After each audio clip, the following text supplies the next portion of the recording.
Welcome to CMA Tamil channel. இன்னைக்கு நம்ம fundamentals of accounting, financial accounting and cost accounting சப்ஜெக்டில் நம்ம என்ன பார்க்க போகிறோம் அப்படின்னா, நான் ப்ராஃபிட் ஆர்கனைசேஷன் பார்க்க போகிறோம். அதாவது financial statements of non profit organisation. அப்போ நான் ப்ராஃபிட் ஆர்கனைசேஷன்னா என்ன அப்படிங்கிறது நமக்கு தெரியணும். Section 8 of Indian companies act 2013 படி ரெஜிஸ்டர் பண்ண கம்பெனிஸை தான் நான் ப்ராஃபிட் ஆர்கனைசேஷன் சொல்லுவாங்க. ஸோ இதோட மெயின் மோட்டிவ் என்ன அப்படின்னா, not to earn profit but to provide services to the public at large or to a group of person, identified group. Example நம்ம சொல்லணும் அப்படின்னா, நிறைய அசோசியேஷன்ஸ், கிளப்ஸ், ஸ்போர்ட்ஸ் கிளப்பாக இருக்கலாம், இல்லை வருத்தப்படாத வாலிபர் சங்கம் மாதிரி இருக்கலாம்.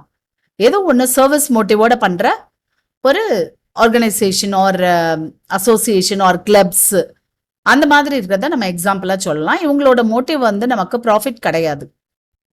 Service to the society at large or to a group of identified persons, அவங்களுக்காக ஆரம்பிக்கிறது தான் இருந்தது. ஸோ இவங்க எப்படி வந்து ஃபினான்ஷியல் ஸ்டேட்மெண்ட்ஸ் ப்ரிப்பேர் பண்ணுவாங்க அப்படிங்கிறத தான் நம்ம பார்க்க போகிறோம். ஸோ வீடியோ ஃபுல்லாக ஸ்கிப் பண்ணாமல் பாருங்கள். இந்த தடவை வந்து நம்ம ஃபுல் சாப்டரையும் ஒரே வீடியோவில் உங்களுக்கு மொத்தமாக சொல்லி கொடுத்துடலாம். நீங்கள் தேடி தேடி ஒவ்வொன்றா பார்க்காம மொத்தமாக இந்த நான் ப்ராஃபிட் ஆர்கனைசேஷனை ஃபுல்லாக பெருசு, அதாவது ரெசிப்ட்ஸ் அண்ட் பேமெண்ட்ஸ் அக்கௌண்ட் கேட்டு இல்லை கொடுத்து நமக்கு income and expenditure and balance sheet prepare பண்ணுற வரைக்கும், நம்ம வந்து பெரிய ப்ராப்ளம் வரைக்கும் ஒரே வீடியோவில் போடலாம் அப்படின்னு ஒரு பிளானில் இருக்கேன். அதனால் நீங்கள் கடைசி வரைக்கும் ஸ்கிப் பண்ணாமல் பார்த்தீங்கன்னா இந்த சாப்டர் வந்து நல்லா தரோவாயிருவீங்க. இது ஃபவுண்டேஷன் ஸ்டூடெண்ட்ஸ்க்கும் உண்டு நமக்கு இந்த சாப்டர், சிஎம்ஏ இன்டர்மீடியட் ஸ்டூடெண்ட்ஸ்க்கும் உண்டு. ஸோ சிஎம்ஏ இன்டர்மீடியட்டுக்கு இன்னும் கொஞ்சம் அட்வான்ஸ்டு மெத்தட்ஸ் இருக்கும், நம்ம அதெல்லாம் தனி வீடியோவில் பார்க்கலாம். இப்போதைக்கு ஃபவுண்டேஷன் ஸ்டூடெண்ட்ஸ்க்குரிய அட்வான்ஸ்டு ப்ராப்ளம்ஸ் வரைக்கும் நம்ம பார்த்துடலாம் அந்த வீடியோவில். ஓகே, நம்ம சாப்டருக்குள்ளே போகலாம். Concept of not for profit organisation. So இதோட கான்செப்ட் என்ன, மீனிங் என்ன அப்படின்னு பார்த்தோம்னா, they are not established for making profit but to provide some services. அவ்வளோதான், ரொம்ப சிம்பிள். ஏற்கனவே நம்ம பார்த்தது தான். ப்ராஃபிட் மோட்டிவோட ஆரம்பிக்காம சர்வீஸ் மோட்டிவோட ஆரம்பிச்சிருக்காங்க. ஓகேவா? ஸோ யாருக்கு இது பண்ணுவாங்க அப்படின்னா, to the public at large or to the group of identified people. அவ்வளோதான். ஸோ இப்போ the services are given to the members who make subscriptions to avail them. அதுக்கு பதிலாக மெம்பர்ஸ் வந்து சப்ஸ்கிரிப்ஷன் கொடுக்குறாங்க. ஓகேவா? ஸோ இதுக்கு எக்ஸாம்பிள்ஸ் நிறைய கொடுத்துருக்காங்க. ஜிம்கானா ஆர் ஸ்போர்ட்ஸ் கிளப், அப்புறம் educational institutions, public hospitals, libraries, cultural clubs like Rotary or Lions club, then religious institutions, charitable trust etcetera. இது எல்லாமே examples for not for profit organisation. So இந்த ஆர்கனைசேஷனோட நம்ம என்ன, எப்படி அதோட ஏர்னிங்ஸ் எப்படி இருக்கும், ஃபண்ட் எப்படி ரைஸ் பண்றாங்க அப்படிங்கிறத பார்க்குறோம். அடுத்து இது வந்து த்ரூ என்ட்ரன்ஸ் ஃபீஸ். அதாவது இப்போ நம்ம ஒரு ஸ்போர்ட்ஸ் கிளப் எக்ஸாம்பிளாக எடுத்துக்கிட்டோம் அப்படின்னா, அவங்க அங்கே வந்து நமக்கு என்ன செய்வாங்கன்னா, சில டோர்னமெண்ட் இதெல்லாம் கண்டக்ட் பண்ணுவாங்க, அதுக்கு என்ட்ரன்ஸ் ஃபீஸ் கலெக்ட் பண்ணுவாங்க. ஸோ என்ட்ரன்ஸ் ஃபீஸ் இல்லை, அந்த கிளப்புக்குள்ளே போகிறதுக்கே என்ட்ரன்ஸ் ஃபீஸ் இருக்கலாம். Then life membership fees, annual subscription. ஒன்று லைஃப் மெம்பர்ஷிப் ஃபீயாக கட்டிடுவாங்க மெம்பர்ஸ் வந்து, அப்படி இல்லாதவங்க வந்து எவ்ரி இயர் சப்ஸ்கிரிப்ஷன் பே பண்ணுவாங்க. Donations or in the form of grants from the government or non government agencies or legacies. லெகசிஸ்ங்கிறது உயில் எழுதி வச்சிருவாங்க. இந்த கிளப்புக்கு நான் என்னோட சொத்தை எழுதி வைக்கிறேன், இல்லை இவ்வளோ அமௌண்ட்டை எழுதி வைக்கிறேன்னு எழுதி வச்சிருவாங்க. ஸோ இதெல்லாம் தான் இந்த ஆர்கனைசேஷனுக்கு ஃபண்ட் ரைஸ் பண்ணுற வழிகள். ஓகே, இப்போ வந்து நம்ம என்ன பார்க்க போறோம் அப்படின்னா, these institutions are formed not for carrying on a business or making profit but for doing some charitable or religious or similar services. அதுக்காக தான் ஃபார்ம் பண்றாங்க. ஃபீச்சர்ஸ் பார்த்தோம்னா ரொம்ப interesting. Number 1 is for furnishing service to a particular group or public at large. அவங்களுக்கு service பண்றதுக்காக தான் ஆரம்பிக்கிறாங்க. Then second one is organized as charitable societies or trust and subscribers to the establishments are called as members. அதோட subscribers இருக்காங்க இல்லையா, அவங்க தான் members. அடுத்து the activities are regulated by a managing committee or executive committee selected or elected by the members. அடுத்து next point அப்படின்னு பார்த்தோம்னா, நம்ம சொன்ன மாதிரி அவங்களோட சோர்ஸ் ஆஃப் இன்கம் என்ன, entrance fees, life membership fees, annual subscription, donation, grant, legacies, இதெல்லாம் தான். ஓகேவா? The next one is surplus generated. என்ன சொல்றாங்கன்னா, excess of income over expenditure. அதே இது எக்ஸஸ் ஆஃப் எக்ஸ்பெண்டிச்சர் ஓவர் இன்கமா இருந்ததுன்னா அதை வந்து என்ன சொல்றாங்கன்னா டெபிசிட்னு சொல்றாங்க. அவ்வளவுதான். ஸோ இதை எப்படி நமக்கு அக்கௌண்ட் பண்ணுவாங்க அப்படின்னா, there are 3 ways. Number 1 is receipts and payments account. Receipts and payments account. இது எதுக்காகனா to determine the cash inflow and cash outflow of the organization for a given period. Cash inflow and cash அவுட்ஃப்ளோவை determine பண்றதுக்காக மட்டும். Second, income and expenditure account. This account is prepared to determine the surplus or deficit of the organisation for the particular period. So சர்ப்ளஸ்னா நான் ஏற்கனவே சொன்னேன், excess of income over expenditure. டெபிசிட்னா excess of expenditure over income. Okay, the next one is balance sheet. இது எதுக்காக நம்ம எல்லாருக்குமே தெரியும், to know the financial position or financial state of affairs of the organization. அவ்வளவுதான். So these are the 3 important financial statements prepared by the not for profit organizations. Next one, so இப்போ நம்ம ஒவ்வொரு financial statement எப்படி prepare பண்ண போறாங்க, அந்த அக்கவுண்டோட features என்னன்னு பார்க்க போறோம். So first one is receipts and payments account. It is just like cash book. So it contains all cash and bank transactions. எல்லா கேஷ் அண்ட் பேங்க் டிரான்சாக்ஷன்ஸை உள்ளடக்கியது அப்படின்னு நம்ம சொல்லலாம். இது எப்படி ஸ்டார்ட் ஆகும் அப்படின்னா, கேஷ் அண்ட் பேங்க் பேலன்ஸோட ஸ்டார்ட் ஆகும். எல்லா ரெசிப்ட்ஸையும் நமக்கு எங்க எழுதிடுவாங்க அப்படின்னா, ரெசிப்ட் சைடில் எழுதிடுவாங்க. That is debited. டெபிட் சைடில் தான் ரெசிப்ட்ஸ் இருக்கும். So it is all the receipts are debited. All the receipts நான் சொல்லும் போதே capital receipts as well as revenue receipts. ஒரு எக்ஸாம்பிள் சொல்றேன் நான். லோன்ஸ் ரிசீவ்டு, லோன் வந்து ரிசீவ்டு ஃப்ரம் த பேங்க். நம்ம என்ன செய்வோம், ட்ரேடிங் கன்சர்ன்ல லோனை வந்து லயபிலிட்டியா எடுப்போம். பட் இங்க இவங்களை பொறுத்த வரைக்கும் லோனுனா ரூபா வந்துருச்சு, அவ்வளவுதான். ஸோ ரூபா வந்துருச்சுன்னா எங்க போடணும், ரெசிப்ட் சைட்ல போடணும், போட்டுருவாங்க. So capital receipts, revenue receipts. Revenue ரெசிப்ட்ஸ்னா நம்ம சொன்ன சப்ஸ்கிரிப்ஷன், ஆனுவல் சப்ஸ்கிரிப்ஷன் வருஷம் வருஷம் வருது, recurring nature, revenue nature. So அதையும் எழுதுறாங்க, லோன் ரிசீவ் பண்ணதை எழுதுறாங்க. So all the capital and revenue receipts are entered in the receipt side of receipts and payments account. ஓகேவா? ஸோ முதல் start with opening cash and bank balance, அதுக்கப்புறம் all receipts, அதாவது revenue as well as capital receipts are entered in the receipt side. அதுக்கு அடுத்து all cash payments, capital and revenue. For example ஒரு asset purchase பண்றோம் அப்படின்னா அதை நம்ம capital expenditure trading கன்சர்ன்ல எடுப்போம்.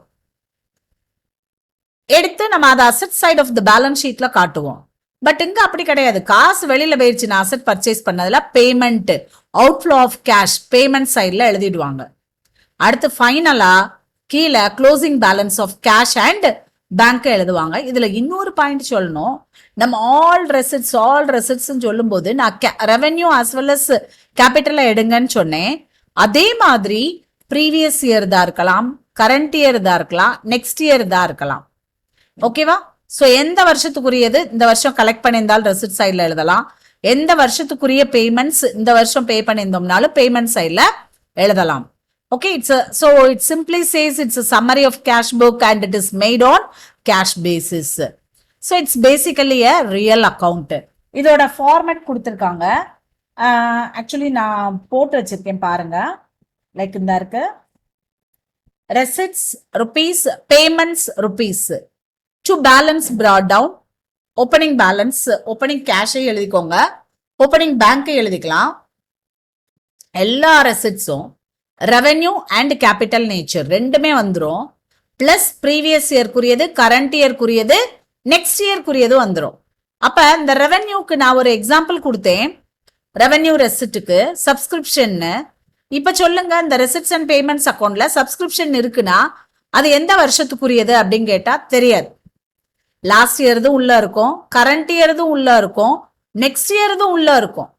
அதனால all receipts pertaining to the previous year, current year and the following year or subsequent year. ஓகேவா, தெரிஞ்சுக்கோங்க. அதே மாதிரி பேமெண்ட் சைட்ல all payments capital as well as revenue payments and it belongs to the previous year, current year as well as the subsequent year.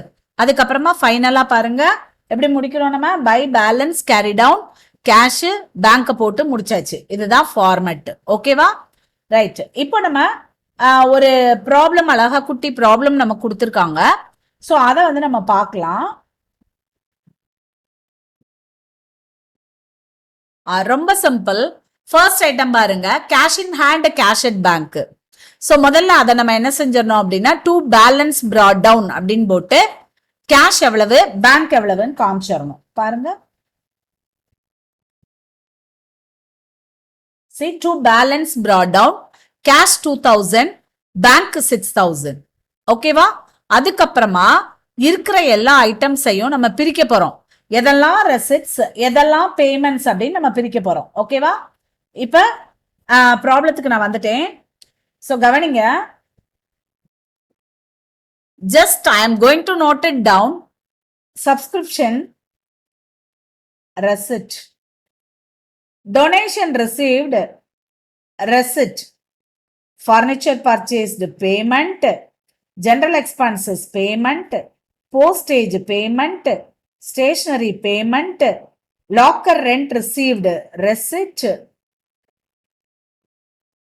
office expenses payment, then closing balance of cash. அவ்வளோதான். So இப்ப பாருங்க, நமக்கு மூணு item தான் receipts, subscriptions, donation received and locker rent received. இங்க பாருங்க, இப்ப subscriptions எழுதிட்டேன், டொனேஷன் ரிசீவ்டு எழுதிட்டேன். முதல்ல ஓப்பனிங் எழுதிட்டோம், அடுத்து subscription, donation, locker rent received மூணையும் எழுதிட்டேன். மீதி எல்லா எக்ஸ்பென்சஸையும் நான் பேமெண்ட் சைட்ல காமிச்சிட்டு க்ளோசிங் பாருங்க, எனக்கு கேஷ் மட்டும்தான் இருந்தது.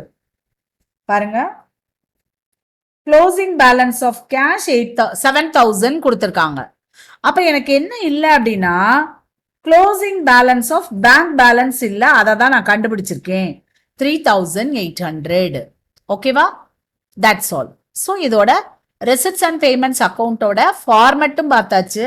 அதுக்கு ஒரு குட்டி எக்ஸாம்பிளா நம்ம ஒரு ப்ராப்ளமும் பார்த்துட்டோம். ரைட், then preparation of second financial statement, that is income and expenditure account. So இதுல பாருங்க, this is similar to profit and loss account. அப்ப profit and loss account ஓட features எல்லாமே இங்கே வரும் நமக்கு. So first one is எப்படி ஃபார்மட் இருக்கும் அப்படிங்கறத நான் போட்டு காமிக்கிறேன் பாருங்க.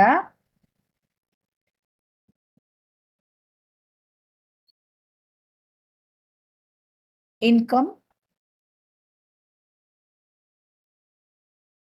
and expenditure account. நம்ம ஏற்கனவே ஃபர்ஸ்ட் பாயிண்ட் பார்த்துட்டோம், என்னன்னாக்கா just like profit and loss அக்கௌண்ட்னு. ஸோ ப்ராஃபிட் அண்ட் லாஸ் அக்கௌண்ட்ல நான் எக்ஸ்பென்சஸ் தான் டெபிட்ல எழுதுவேன். ஸோ டெபிட் கிரெடிட் நான் போட்டுக்கிறேன். போட்டுட்டு இந்த இடத்துல நான் expenditures or expenses rupees, income rupees.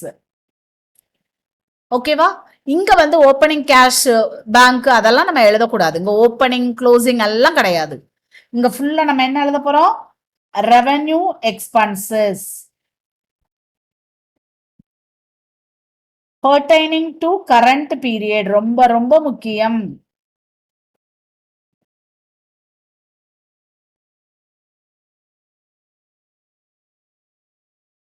அதே மாதிரி இந்த side revenue income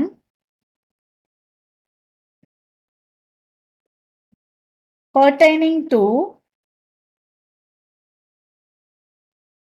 current period. So ஒன்றும் கிடையாது, வேற வருஷத்துக்குரியதெல்லாம் இருந்ததுன்னா அதை எல்லாத்தையும் நம்ம என்ன செஞ்சிடணும், மைனஸ் பண்ணிடணும். கரண்ட் இயர்க்குரியது even though it is not received, income receive பண்ணாம இருந்தா கூட இட் சுட் பி ஆடட். அவ்வளவுதான். ஸோ ரொம்ப சிம்பிள். இப்ப இவ்வளவுதான் நம்ம எழுத போறோம். உங்க ஓப்பனிங் க்ளோசிங் எல்லாம் கிடையாது. பட் நம்ம கடைசியில பேலன்ஸ் பண்ணும்போது எக்ஸ்பென்சஸ் சைடு அதிகமா இருந்ததுன்னா இங்கிட்ட வந்து நமக்கு பை டெபிசிட்னு வந்துரும். நல்லா கவனிங்க, இந்த டெபிசிட்டை நம்ம பேலன்ஸ் ஷீட்ல கேபிட்டல் ஃபண்ட்ல இருந்து மைனஸ் பண்ணும். இன்கம் சைடு அதிகமா இருக்கு எக்ஸ்பெண்டிச்சரை விட அப்படின்னா இந்த இடத்துல நமக்கு டூ சர்ப்ளஸ் வந்துரும். சர்ப்ளஸ் வந்துச்சுன்னா பேலன்ஸ் ஷீட்ல கேபிட்டல் ஃபண்டோட நம்ம ஆட் பண்ணிக்க போறோம். ஸோ அவ்வளோதான், ரொம்ப simple. Income and expenditure is just like profit and loss account. இதுக்கும் நமக்கு அழகா ஒரு ப்ராப்ளம் கொடுத்துருக்காங்க. ஸோ அந்த முதல்ல அதுக்கு முன்னாடி நான் உங்களுக்கு ஃபீச்சர்ஸ் என்னன்னு, ஏன்னா எதுக்காக நான் ஃபார்மேட்டை எழுதுனேன் அப்படின்னா நீங்க ஃபீச்சர்ஸை நல்லா தெரிஞ்சுக்கணும்னா உங்களுக்கு ஃபார்மேட் தெரியணும். Okay fine. இப்ப கவனிங்க, ஃபர்ஸ்ட் வந்து நம்ம பார்க்கலாம். First one, it is similar to profit and loss account. It contains only revenue items. அடுத்து என்ன சொல்லியிருக்காங்க அப்படின்னா incomes are recorded on the credit side of income and expenditure account and the expenses are recorded on the debit side of income and expenditure account. அடுத்து only the revenue items that are pertaining to the current period are entered. அதை மட்டும்தான் எழுதுறாங்க. And the excess of income over expenditure is called surplus and it is added to the capital fund in the balance sheet. அதே இது excess of expenditure over income is called deficit and it is deducted from the capital fund in the balance sheet. Okay, என்னென்ன features பார்க்கிறோம். It's a nominal account by nature. Nominal account na debit all expenses, credit all incomes. So இது வந்து nominal. இது expenses of revenue nature are debited to this account. நிறைய வாட்டி சொல்லிட்டேன். அதே மாதிரி all revenue incomes pertaining to a particular period, அது ரொம்ப முக்கியம், அதை சேர்த்து சொல்லிட்டே வராங்க. So pertaining to a current period or credited to the account on accrual basis. accrual basisங்கிற வார்த்தை ஏன் வருது அப்படின்னா இப்ப நமக்கு ரெசிப்ட்ஸ் அண்ட் பேமெண்ட்ஸ்ல வந்து கரண்ட் இயர்ல ரிசீவ் பண்ண அமௌண்ட் எல்லாத்தையுமே கொடுத்துருப்பாங்க. 3 இருக்கும். என்ன அப்படின்னா ப்ரீவியஸ் இயர் இதுவும் இருக்கும், கரண்ட் இயர் கலெக்ட் பண்ணது, கரண்ட் இயர்க்குரியது கரண்ட் இயர் கலெக்ட் பண்ணது இருக்கும், அடுத்து நெக்ஸ்ட் இயர்க்குரியதும் இருக்கும்.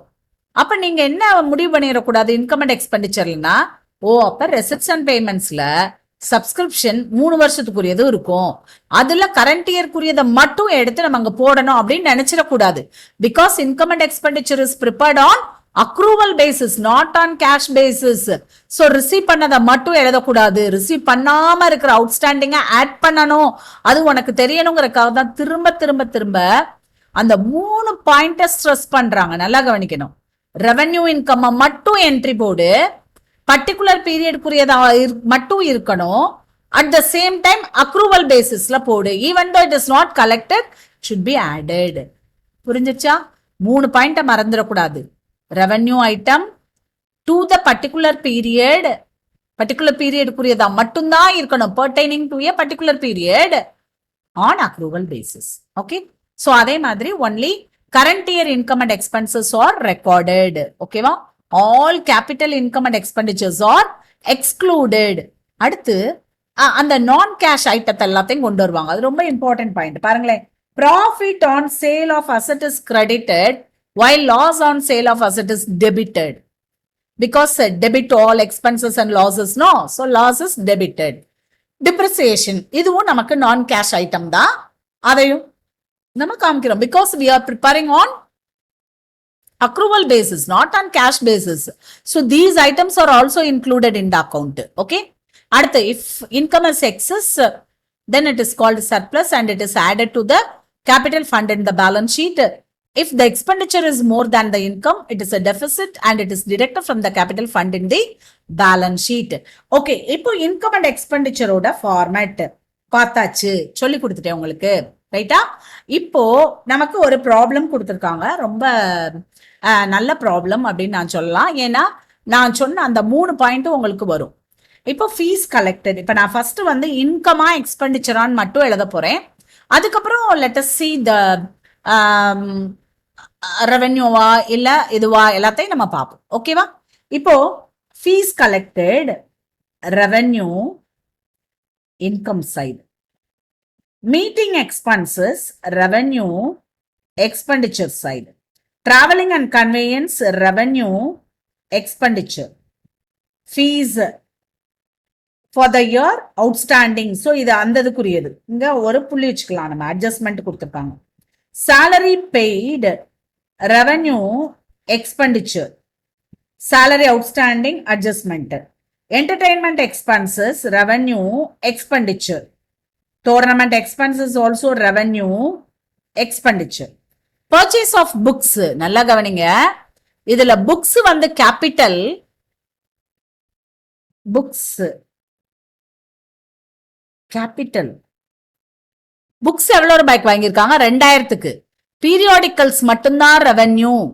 சோ அந்த 1000 மட்டும்தான் நம்ம எடுக்கணும், கேபிட்டலா விட்டுறணும். கேபிட்டல் ஐட்டம்ஸ் ஆர் எக்ஸ்க்ளூடட் பார்த்தோமா, விட்டுறணும். அடுத்து rent revenue expenditure, postage revenue expenditure. முடிஞ்சிச்சா? இன்னும் 2 more items are there. அது என்னன்னு பார்க்கலாம். இதுவும் நமக்கு ரெவென்யூ எக்ஸ்பெண்டிச்சர். டொனேஷன் ரிசீவ்டு சின்ன அமௌண்ட் 800 தான். ஸோ இதை வந்து நான் ரெவென்யூ ஐட்டமாவே எடுத்துக்கிறேன். ஓகேவா? இது ரொம்ப பெரிய 1 lakh இருந்ததுன்னா கண்டிப்பா நான் பேலன்ஸ் ஷீட் கொண்டு போயிருப்பேன். கேபிட்டல் அப்படின்னு போட்டு இங்க எக்ஸ்க்ளூட் பண்ணிருப்பேன். பட் சின்ன அமௌண்ட்டை கண்டு நான் ரெவென்யூவா எடுத்துக்கிறேன். Revenue income. ஸோ பாருங்க, இன்கம்னு எதாவது போட்டிருக்கேன்னு டொனேஷன். அடுத்து ஃபீஸ் கலெக்டட். 2 ஐட்டம் தான். இந்த ஃபீஸ் கலெக்டடுக்கு ஒரு அட்ஜஸ்ட்மெண்ட் வேற அவுட்ஸ்டாண்டிங் இருக்கு. ஓகேவா? இப்ப நல்லா கவனிக்கணும் நீங்க. சி அடுத்த பேஜ் போயிடலாம். ஃபீஸ் 28,000 கொடுத்திருந்தாங்கப்பா. தெரியுதா? ஓகே, 28,000 கொடுத்திருந்தாங்க. இதுல நல்லா கவனிக்கணும். அவுட்ஸ்டாண்டிங்னு ஒரு 2 இது தள்ளி அவுட்ஸ்டாண்டிங்னு ஒரு அட்ஜஸ்ட்மெண்ட் கொடுத்திருந்தாங்க. நம்ம என்ன பார்த்தோம்?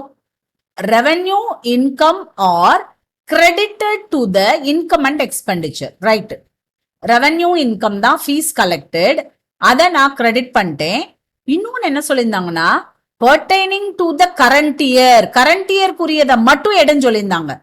அப்ப நான் என்ன செஞ்சுட்டேன்னா ப்ரீவியஸ் இயர்க்குரியது 3000 இப்ப கலெக்ட் பண்ணிருக்கோன்னு கொடுத்திருந்தாங்க இல்லையா, அந்த 3000 கழிச்சிட்டேன். நல்லா கவனிக்கணும். ஃபர்ஸ்ட் நான் என்ன செஞ்சேன்னா ஃபீஸ், ஓகேவா, என்ன சொல்லியிருந்தாங்க? Fees collected is a revenue income.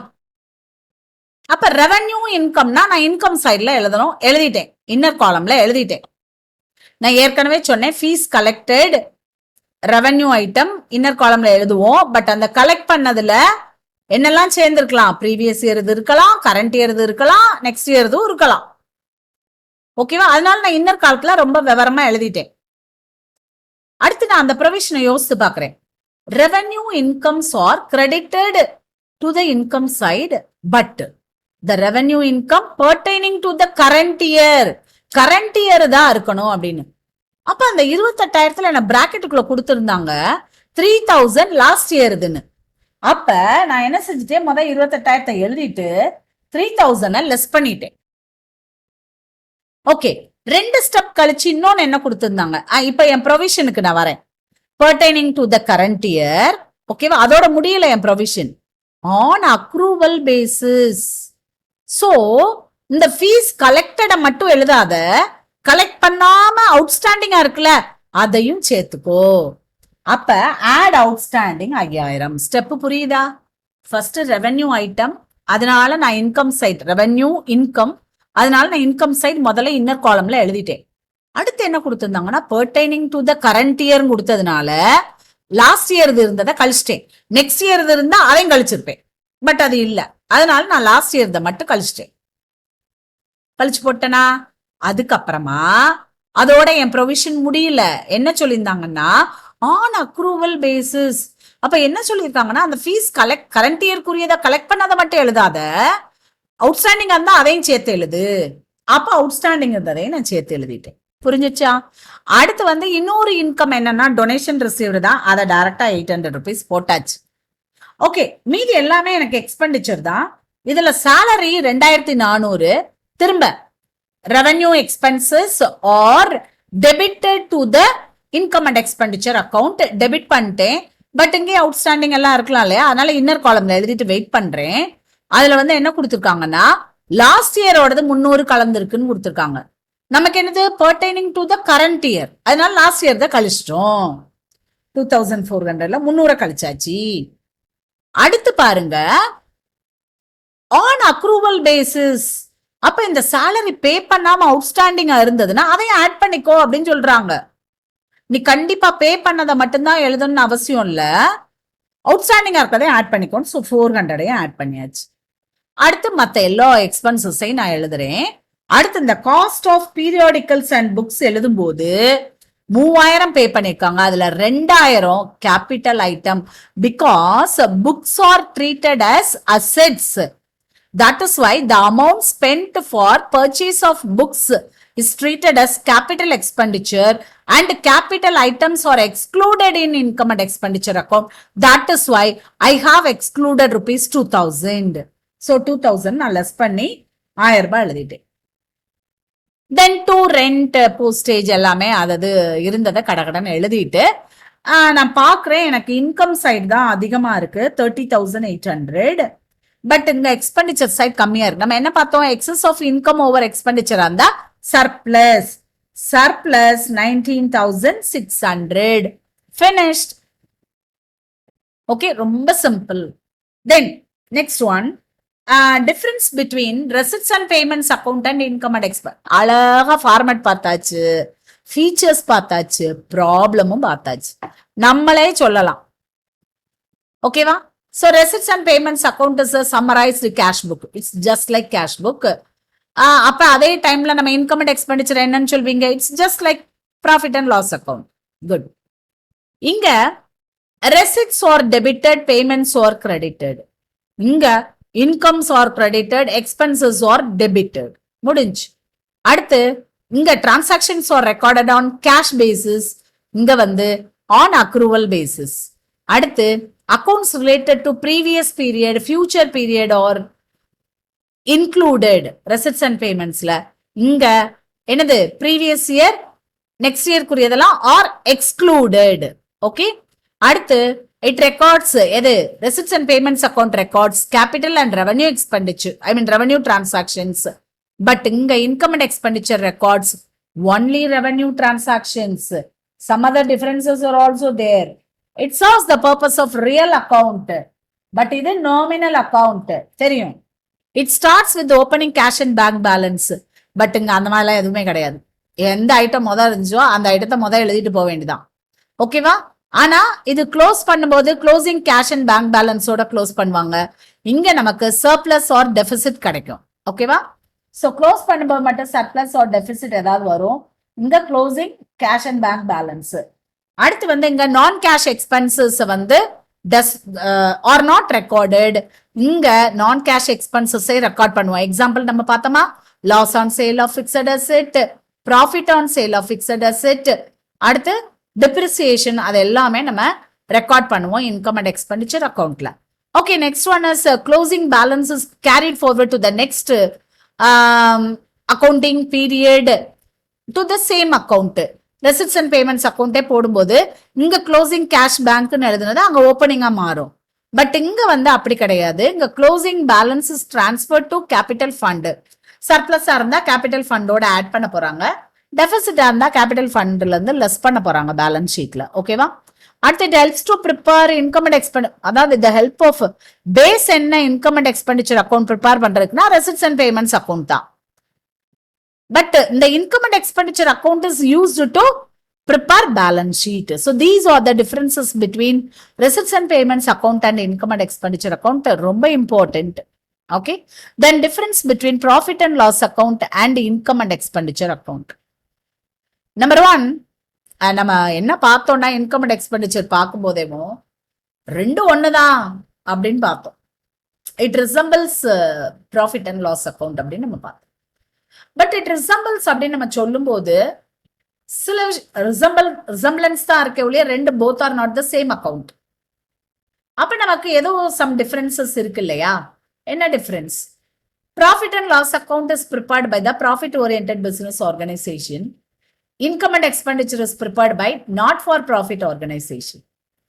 Second, debit balance of the profit and loss account is known as net loss. Debit பேலன்ஸ்ல என்ன அர்த்தம்? டெபிட்ல அதிகமா இருக்கு, கிரெடிட்ல கம்மியா இருக்கு. So it leads to net loss and it is deducted from the capital in the balance sheet. அதே மாதிரி அங்கேயும், அதாவது எக்ஸ்பெண்டிச்சர் அதிகமா இருந்ததுன்னா deficit, it is deducted from the capital fund in the balance sheet. அதே ரிவர்ஸா சொல்லுவோம். The credit balance of this profit and loss account is known as net profit and it is added to the capital in the balance sheet. அங்கேயும் எது income அதிகமா இருந்ததுன்னா, ஓகேவா, income அதிகமா இருந்ததுன்னா surplus, அது பேரு, it is added to the capital fund in the balance sheet. Okay, then to check the correctness of the accounts balance, trial balance is prepared to check the arithmetical accuracy of the ledger balances. But here there is no such trial balance is prepared to check the arithmetical accuracy. அவ்வளவுதான். These are the differences between profit and loss account and income and expenditure account. இது போக balance sheet எப்படி prepare பண்ணுவாங்க அப்படின்னு நம்ம பார்க்க போறோம். இப்போ இந்த பேலன்ஸ் ஷீட் அப்படின்னு சொல்லும்போது usually it is prepared on the last day of the accounting period. Assets இருக்கும், லயபிலிட்டிஸ் இருக்கும் இல்லையா? நமக்கு எப்படி நம்ம ஃபார்மேட் போடுவோம் அப்படின்னாக்க, எப்படி நம்ம பேலன்ஸ் ஷீட் போடுறதா எல்லாருக்கும் தெரியும். ஸோ பேலன்ஸ் ஷீட்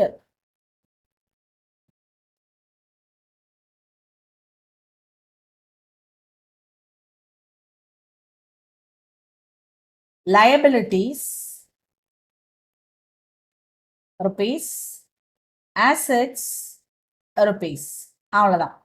ஸோ இந்த இடத்துல நமக்கு வந்து ஃபர்ஸ்ட் ஐட்டமே நமக்கு கேபிட்டல் தான் இருக்கும்.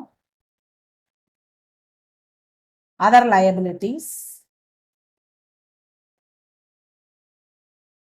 இது வந்து assets, fixed assets, current assets, எல்லா அசெட்ஸ். ஸோ இந்த பேலன்ஸ் ஷீட் ப்ரிப்பேர் பண்றது வந்து என்ன இது ஃபாலோ பண்றாங்க அப்படின்னா, accounting equation capital plus liabilities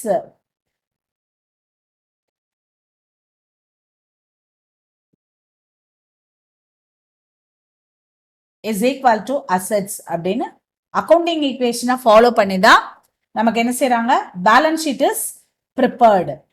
understood? Okay, நம்ம அடுத்து என்ன பார்க்க போறோம் அப்படின்னாக்கா, சம் இம்பார்ட்டன்ட் கன்சிடரேஷன்ஸ் இல்ல ஸ்பெஷல் என்ன சொல்லலாம், ஸ்பெஷல் கால்குலேஷன்ஸ், கொஞ்சம் ஸ்பெஷலா ட்ரீட் பண்ண வேண்டிய சில ஐட்டம்ஸ்லாம் இருக்கும். அதாவது ஃபண்ட் எல்லாம் ஜெனரல் ஃபண்டா ஸ்பெசிபிக் ஃபண்டான்னு பார்த்துட்டு அதுக்கு தகுந்த மாதிரிலாம் நம்ம ப்ரிப்பேர் பண்ண வேண்டியது இருக்கும். சரியா? ஸோ அடுத்து வந்து நம்ம அதை பார்க்க போறோம். இப்போ ஸ்பெஷல் ஐட்டம்ஸ் ஒவ்வொன்றா நம்ம பார்க்கலாம். ஃபர்ஸ்ட் ஒன் வந்து கேபிட்டல் ஃபண்டு. கேபிட்டல் ஃபண்டுனா நம்ம ட்ரேடிங் கன்சர்ன்ல எப்படி கேபிட்டலில் ட்ரீட் பண்ணுவோமோ அதே மாதிரி லயபிலிட்டி சைடில் ஃபர்ஸ்ட் ஐட்டமாக நம்ம கேபிட்டல் ஃபண்டை போட போகிறோம்.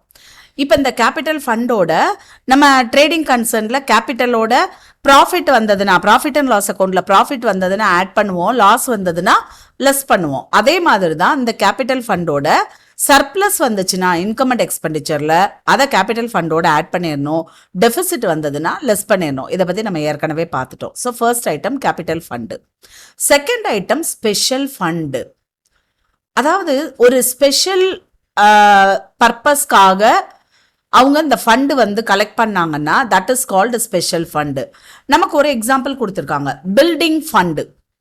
இந்த பில்டிங் ஃபண்டு அப்படின்னு கலெக்ட் பண்ணிட்டாங்கன்னா பில்டிங்காக மட்டும்தான் ஸ்பெண்ட் பண்ணுவாங்க, வேற எந்த பர்பஸ்க்காகவும் ஸ்பெண்ட் பண்ண மாட்டாங்க.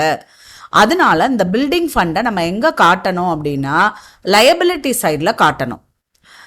ஏதாவது நம்ம அதில் ஸ்பெண்ட் பண்ணியிருக்கோம் அந்த அமௌண்ட்ல இருந்து அப்படின்னா இந்த பில்டிங் ஃபண்ட்ல இருந்து நம்ம லெஸ் பண்ணிட்டே வரணும். ஓகேவா?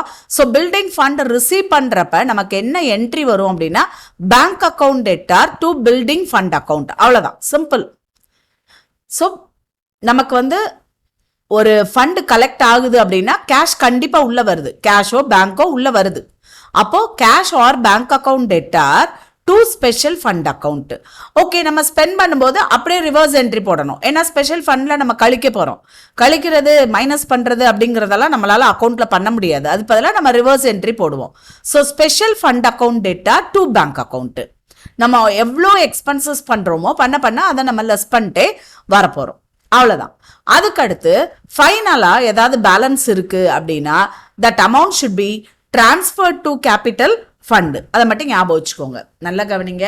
முதல்ல ஃபண்ட் கலெக்ட் பண்ணும்போது பேங்க் அக்கவுண்ட் டேட்டார் சி. இப்ப நம்ம பார்க்க போறது ஸ்பெஷல் ஃபண்டை பத்தி நம்ம பார்க்க போறோம்.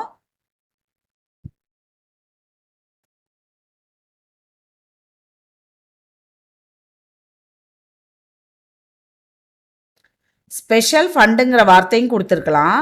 இல்லைன்னா ஃபண்ட் கலெக்டட் எஸ்பெஷலி ஃபார் அப்படி கொடுக்கலாம். இல்லைன்னா ஒரு இதை கொடுக்கலாம். இப்போ நம்ம அந்த இதில் நம்ம எக்ஸாம்பிள் என்ன எடுத்துக்கிறோம் அப்படின்னாக்கா பில்டிங் ஃபண்ட். பில்டிங் ஃபண்ட்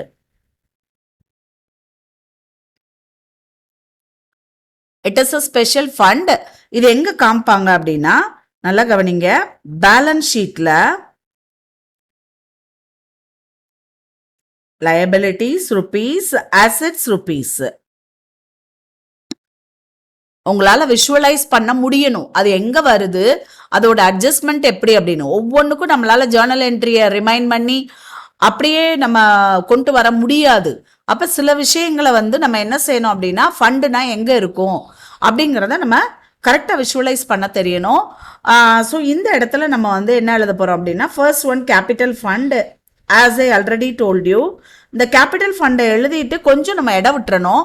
ஏன்னா சர்ப்ளஸ் வந்தால் ஆட் பண்ண போகிறோம், டெபிசிட் வந்தால் லெஸ் பண்ண போகிறோம், and some other items to be added or deducted. அதனால கண்டிப்பாக கேபிட்டல் ஃபண்டுக்கு அப்புறமா நல்ல கேப் விட்டுட்டு தான் நீங்கள் இப்போ இந்த பில்டிங் ஃபண்டை நான் எழுத போகிறேன். ஸோ பில்டிங் ஃபண்டுன்னு நான் எழுதிடுவேன். எழுதிட்டு இப்போ as I already told you, இப்போ ஃபர்ஸ்ட் என்ட்ரி என்ன அப்படின்னா bank account data to building fund. அப்ப நல்லா ஞாபகம் வச்சுக்கோங்க, அசெட்ஸ்ல கேஷ் ஆர் பேங்க் இருக்கும் இல்லையா, அந்த பேங்கோட நமக்கு இந்த பில்டிங் ஃபண்டோட அமௌண்ட் ஆட் ஆகும். ஓகேவா? What is the entry? Bank account data to building fund account. நான் உங்களுக்கு ஒரு ப்ராப்ளத்தோட எக்ஸ்பிளைன் பண்றேன், இப்போதைக்கு தெரிஞ்சுக்கோங்க. ரைட். இஃப் ஏதாவது ஒரு எக்ஸ்பென்சஸ் இருந்ததுன்னா லெஸ் எக்ஸ்பென்சஸ் கழிச்சு போட்டுறணும் இங்கே. ஓகேவா? If there is any balance in the building fund that amount should be transfer to capital fund account. இந்த கேபிட்டல் ஃபண்டோட இந்த பில்டிங் ஃபண்டை நம்ம ஆட் பண்ணிடணும் கடைசியில். If there is any balance. புரிஞ்சிச்சா? சம்டைம்ஸ் நல்லா கவனிங்க, சம்டைம்ஸ் நம்ம பில்டிங் ஏதாவது வாங்குவோம், அதுக்காக தானே இந்த ஃபண்டே. பில்டிங் வாங்குறதுக்கு ரிப்பேர் மாதிரி சம் எக்ஸ்பென்சஸ், இதெல்லாம் ரிப்பேர் மாதிரி ரெனோவேஷன் மாதிரி எக்ஸ்பென்சஸை நம்ம அங்கே லெஸ் பண்ணிக்கிறோம். பட் பில்டிங் வாங்குறோம் அப்படின்னா அசெட்ல அந்த பில்டிங்கை எழுதிடணும். நல்லா கவனிங்க. What is the entry for purchase of building? Building account data to bank account. So automatically இங்க பர்ச்சேஸ் ஆஃப் பில்டிங்கை லெஸ் பண்ணிடணும். புரிஞ்சிச்சா?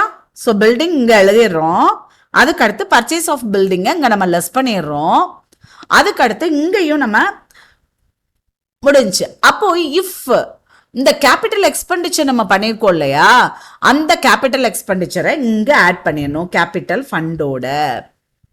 நல்லா ஞாபகம் வச்சுக்கிட்டீங்களா? ரெண்டு விதமான transactions. Number one is expenses மட்டும் இருக்கு அப்படின்னா எக்ஸ்பென்சஸை கழிச்சுட்டு மீதி வர்ற பில்டிங் ஃபண்டை எங்க டிரான்ஸ்ஃபர் பண்ணிடணும்?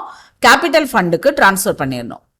இல்ல நான் பில்டிங் வாங்குறேன் அப்படின்னா எவ்வளவு அமௌண்ட்டுக்கு பில்டிங் வாங்கினோமோ, ஓகேவா, இன்வெஸ்ட்மெண்ட் இந்த ஃபண்ட்ல இருந்து இன்வெஸ்ட் பண்ணியிருக்காங்க, ஸோ அந்த இன்வெஸ்ட்மெண்ட் அமௌண்ட்டை கேபிட்டல் எக்ஸ்பெண்டிச்சர் அமௌண்ட்டை நம்ம கேபிட்டல் ஃபண்டோட ஆட் பண்ணிடணும்.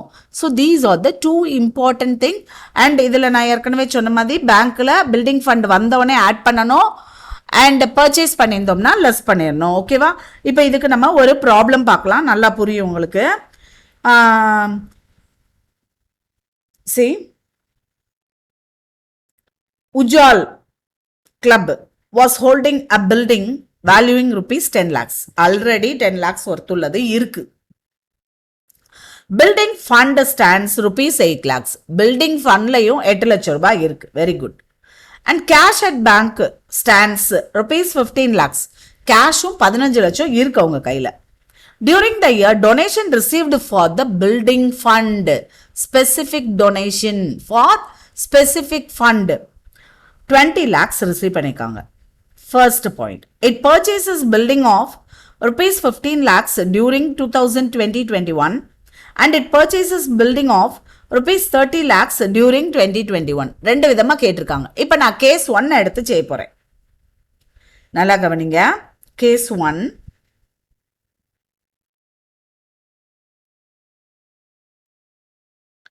இதில் வந்து நம்ம டொனேஷன் ரிசீவ்டு வந்து ஃபர்ஸ்ட் நம்ம பேலன்ஸ் ஷீட்ல இருக்கிற ஐட்டம்ஸை எழுதிக்கலாம்.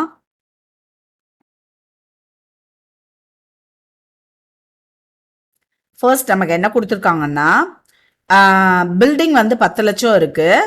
அதுக்கு அடுத்து பில்டிங் ஃபண்ட் வந்து 8 லட்சம் இருக்கு. கேஷ் வந்து 15 லட்சம். So building 10 lakhs. Building fund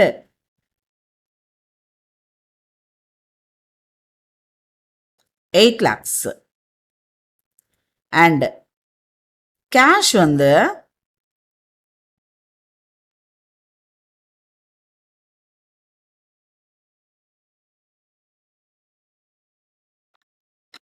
15 லட்சம் இருக்கு. இதுதான் நமக்கு ஸ்டார்டிங்ல இதோட பொசிஷன். இப்போ வந்து நமக்கு எவ்வளோ ஃபண்ட் கலெக்ட் பண்ணியிருக்காங்க? Donation received for the building fund 20 lakhs. So நான் என்ன என்ட்ரி சொல்லியிருக்கேன் உங்களுக்கு? Bank account debtor to building fund account. அப்போ பேங்க்லையும் ஆட் ஆகும் இந்த 20 lakhs, பில்டிங் ஃபண்ட்லையும் ஆட் ஆகும். Right? So add donation 20 lakhs. So 28 லட்சம். ஓகேவா? இப்போ அங்கே கேஷ்லையும் நமக்கு ஆட் டொனேஷன் 20. ஸோ ஆட் பண்ணால் எனக்கு 35 லட்சம் வந்துடுது. ஓகே.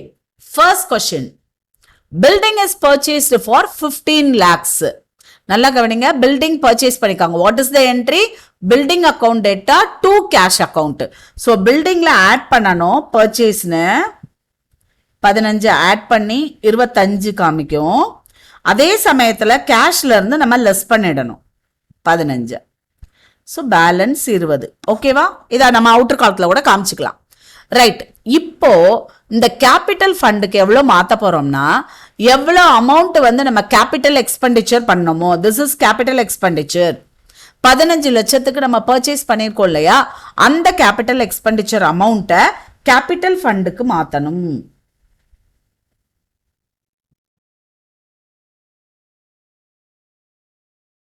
இங்க இருந்து கழிச்சிருங்க. Less purchase 15.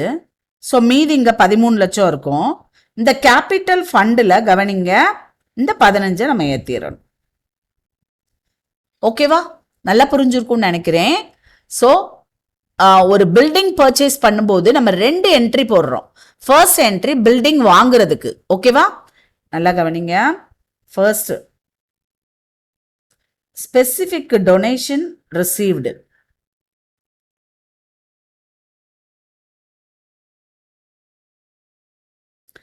What is the entry? காசு உள்ள வருது. cash or bank account. cash account debtor to building fund. amount எவ்வளவு? 15 லட்சம். ஓகேவா? ஸோ இதுக்கு நம்ம எப்படி என்ட்ரி போட்டோம்?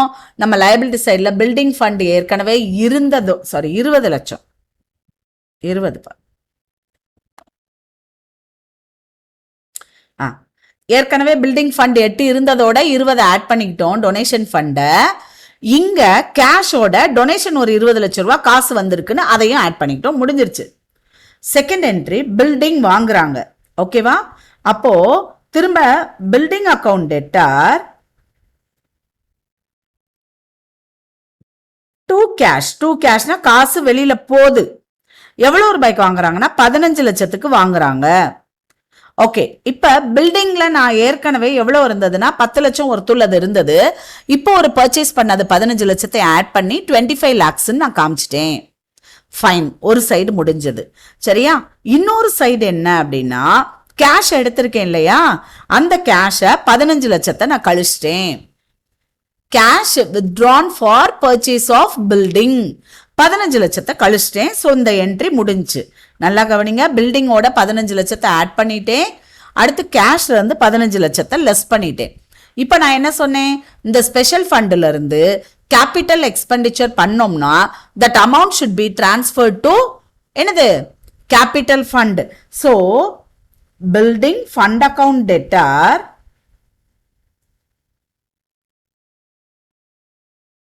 15 to capital fund.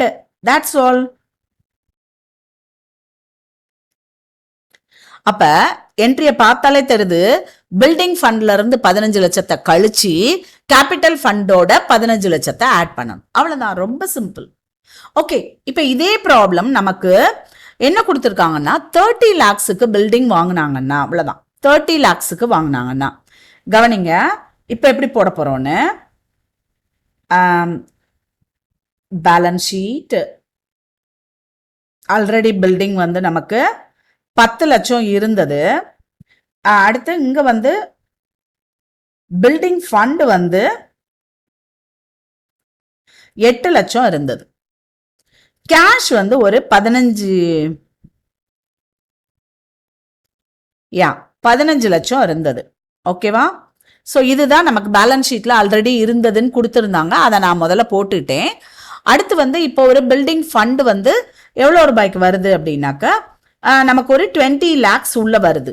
அப்ப எனக்கு what is the entry, cash account debtor to building fund account. So add building fund 20 லட்சத்தை நான் ஆட் பண்ணி 35 வச்சுக்கிட்டேன். அதே மாதிரி பில்டிங் ஃபண்ட்லையும் ஆட் டொனேஷன் 20 லட்சத்தை ஆட் பண்ணி 28 லட்சம் என்னோட பில்டிங் ஃபண்ட்ல இருக்கு. இப்போ 28 lakhs இருக்கு. அப்போ பில்டிங் புதுசு வாங்கலான்னு பாக்குறாங்க. பார்க்கும்போது நம்ம கிட்ட 28 lakhs தான் இருக்கு. பட் 30 லட்சத்துக்கு தான் அமையுது. பில்டிங் வந்து நம்ம இஷ்டத்துக்கு வாங்க முடியாது இல்லையா, 2 லட்சம் முன்ன பின்ன ஆகும். ஸோ 30 lakhs ஆயிடுச்சு. இப்போ 30 lakhs ஆயிடுச்சுன்னா what is the journal entry? என்ன entry? Building account debtor to cash account. So பில்டிங்ல ஆட் பர்ச்சேஸ் எவ்வளவு, 30. அப்ப பில்டிங் இப்போ எவ்வளவு ஆயிடுச்சு, 40 லட்சம் ஒருத்துள்ளதா ஆயிடுச்சு. கேஷ்ல இருந்து எடுக்கணும் இல்லையா, what is the entry, building account theta to cash. So நான் கேஷ்ல இருந்து எடுத்துறேன். மைனஸ் பர்ச்சேஸ் எவ்வளவு, 30. ஸோ பேலன்ஸ் எனக்கு 5 லட்சம் தான் இருக்கும். ஓகேவா? இப்ப நம்ம என்ன சொல்லியிருக்கோம், பில்டிங் ஃபண்ட்ல இருந்து கேபிட்டல் எக்ஸ்பெண்டிச்சருக்காக எடுத்த அமௌண்ட்டை கேபிட்டல் ஃபண்டுக்கு மாத்தணும். ஓகே, 28 லட்சம் இருக்கு. பட் நம்ம பில்டிங் வாங்கினது 30 லட்சம். அப்படின்னா என்ன அர்த்தம், 28 லட்சம் பில்டிங் ஃபண்ட்ல இருந்து எடுத்திருக்காங்க, மீதி 2 லட்சம் அவங்க கையில இருந்த கேஷ்ல இருந்து எடுத்துட்டாங்கன்னு அர்த்தம். அப்ப 28 லட்சத்தை தான் மாத்தணும், 30 மாத்த முடியாது. ஸோ லெஸ் கேபிட்டல் ஃபண்ட், அதுக்கு நான் டிரான்ஸ்ஃபர் பண்ண போறேன். ஸோ லெஸ் பண்ணி 0, இங்க ஒண்ணுமே கிடையாது. இப்போ கேபிட்டல் ஃபண்ட்ல நான் இந்த 28 லட்சத்தை காமிச்சிருவேன். That's it. புரிஞ்சிருக்கும்னு நினைக்கிறேன். இதுதான் ஸ்பெஷல் ஃபண்டோட நமக்கு இது. இப்ப கேபிட்டல் எக்ஸ்பெண்டிச்சர் இல்லை அப்படின்னா ஜஸ்ட் நம்ம வந்து லெஸ் எக்ஸ்பென்சஸ் போட்டு கழிச்சு மட்டும் காட்டணும்னா போதும். ஓகேவா? ரைட். அடுத்து இன்னொரு முக்கியமானது stationary.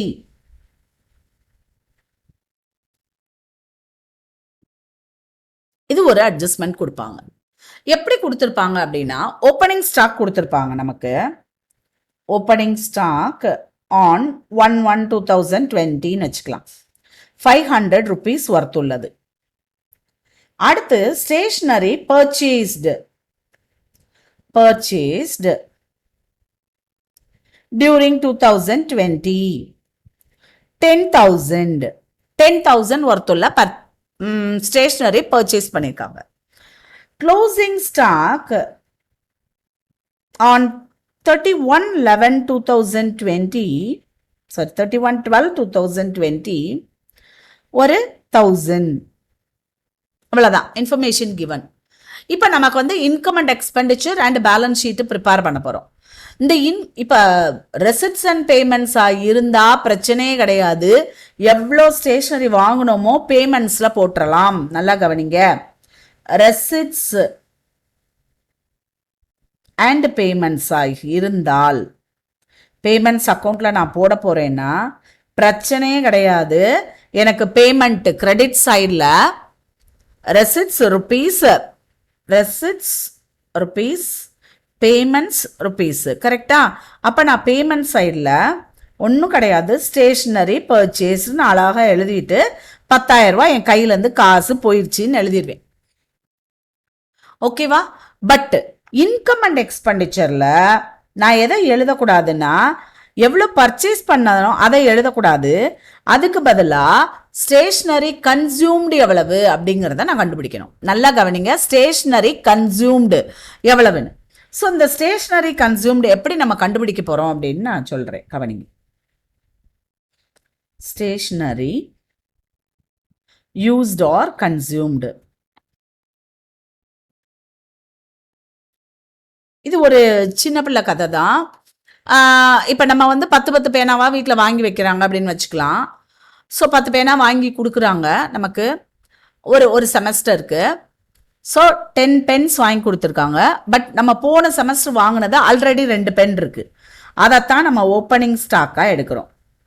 Opening stock already you have 2 pens. இப்போ ஆஸ் யூஷுவல் ஒரு செமஸ்டருக்கு உனக்கு 10 பென் வாங்கி கொடுப்பாங்க, அந்த 10 pens. Now you have 12 pens in your hand, right? In hand. Okay, இப்போ என்ன கொடுத்துருக்காங்கன்னா க்ளோசிங் ஸ்டாக்கு உன் கையில் 3 பென்ஸ் இருக்குன்னு வச்சுக்கலாம். எப்போ at the end of the semester you have 3 pens in your hand as closing stock. அப்போ how much you have consumed? number of pens used எவ்வளவு? அதாவது ஏற்கனவே 2 பென் மீதி வச்சிருந்த, இப்போ ஒரு 10 பென் வாங்கி கொடுத்துருக்காங்க, டோட்டலாக 12 பென்ஸ் வச்சிருந்த. எப்போ ஸ்டார்டிங் ஆஃப் த செமஸ்டரில். இப்போ எண்ட் ஆஃப் த செமஸ்டர் வந்துருச்சு, எடுத்து யூஸ் பண்ணிட்டே இருந்த. எவ்வளோ யூஸ் பண்ணன்னு உனக்கே தெரியாது. பட் அந்த டப்பாவில் எண்ட் ஆஃப் த செமஸ்டர் நீ பார்க்கும்போது 3 பென் இருக்கு. அப்போ 9 pens you have used. The same thing you are going to apply here also.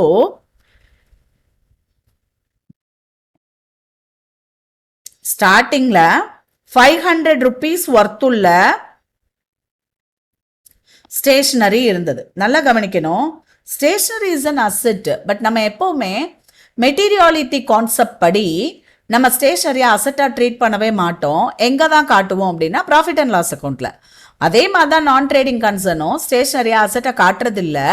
இந்த மாதிரி தான் அவங்க எவ்வளோ கன்சியூம் பண்ணாங்களோ அதை மட்டும் இன்கம் அண்ட் எக்ஸ்பெண்டிச்சரில் காமிச்சிட்டு க்ளோசிங் பேலன்ஸை எங்கே காமிச்சிருவாங்க? பேலன்ஸ் ஷீட்டில் காமிச்சிட்டு போயிட்டே இருப்பாங்க. ஸோ கவனிங்க, ஓப்பனிங் ஸ்டாக் 500 rupees ஒர்த்துள்ளது இருந்ததாம், ரைட். அடுத்து 10,000 ரூபாய் ஒர்த்துள்ள ஸ்டேஷனரி வாங்கியிருக்காங்க. So total amount of stationery in hand 10,500.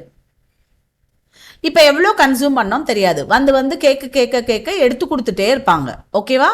But நம்ம மீதி எவ்வளோ இருக்கு அப்படின்னு பார்க்கும்போது, இயர் எண்டில் மீதி எவ்வளோ இருக்குன்னு பார்க்கும்போது 1000 rupees ஒர்த்துள்ள ஸ்டேஷனரி தான் கையில் இருக்கு. So how much we have consumed அப்படின்னா 9,500 வி ஹாவ் கன்சியூம்டு. நல்லா கவனிச்சுக்கிட்டீங்களா? ஸோ நம்ம ரெசிப்ட்ஸ் அண்ட் பேமெண்ட்ஸில் எவ்வளோ ரூபாய்க்கு வாங்கணுமோ அதை காமிக்கணும். பட் இங்கிட்டு எக்ஸ்பெண்டிச்சர், இந்த சைடு இன்கம், ரைட்டா? எக்ஸ்பெண்டிச்சர் சைடில் ஸ்டேஷ்னரி கன்சியூம்டு ஆர் யூஸ்டு போட்டு 9,500 காட்டணும். At the same time balance ஷீட்டில் க்ளோசிங் ஸ்டேஷ்னரின்னு ஸ்டேஷ்னரி எவ்வளவு நமக்கு மீதி இருந்தது 1000 அப்படின்னு காமிச்சிடணும். 1000 தானே மீதி, ஓகே ஃபைன், 1000 காமிச்சிடணும். ஓகேவா? ஸோ ரெசிப்ட்ஸ் அண்ட் பேமெண்ட்ஸ் வந்து the account serves the purpose of both profitability account as well as balance sheet.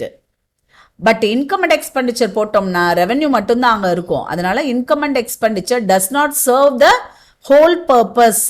Without balance sheet income and expenditure is nothing. அதனால இன்கம் அண்ட் எக்ஸ்பெண்டிச்சர் போட்டோம்னா ஆட்டோமேட்டிக்கா balance ஷீட்டும் போடணும். அண்டர்ஸ்டுட்மா? Okay, இது ஸ்டேஷனரிக்கு. அடுத்து இந்த sports equipments கொடுப்பாங்க. Sports equipments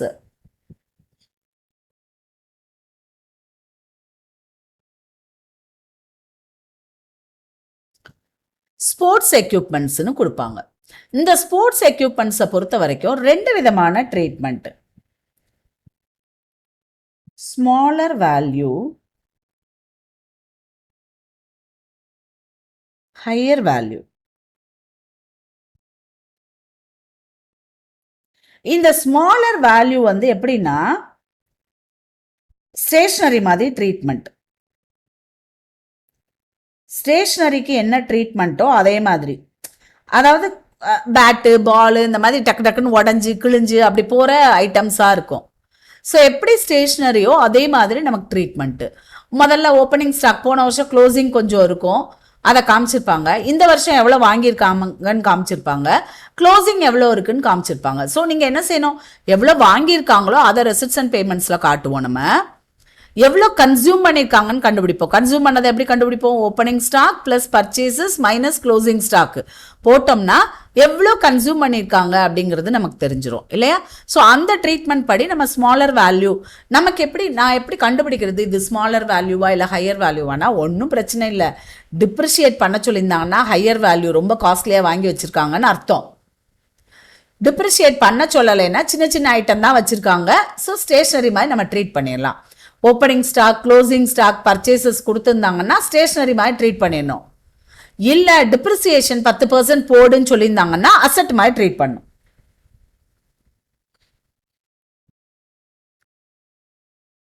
எப்படி அசட்டில் நம்ம அசட் சைடில் ஃபுல் அமௌண்ட் 1 லட்சம் ரூபான்னு காமிச்சிட்டு எவ்ரி இயர் 10% போட சொல்லுவாங்க. ஸோ 10%, 10,000 கழிச்சு 90,000 போடுவோம். இன்கம் அண்ட் எக்ஸ்பெண்டிச்சரில் நம்ம அந்த 10,000 டிப்ரிசியேஷனை காட்டுவோம் இல்லையா? Same treatment.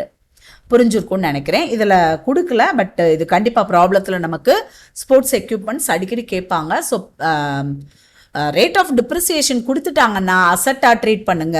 இல்லை ஓப்பனிங் ஸ்டாக், பர்ச்சேசஸ், க்ளோசிங் ஸ்டாக்குன்னு கொடுத்துருந்தாங்கன்னா ஸ்டேஷனரிக்கு எப்படி நம்ம ட்ரீட் பண்ணுமோ அது மாதிரி ஸ்போர்ட்ஸ் எக்யூப்மெண்ட்ஸ் யூஸ்டு எவ்வளோன்னு கண்டுபிடிச்சு அதை இன்கம் அண்ட் எக்ஸ்பெண்டிச்சரில் போடணும். So depending on the problem are depending on the information given, you have to take the decision whether stationary treatment is required or asset treatment is required. Understood? Right. Then next one.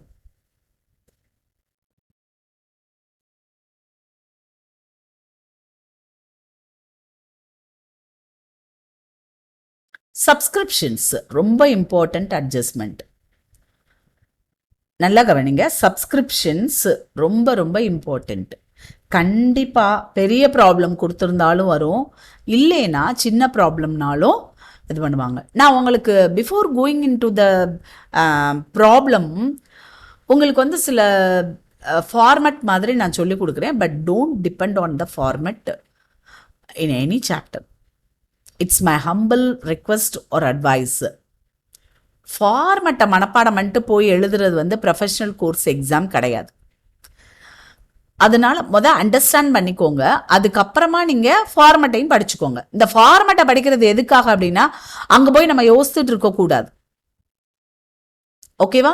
So கஷ்டமான ப்ராப்ளம்னா தான் யோசிக்கணும்.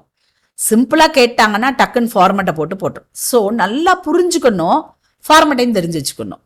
ஓகேவா? Right. இப்போ நான் உங்களுக்கு முதல்ல சப்ஸ்கிரிப்ஷனோட இதை சொல்கிறேன். சப்ஸ்கிரிப்ஷன் இது ஒன்றும் கிடையாது. சந்தா ஆனுவல் சப்ஸ்கிரிப்ஷன் ரிசீவ் பண்ணுவாங்க.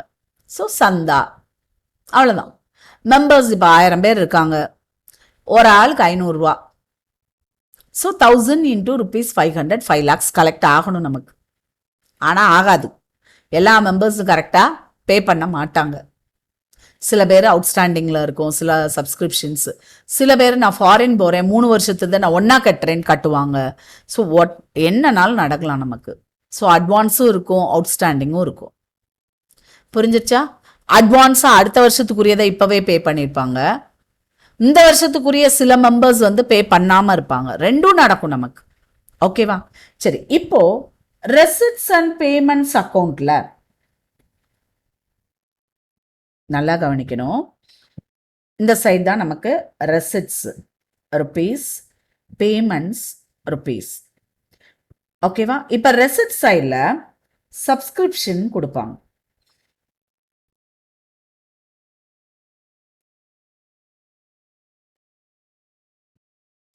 முதல்ல இது என்ன அமௌண்ட்டுங்கிறத நீங்கள் தெரிஞ்சுக்கணும். இந்த சப்ஸ்கிரிப்ஷன் வந்து கரண்ட் இயரில் ரிசீவ் பண்ண அமௌண்ட். நம்ம ரெசிப்ட்ஸ் அண்ட் பேமெண்ட்ஸ் அக்கௌண்ட்டோட ஃபீச்சர்ஸை நீங்கள் யோசித்து பார்க்கணும். வந்து கேஷ் பேசிஸ், கேஷ் உள்ளே வந்தால் மட்டும்தான் எழுதுவாங்க. அஃப்கோர்ஸ் ஸோ அதுக்கு அடுத்து கரண்ட் இயரில் ரிசீவ் பண்ணாதான் எழுதுவாங்க. ஆனால் அது எந்த வருஷத்துக்குரியதானாலும் இருக்கலாம். ப்ரீவியஸ் இயரோட பேலன்ஸ் அவுட்ஸ்டாண்டிங்கை இங்கே கலெக்ட் பண்ணியிருக்கலாம். கரண்ட் இயர்க்குரிய சப்ஸ்கிரிப்ஷன் கலெக்ட் பண்ணதையும் இன்க்ளூட் பண்ணியிருப்பாங்க. நெக்ஸ்ட் இயர்க்குரியதை அட்வான்ஸாக ரிசீவ் பண்ணதையும் எழுதியிருப்பாங்க. நல்லா கவனிக்கணும். அங்கே நம்ம பார்த்தோம், first one cash basis. Of course cash receive பண்ணாதான் எழுதுவாங்க. ஸோ இந்த ரூபா பூரா 1,00,000 ரூபா பக்கா நம்ம கல்லாப்பட்டியில் வந்து விழுந்துருச்சு. கரண்ட் இயரில் ரிசீவ் பண்ணியிருந்தா தான் எழுதுவாங்க. ரைட், பக்கா 2020ன்னு வச்சுக்கலாம். 20க்குரியதை ரிசீவ் பண்ணி, ஐ மீன் 20ல் ரிசீவ் பண்ணியிருக்காங்க. இந்த இயர் 2020. அதுக்கு அடுத்து எந்த வருஷத்துக்குரியதானாலும் இருக்கலாம். ஸோ யூ ஷுட் நோ, இந்த ரெசிப்ட்ஸ் அண்ட் பேமெண்ட்ஸில் கொடுத்துருக்கிறது கரண்ட் இயர்க்குரிய ரூபா மட்டும் கிடையாதுங்கிறத நல்லா மண்டையில் ஏற்றிக்கணும். ஓகேவா? அது வந்து ப்ரீவியஸ் இயர் தான் இருக்கலாம், கரண்ட் இயர் தான் இருக்கலாம், சப்சிக்வெண்ட் இயர் தாவும் இருக்கலாம். நம்ம தியரியில் ஏற்கனவே படிச்சிருக்கோம். ஸோ இப்போ நான் சொன்னேன் 2020க்குரியது நான் ப்ரிப்பேர் பண்ணுறேன்னா 2019க்குரிய அவுட்ஸ்டாண்டிங்கை கலெக்ட் பண்ணியிருக்கலாம். இல்லைன்னா 2020க்குரிய சப்ஸ்கிரிப்ஷனை கலெக்ட் பண்ணியிருக்கலாம். இல்லைன்னா 2021க்குரிய ரூபாயை அட்வான்ஸாக கலெக்ட் பண்ணியிருக்கலாம். எதுனாலும் நடக்கிறதுக்கு நமக்கு சான்சஸ் இருக்கு. 3 இருக்கலாம், இல்ல 2 இருக்கலாம். இந்த 2மோ அல்லது இந்த 2மோ இருக்கலாம். இல்ல 2020 நமக்கு தெரியாது, we don't know. So we should refer the adjustment first. அப்படின்னா தான் நமக்கு தெரியும். புரிஞ்சிருச்சா? Okay, fine. இப்போ இதை நல்லா தெரிஞ்சுக்கோங்க. ரெசிப்ட்ஸ் அண்ட் பேமெண்ட்ஸ் அக்கௌண்ட்ல இருக்கிறதுல எல்லாமே கலந்துருக்குங்கிறத நீங்க தெரிஞ்சுக்கோங்க. Right. What about income and expenditure? Expenditure rupees, income rupees. So நான் இங்கே தான் எழுத போகிறேன் சப்ஸ்கிரிப்ஷன். இது என்ன சப்ஸ்கிரிப்ஷன் நான் எழுத போகிறேன்? கரண்ட் இயர்க்குரிய ரூபா எங்கெங்க இருக்கோ எல்லாத்தையும் கலெக்ட் பண்ணி நான் போட்டுருவேன். நல்லா கவனிக்கணும். லாஸ்ட் இயரோட ப்ரீவியஸ் இயரோட அட்வான்ஸ், அது இந்த வருஷத்துக்குரியது. அதை கண்டிப்பாக நான் மறக்காம எடுத்துக்கணும். போன வருஷமே இந்த வருஷத்துக்குரிய ரூபாயை சில மெம்பர்ஸ் அட்வான்ஸாக பே பண்ணியிருக்காங்களோ அதை முதல்ல அங்கேருந்து எடுத்துடணும் நான். ப்ளஸ் கரண்ட் இயரில் கலெக்ட் பண்ண அமௌண்ட்டு, கலெக்டட் அமௌண்ட்டு, அது இந்த வருஷத்துக்குரியது. ஓகேவா? அடுத்து கரண்ட் இயர்க்குரிய அவுட்ஸ்டாண்டிங் அமௌண்ட் இன்னும் கலெக்ட் ஆகலை. கரெக்டு தானே? நான் சொன்னேன் இல்லையா, 1000 × 500, 500 rupees per member, 1000 மெம்பர், 5 லட்சம் ரூபாய் எனக்கு இங்கே வரும். எப்படி வரும்? அட்வான்ஸாக கலெக்ட் பண்ணது, கரண்ட் இயர்க்குரியதை கரண்ட் இயர்லேயே கலெக்ட் பண்ணது, கரண்ட் இயர்க்குரியது இன்னும் கலெக்ட் பண்ணப்படாமல் இருக்கிறது. ஸோ இந்த 3ஐயும் ஆட் பண்ணிங்கன்னா தான் இன்கம் அண்ட் எக்ஸ்பெண்டிச்சருக்குரியது வரும். ரைட். இப்போ நான் ஏற்கனவே சொல்லியிருக்கேன், இன்கம் அண்ட் எக்ஸ்பெண்டிச்சர் போட்டோம்னா கம்பல்சரியாக பேலன்ஸ் ஷீட் போடணும். ஸோ பேலன்ஸ் ஷீட்டில் நம்ம எப்படி காட்ட போகிறோம்? ஒன்றும் கிடையாது. Outstanding income outstanding asset side. So subscription அவுட்ஸ்டாண்டிங்கை இந்த சைடு எழுதிடணும், சப்ஸ்கிரிப்ஷன் இன் அட்வான்ஸை இந்த சைடு எழுதிடணும். அவ்வளோதான், சிம்பிள், ரொம்ப சிம்பிள். போன வருஷத்துக்குரியது போன வருஷம் பேலன்ஸ் ஷீட்ல இருக்கும், இந்த வருஷத்துக்குரிய இந்த வருஷம் பேலன்ஸ் ஷீட்ல இருக்கு, அவ்வளவு. ஓகேவா? அவுட்ஸ்டாண்டிங் எக்ஸ்பென்சஸ் தான் நமக்கு லயபிலிட்டி, நம்ம லயபிலிட்டி சைடில் எழுதுவோம். இது இன்கம், சப்ஸ்கிரிப்ஷன் இன்கம். ஸோ அந்த அவுட்ஸ்டாண்டிங் அசட் சைடில் நம்ம எழுதணும். இங்கிட்ட அசெட்ஸ், இங்கிட்ட லயபிலிட்டி. புரிஞ்சிச்சா? ரைட், இவ்வளோதான் சிம்பிள். இப்போ நமக்கு எப்படி கண்டுபிடிக்கணும் அப்படிங்கிறது தான் ப்ராப்ளம் நம்ம பார்க்க போகிறோம். ஃபஸ்ட்டு ப்ராப்ளம் எடுத்துக்கலாம். உங்களுக்கு இப்போ எதை எங்கே காட்டணுங்கிறத நான் சொல்லி கொடுத்துட்டேன். இப்போ நம்ம பார்க்கலாம். On 31st December 2019, a club had subscription in arrears. இப்போ ஃபர்ஸ்ட் நீங்கள் என்ன தெரிஞ்சுக்கணும் அப்படின்னா, எது கரண்ட் இயர், எது ப்ரீவியஸ் இயர், எது சப்சிக்வெண்ட் இயருங்கிறத முதல்ல நீங்கள் எழுதிக்கணும். ஓகேவா? So on 31st December 2019, a club had subscription in arrears of rupees 16,000 and in advance rupees 4,000 during the year ended. This is the current year, 31st December 2020, because they are following calendar year. So January to December follow பண்ணுறாங்க. ரொம்ப simple நமக்கு. அப்போ நம்ம ஃப்ரீயாக சொல்லிடலாம், current year is 2020, previous year is 2019, subsequent year is 2021, right? So the club received a subscription of rupees 2,08,000, of which 10,400 was related to 2021. 2021 10,40,000 ரூபாய் இருக்கு. Right. On 31st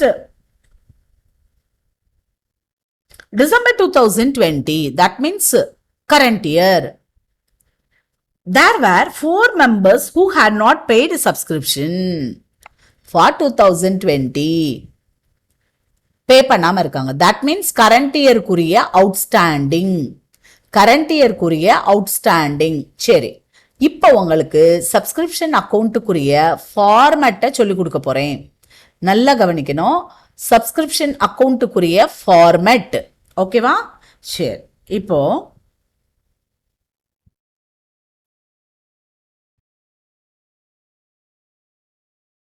sometimes நம்ம ஸ்டேட்மெண்ட்டாகவும் போடுவோம், சில நேரங்களில் சப்ஸ்கிரிப்ஷன் ஆகும். ரைட், கவனி. ப்ரீவியஸ் இயர் பேலன்ஸ் ஷீட்டில் current இயருக்குரிய advance இருக்கும் இல்லையா, கரண்ட் இயருக்குரிய ரூபாயை அட்வான்ஸாக ரிசீவ் பண்ணது, அதை இங்கே முதல்ல எழுதணும். By balance brought down,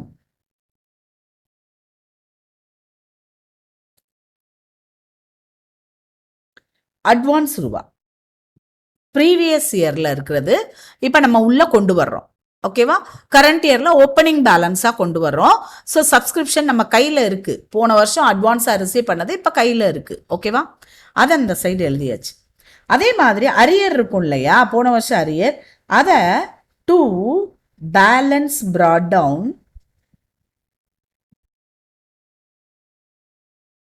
arrear, இது ரெண்டுமே ப்ரீவியஸ் இயருக்கு உரியதுப்பா.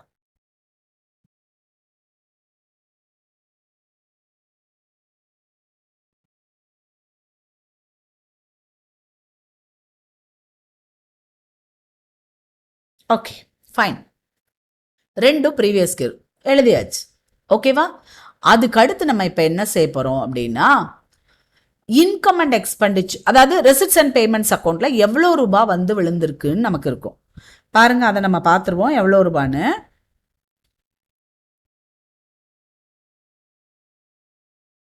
ஓகே, முதல்ல நம்ம ஃபார்மேட்டை போட்டு முடிச்சுக்கலாம். Okay, as by receipts and payments account எவ்வளோ அமௌண்ட் ரிசீவ் பண்ணுமோ அதை நம்ம எழுதிக்கணும். ஓகேவா? அதுக்கடுத்து இந்த side to income and expenditure account. ஏன்னா எது கொடுத்துருப்பாங்கன்னு தெரியாது. இன்கம் அண்ட் எக்ஸ்பெண்டிச்சர் அக்கௌண்ட்ல இவ்வளோ போட்டிருக்கு, நீ ரெசிட்ஸ் அண்ட் பேமெண்ட்ஸ்ல எவ்வளோன்னு கண்டுபிடினா இதை போட்டணும், இதை வந்து நம்ம பேலன்சிங் ஃபிகராக கண்டுபிடிக்கணும். இல்லை ரெசிப்ட்ஸ் அண்ட் பேமெண்ட்ஸ் கொடுத்துட்டாங்க, நம்ம இதை கண்டுபிடிக்க போகிறோம் அப்படின்னா இந்த மாதிரி எழுதும். ஓகேவா, புரிஞ்சிருச்சா? நல்லா ஞாபகம் வச்சுக்கோங்க. அடுத்து நெக்ஸ்ட் ஒன், இப்போ க்ளோசிங் பேலன்ஸ் ரிவர்ஸாக வரும். Advance of the previous year இந்த சைடு எழுதணும்ல, இப்போ இங்கே வரும் to balance carry down advance collected in current year. அதே மாதிரி இங்க by balance carry down advance sorry arrear.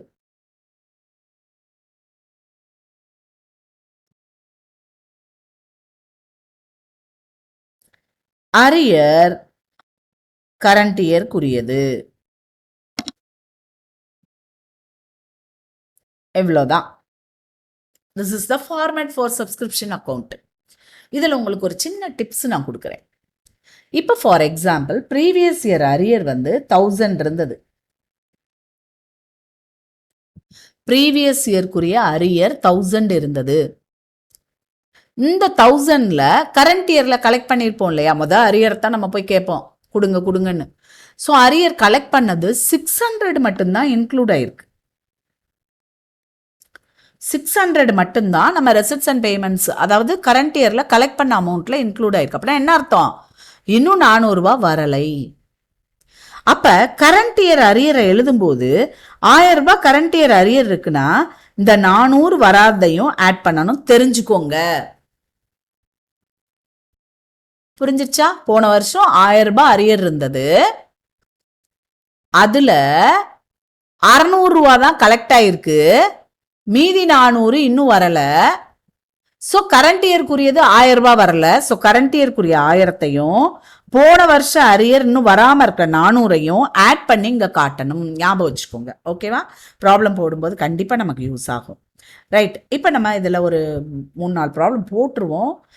நம்ம ஒரு ப்ராப்ளம் இப்போ வாசித்துட்டு இருந்தோம் இல்லையா? ஸோ திரும்ப நம்ம வாசிப்போம்.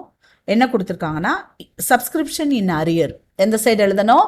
டெபிட் சைடில் balance brought down, advance credit சைடில் பேலன்ஸ் ப்ராட் டவுன். அடுத்து த கிளப் ரிசீவ்டு சப்ஸ்கிரிப்ஷன், நல்லா கவனிக்கணும், ரிசீவ்டு சப்ஸ்கிரிப்ஷன் கொடுத்துருக்காங்க. அப்படின்னா இது என்னது? நமக்கு ரெசிப்ட்ஸ் அண்ட் பேமெண்ட்ஸ் அக்கௌண்ட்ல போட வேண்டிய அமௌண்ட் 2,08,000. அதில் அழகாக பிரித்து கொடுத்துருக்காங்க. 10,800 was related to 2021, அடுத்த வருஷத்துக்குரிய அட்வான்ஸ். ஓகேவா? அடுத்து பாருங்க, இன்னொன்று என்ன கொடுத்துருக்காங்கன்னு, டிசம்பர் 2020ல என்ன இருக்கு? நமக்கு அவுட்ஸ்டாண்டிங் இருக்கு. எத்தனை பேர் பே பண்ணல? 4 பேர் பே பண்ணல. ஒரு ஆளுக்கு 1600 ரூபாய் வர வேண்டியது இருக்கு.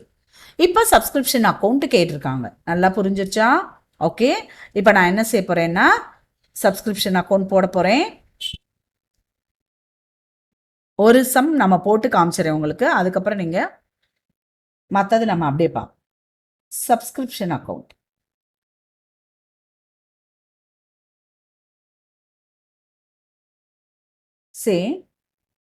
ஃபர்ஸ்ட் எழுதி வச்சுக்கோங்க. பை பேலன்ஸ் ப்ராட் டவுன், கொஞ்ச நாளைக்கு பழகிற வரைக்கும் நீங்கள் ப்ராக்கெட்டுக்குள்ளே எழுதலாம். Advance of previous year. அடுத்து to balance brought down arrear of previous year. So நமக்கு வந்து அதுக்கு முன்னாடி நீங்கள் என்ன செய்யலாம் அப்படின்னா, ப்ரீவியஸ் இயர்னா எது? நமக்கு 2019. கரண்ட் இயர் எது? 2020. நெக்ஸ்ட் இயர் எது? 2021. இதை நல்லா ஞாபகம் வச்சுக்கோங்க, மைண்டில் வச்சுக்கோங்க, எழுதுனா தான் மைண்டில் இருக்கும். ரைட், இப்போ பாருங்க, நான் ஓப்பனிங் பேலன்ஸை முதல்ல நான் எடுக்க போகிறேன். Same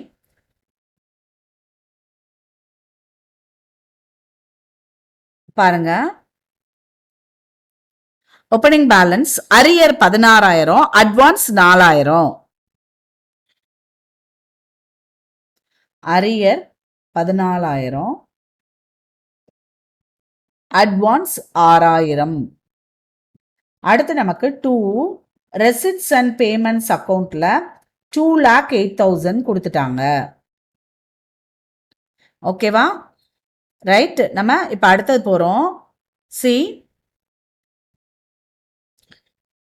of which 10,400 was related to 2021. அதை வந்து நம்ம பிரிச்சு காமிக்கணும்னா காமிக்கலாம். ஓகேவா? இப்ப நான் வந்து இந்த 2,08,000 10,400 ஒரே ஒரு நிமிஷம் 10,400 was related to 2021. நல்லா கவனிங்க. 2021 குறியது. அப்ப அட்வான்ஸ் 10,400. அப்ப இந்த 2,08,000 நான் எப்படி பிரிக்கிறேன் மட்டும் பாருங்க. 2019 இது 2019 குறிய அரியர் 14,000 இருக்கு. 14,000. 2020 குறியது இனிமேதான் கண்டுபிடிக்க போறேன் நானு. அடுத்து 2021 குறியதான் நம்ம இப்ப சொன்ன 10,400.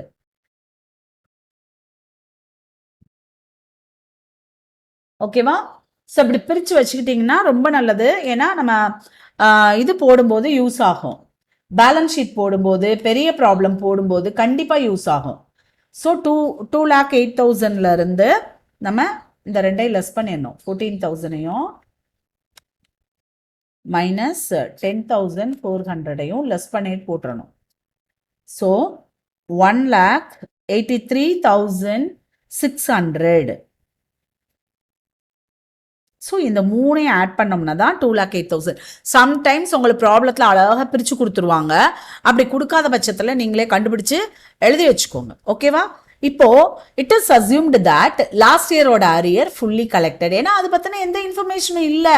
கம்மியாக கலெக்ட் பண்ணியிருந்தா கொடுத்துருப்பாங்க. எப்போ கொடுக்கலையோ எல்லாம் கரெக்டாக நடக்குதுன்னு அர்த்தம். கொடுத்துருக்காங்கன்னா பிரச்சனைன்னு அர்த்தம். ஓகேவா? ஸோ அரியர் ஃபுல்லாக கலெக்டடு நான் போட்டேன். போன வருஷம் அரியர் 14,000 இருந்தது, கலெக்டட். அடுத்து 21க்குரியது இவ்வளோ சேர்ந்துருக்குன்னு அவங்களே கொடுத்துட்டாங்க. ஓகேவா? புரிஞ்சிச்சா? ரைட். இப்போ நம்ம என்ன செய்ய போகிறோம் அப்படின்னாக்கா பை இன்கம் அண்ட் எக்ஸ்பெண்டிச்சர். இப்போ நம்ம இதுதான் ஆக்சுவலி சாரிப்பா, ரெசிப்ட்ஸ் அண்ட் பேமெண்ட்ஸ் இந்த சைடு எழுதணும். ஒரே ஒரு நிமிஷம்.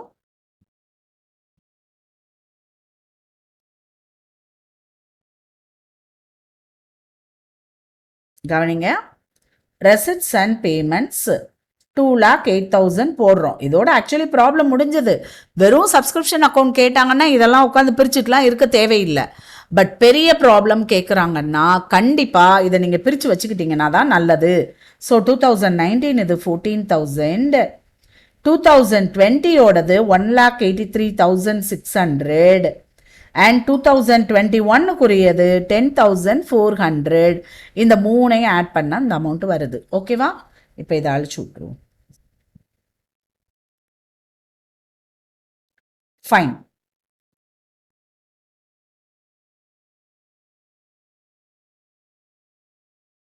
ரைட். ஸோ இந்த சைடு நம்ம இன்கம் அண்ட் எக்ஸ்பெண்டிச்சர் அதுதான் நமக்கு பேலன்சிங் ஃபிகர். ஸோ நான் அதை எழுதலை, தொடலை. இப்போ நான் க்ளோசிங் எழுதணும். க்ளோசிங் எப்படி எழுதணும் நான் சொல்லியிருக்கேன்ல. இந்த சைடு அரியர் ஓப்பனிங் இருந்ததுன்னா க்ளோசிங் இந்த சைடு.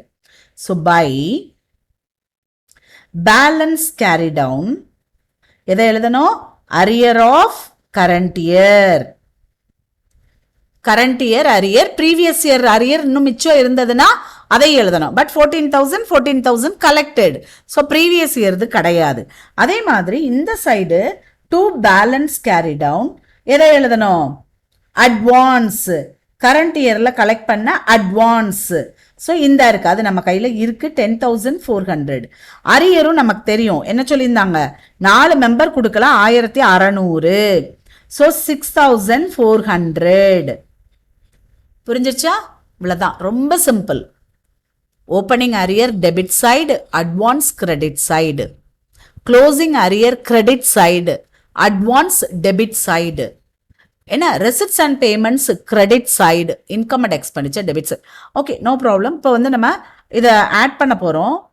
ஆட் பண்ணும்போது 004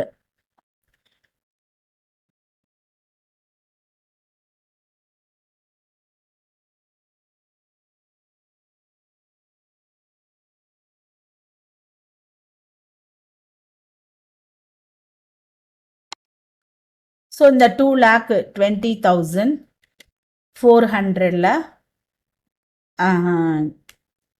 24,400 நம்ம லெஸ் பண்ண போகிறோம்.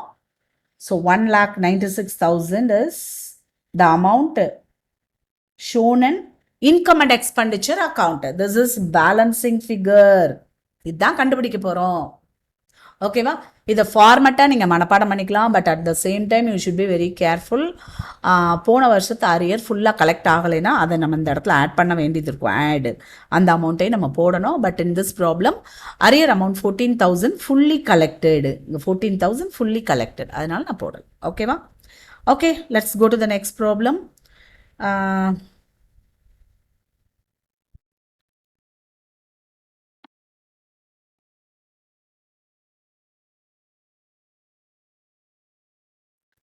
See,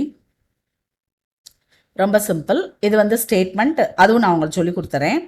sports club of Orissa, என்ன பாது கால்குலேஷன் தப்பா போட்டோம் நம்ம. 16,000 அரியர்ஸ்.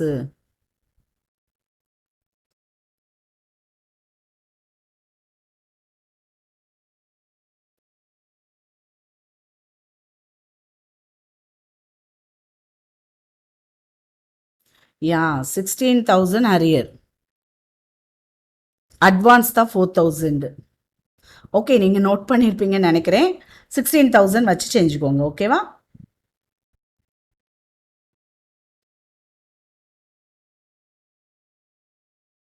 See here,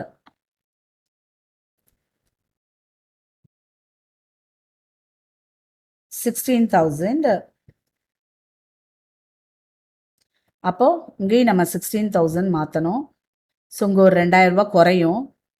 1,63,600 மாறும். அண்ட் எல்லாமே இங்கே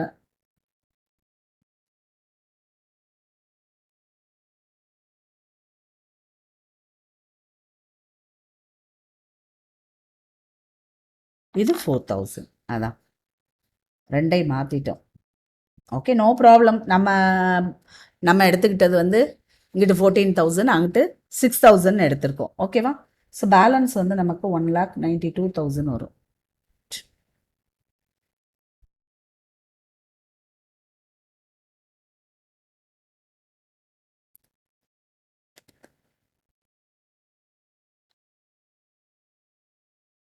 தட்ஸ் இட்.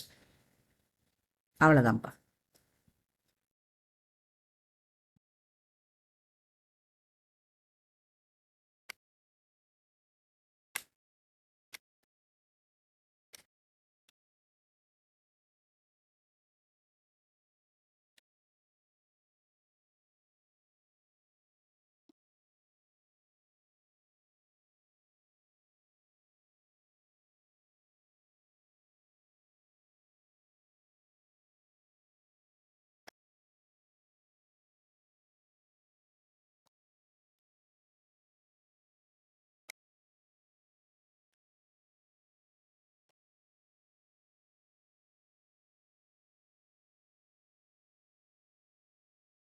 ஓகே, ஸோ இங்கே டோட்டல் நமக்கு மாறுது. அதை மாற்றிடுவோம்.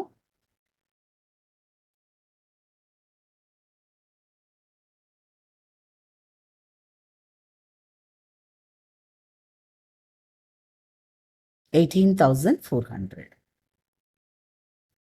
ஸோ கூட்டி பார்த்துருவோம். இது ரைட், குட். ஸோ ஒன்றும் இல்லை, நான் எடுத்தது வந்து 16,000 4,000க்கு பதிலாக 14,000 6,000 எடுத்து செஞ்சுட்டேன். But the concept is the same. ஓகேவா? கான்செப்ட் நல்லா புரிஞ்சிருச்சுல? ரைட். இப்போ நம்ம அடுத்த ப்ராப்ளம் நம்ம போயிட்டோம். இப்போ அடுத்த ப்ராப்ளம் நம்ம பார்க்கும்போது நமக்கு வந்து ஸ்டேட்மெண்ட் கேட்டிருக்காங்க இல்லையா? So be careful. ஸ்டேட்மெண்ட் கேட்கும்போது உங்களுக்கு நான் ஒரு சின்ன டிப்ஸ் சொல்லி கொடுக்குறேன். அதாவது இங்கேயுமே ரெசிப்ட்ஸ் அண்ட் பேமெண்ட்ஸ் கொடுத்து இன்கம் அண்ட் எக்ஸ்பெண்டிச்சரில் எவ்வளோ போடுறது அப்படின்னு கேட்கலாம். இல்லை இன்கம் அண்ட் எக்ஸ்பெண்டிச்சர் கொடுத்து ரெசிப்ட்ஸ் அண்ட் பேமெண்ட்ஸில் என்ன போடுறது அப்படின்னு கொடுக்கலாம். நீங்கள் இந்த அக்கௌண்ட்டை தரோவாக இருந்தீங்கன்னா, நல்லா கவனிங்க, இந்த அக்கௌண்ட்டு தரோவாக இருந்தீங்கன்னா உங்களுக்கு எப்படி நான் அந்த ஸ்டேட்மெண்ட்டை சொல்கிறேன் பாருங்களேன், எவ்வளோ ஈஸின்னு. இப்போ ரெசிட்ஸ் அண்ட் பேமெண்ட்ஸ் கொடுத்தாங்கன்னா ரெசிட்ஸ் அண்ட் பேமெண்ட் சைடை பாருங்க. இந்த இருக்கு நம்ம ஃபார்மேட் எழுதுனது. ரெசிட்ஸ் அண்ட் பேமெண்ட் சைடை பாருங்க.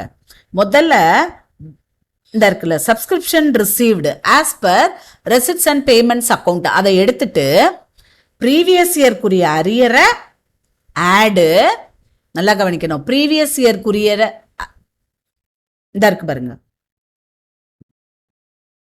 இந்த சைடு இருக்கிற எல்லாத்தையும் நம்ம ஆட் பண்ணணும்.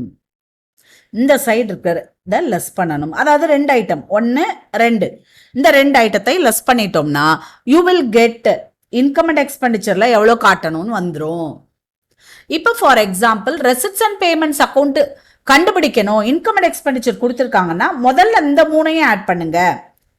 பிளஸ் பிளஸ் 3ஐயும் ஆட் பண்ணிட்டு இந்த 2ஐயும் லெஸ் பண்ணீங்கன்னா automatically you will get receipts and பேமெண்ட்ஸில் எவ்வளோ போடணும்னு வந்துடும். This is the simplest method. So நான் சொல்லி கொடுக்குறேன் பாருங்க.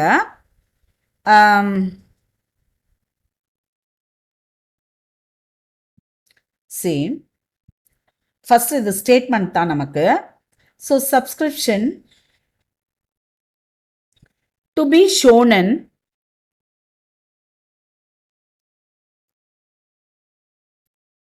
Income and expenditure account.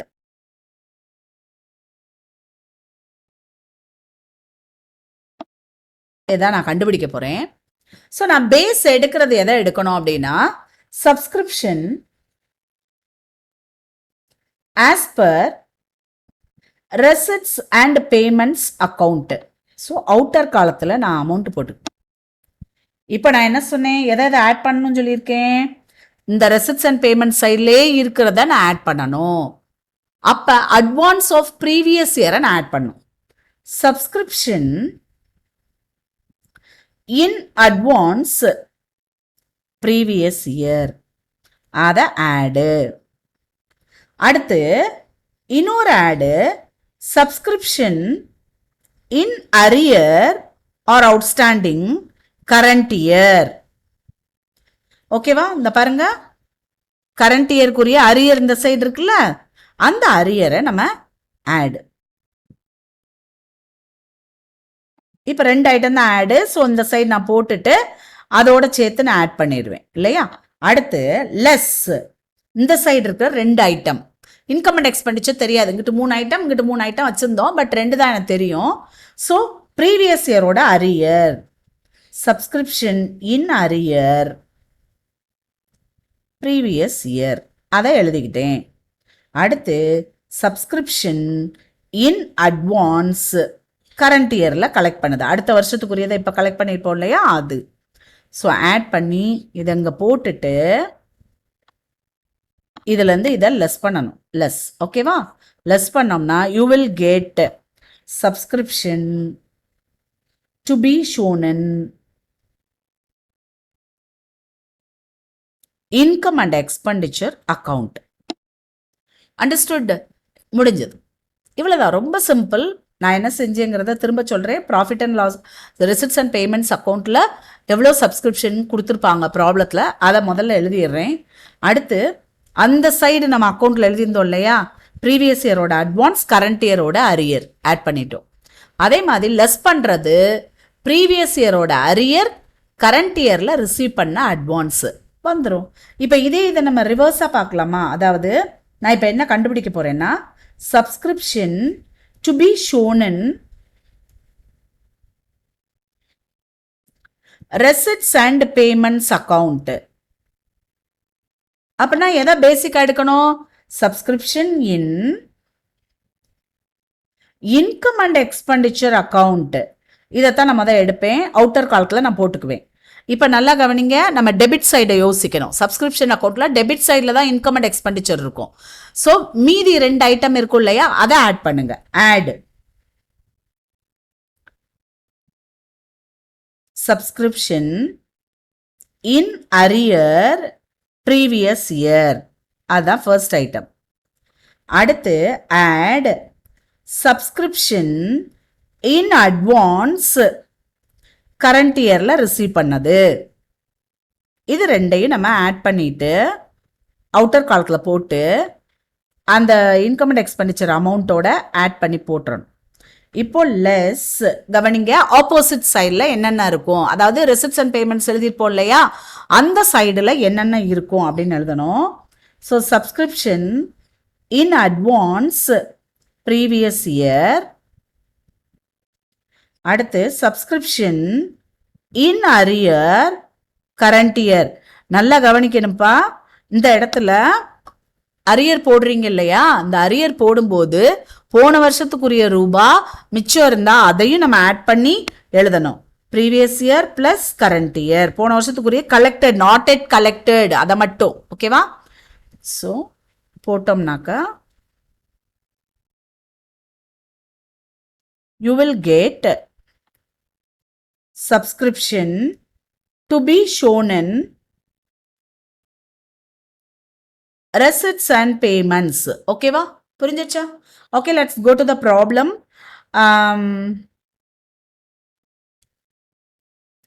Sports club had received, அழகாக கொடுத்துட்டாங்க. ரிசீவ்டு கொடுத்தாலே ரெசிப்ட்ஸ் அண்ட் பேமெண்ட்ஸ். அதை எழுதிடுவோமா? சோம்பேறித்தனப்படாமல் ஒவ்வொன்றா நம்ம எழுதிடுவோம், இல்லைன்னா நான் அமௌண்ட்டை தப்பு விட்டுருவேன். Okay, so receipts and payments கொடுத்துருக்காங்கன்னா ஆட்டோமேட்டிக்கலி நம்ம கண்டுபிடிக்க போகிறது subscription to be shown in income and expenditure தான் கண்டுபிடிக்க போகிறோம்.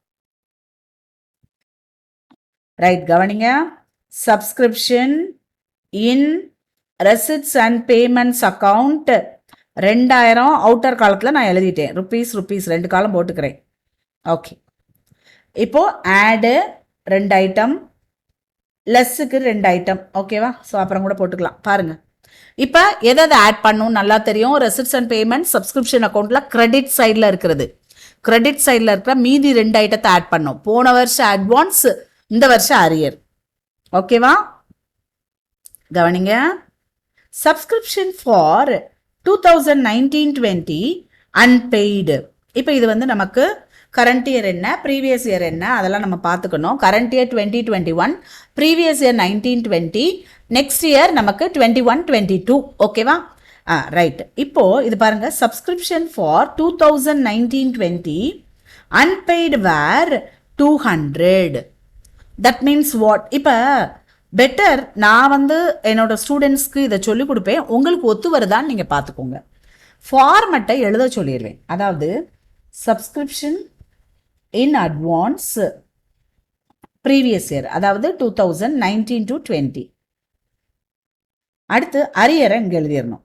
Subscription in arrear 2019-20. அதே மாதிரி சப்ஸ்கிரிப்ஷன் இன் அட்வான்ஸ் அந்த 2021-22 இப்போ கலெக்ட் பண்ணியிருப்பாங்க இல்லையா, அது இது இங்கே சப்ஸ்கிரிப்ஷன் இன் அரியர் கரண்ட் இயர்க்குரியது, தட் இஸ் 2020-21க்கு. ஓகேவா? Fine, right. இப்போ பாங்க, இப்போ ஒவ்வொரு இதாக வாஸ்து நம்ம அமௌண்ட் மட்டும் எழுதுனா போதும். ஓகே, இப்போ என்ன கொடுத்துருந்தாங்கன்னா 2019-20ல கவனிங்க, 2019-20ல இந்த இருக்கு சேம்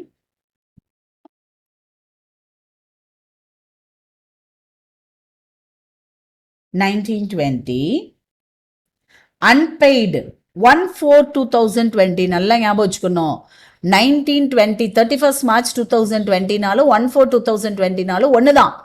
ஸோ கொடுக்கவும் செஞ்சுட்டாங்க. சப்ஸ்கிரிப்ஷன் ஃபார் 2008 ப்ரீவியஸ் இயர்க்குரிய அவுட்ஸ்டாண்டிங் அரியர் 200 ரூபாய். நல்லா கவனி, ப்ரீவியஸ் இயர்க்குரிய அவுட்ஸ்டாண்டிங் 200 ரூபாய்.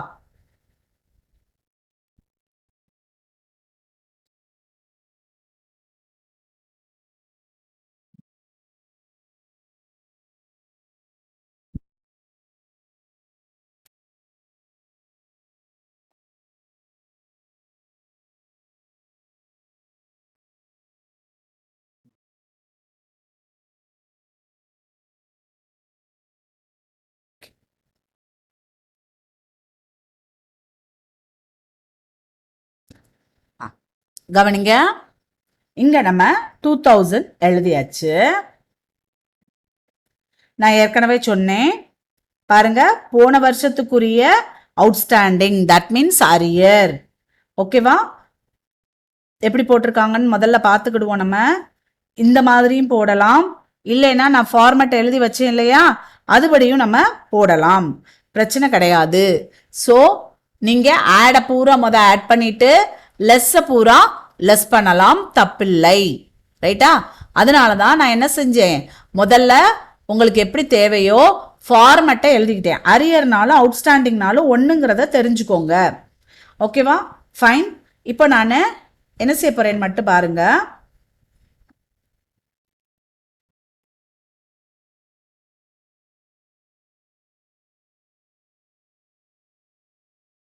சி கிரிட்ஸ் எடுத்துக்கிடுவோம், அப்படின்னா தான் நீட்டாக வரும். எஸ்,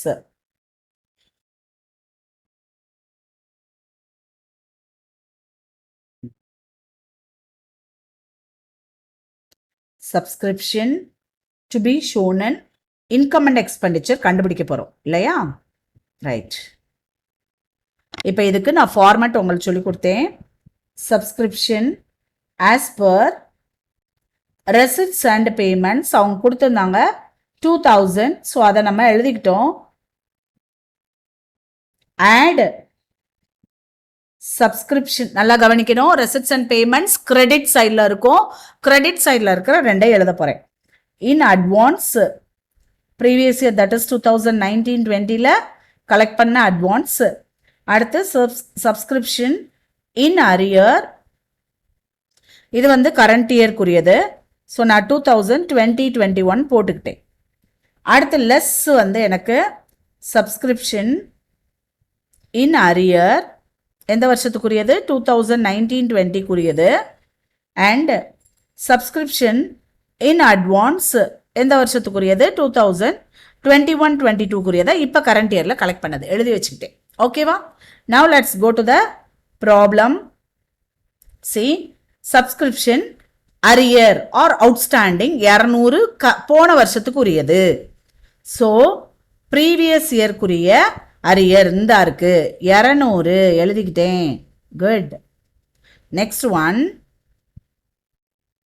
அடுத்த லைனை வாசிங்க. Subscription paid in advance on 31st March 2020. இந்த 31st March 2020 டக்குன்னு வேலை செய்யணும் காமர்ஸ் ஸ்டூடெண்ட்ஸ்க்கு.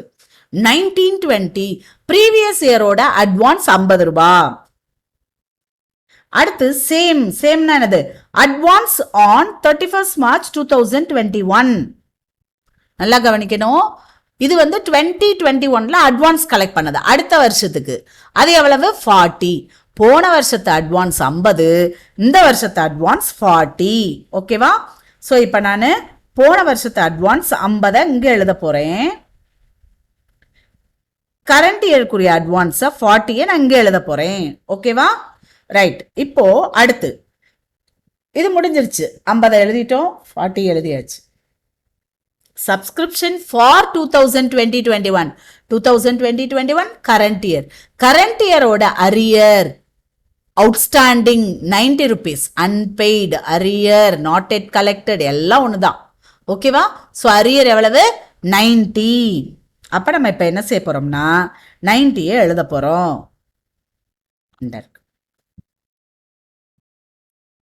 So total 140. ஸோ ஆட் பண்ணோம்னா 2140. இதில் நம்ம 240 லெஸ் பண்ணிட்டோம்னா 1900. That's all. So this is the amount of subscription to be shown in income and expenditure account. அவ்வளவுதான். Okay, let's go to the next problem.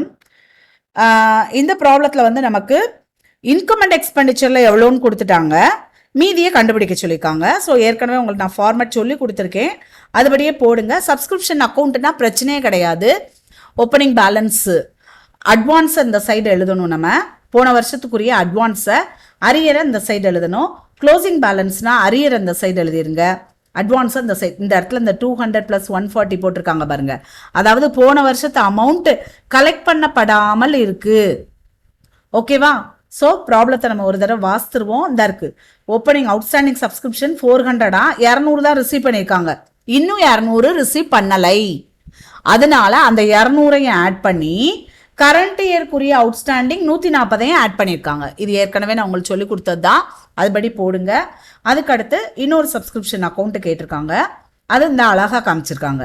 1819 1920 சூப்பராக காமிச்சிருக்காங்க, தனித்தனியாக காமிச்சிட்டாங்க அரியரை. இது நமக்கு என்னது அரியர் அமௌண்ட்டு. ஸோ அரியர் அமௌண்ட்டாக போன வருஷத்து ரூபாயே இன்னும் கரெக்டாகாமல் இருக்கிறது 500, இந்த வருஷத்துக்குரியது 1000ன்னு. ஸோ நீங்களே பார்த்துக்கலாம். ஓகேவா?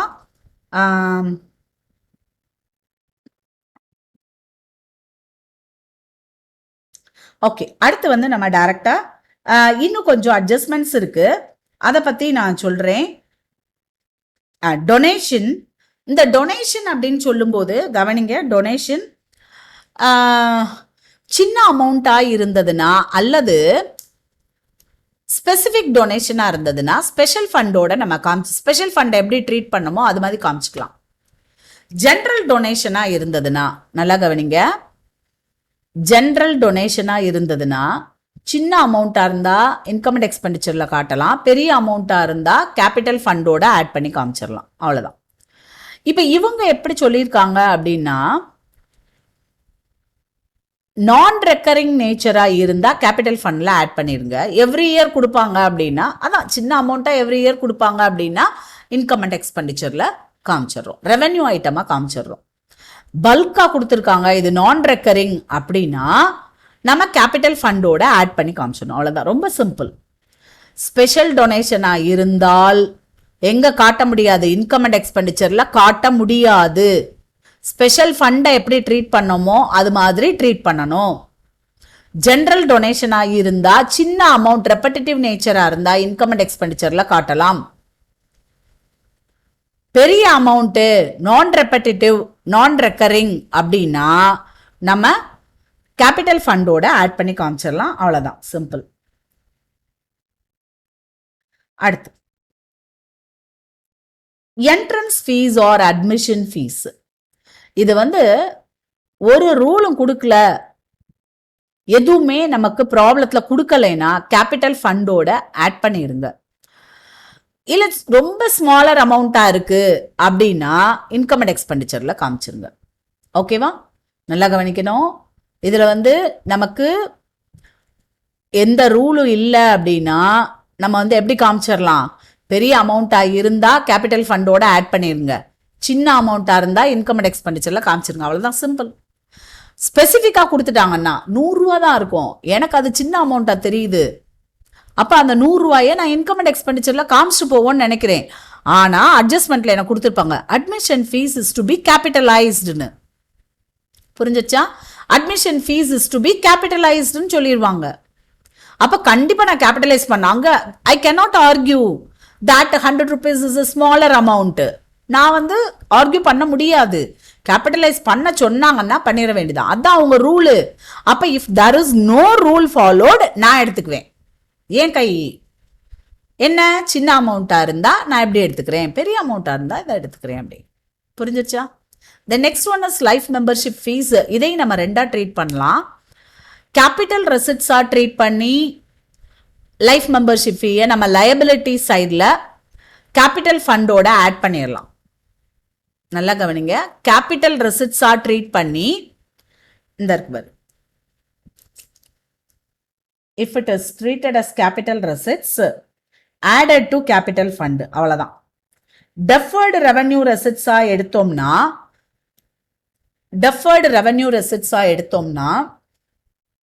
liability sideல லைஃப் மெம்பர்ஷிப் ஃபீஸ் தனியா காமிச்சிட்டு எவ்ரி இயர் கொஞ்சம் அமௌண்ட்டை அமார்டைஸ் பண்ணி இன்கம் அண்ட் எக்ஸ்பெண்டிச்சர்ல இன்கம் சைடில் கொண்டு போகணும். ஏன்னா சப்ஸ்கிரிப்ஷனை நம்ம அங்கே தானே காமிக்கிறோம். இதுவும் it's also like life membership ஃபீயும் நம்ம சப்ஸ்கிரிப்ஷன் தான். மொத்தமாக கட்டிட்டாங்க, அவங்க வருஷம் கட்டுறாங்க, அவ்வளோதான். அப்போ நம்ம என்ன செய்யணும் அப்படின்னா குறிப்பிட்ட போர்ஷனை எங்கே நம்ம இது பண்ணிட்டே வரணும், இன்கம் அண்ட் எக்ஸ்பெண்டிச்சரில் கிரெடிட் சைடில் அமார்டைஸ் பண்ணிட்டே வரணும். அமார்டைசேஷன் ஆஃப் லைஃப் மெம்பர்ஷிப் ஃபீ அப்படின்னு. அதுக்கடுத்து அந்த அமௌண்ட்டை கழிச்சு மீதியை நம்ம லைஃப் மெம்பர்ஷிப் ஃபீஸில் காமிச்சிட்டே வரணும். திடீர்னு ஒரு மெம்பர் இறந்துட்டாரு.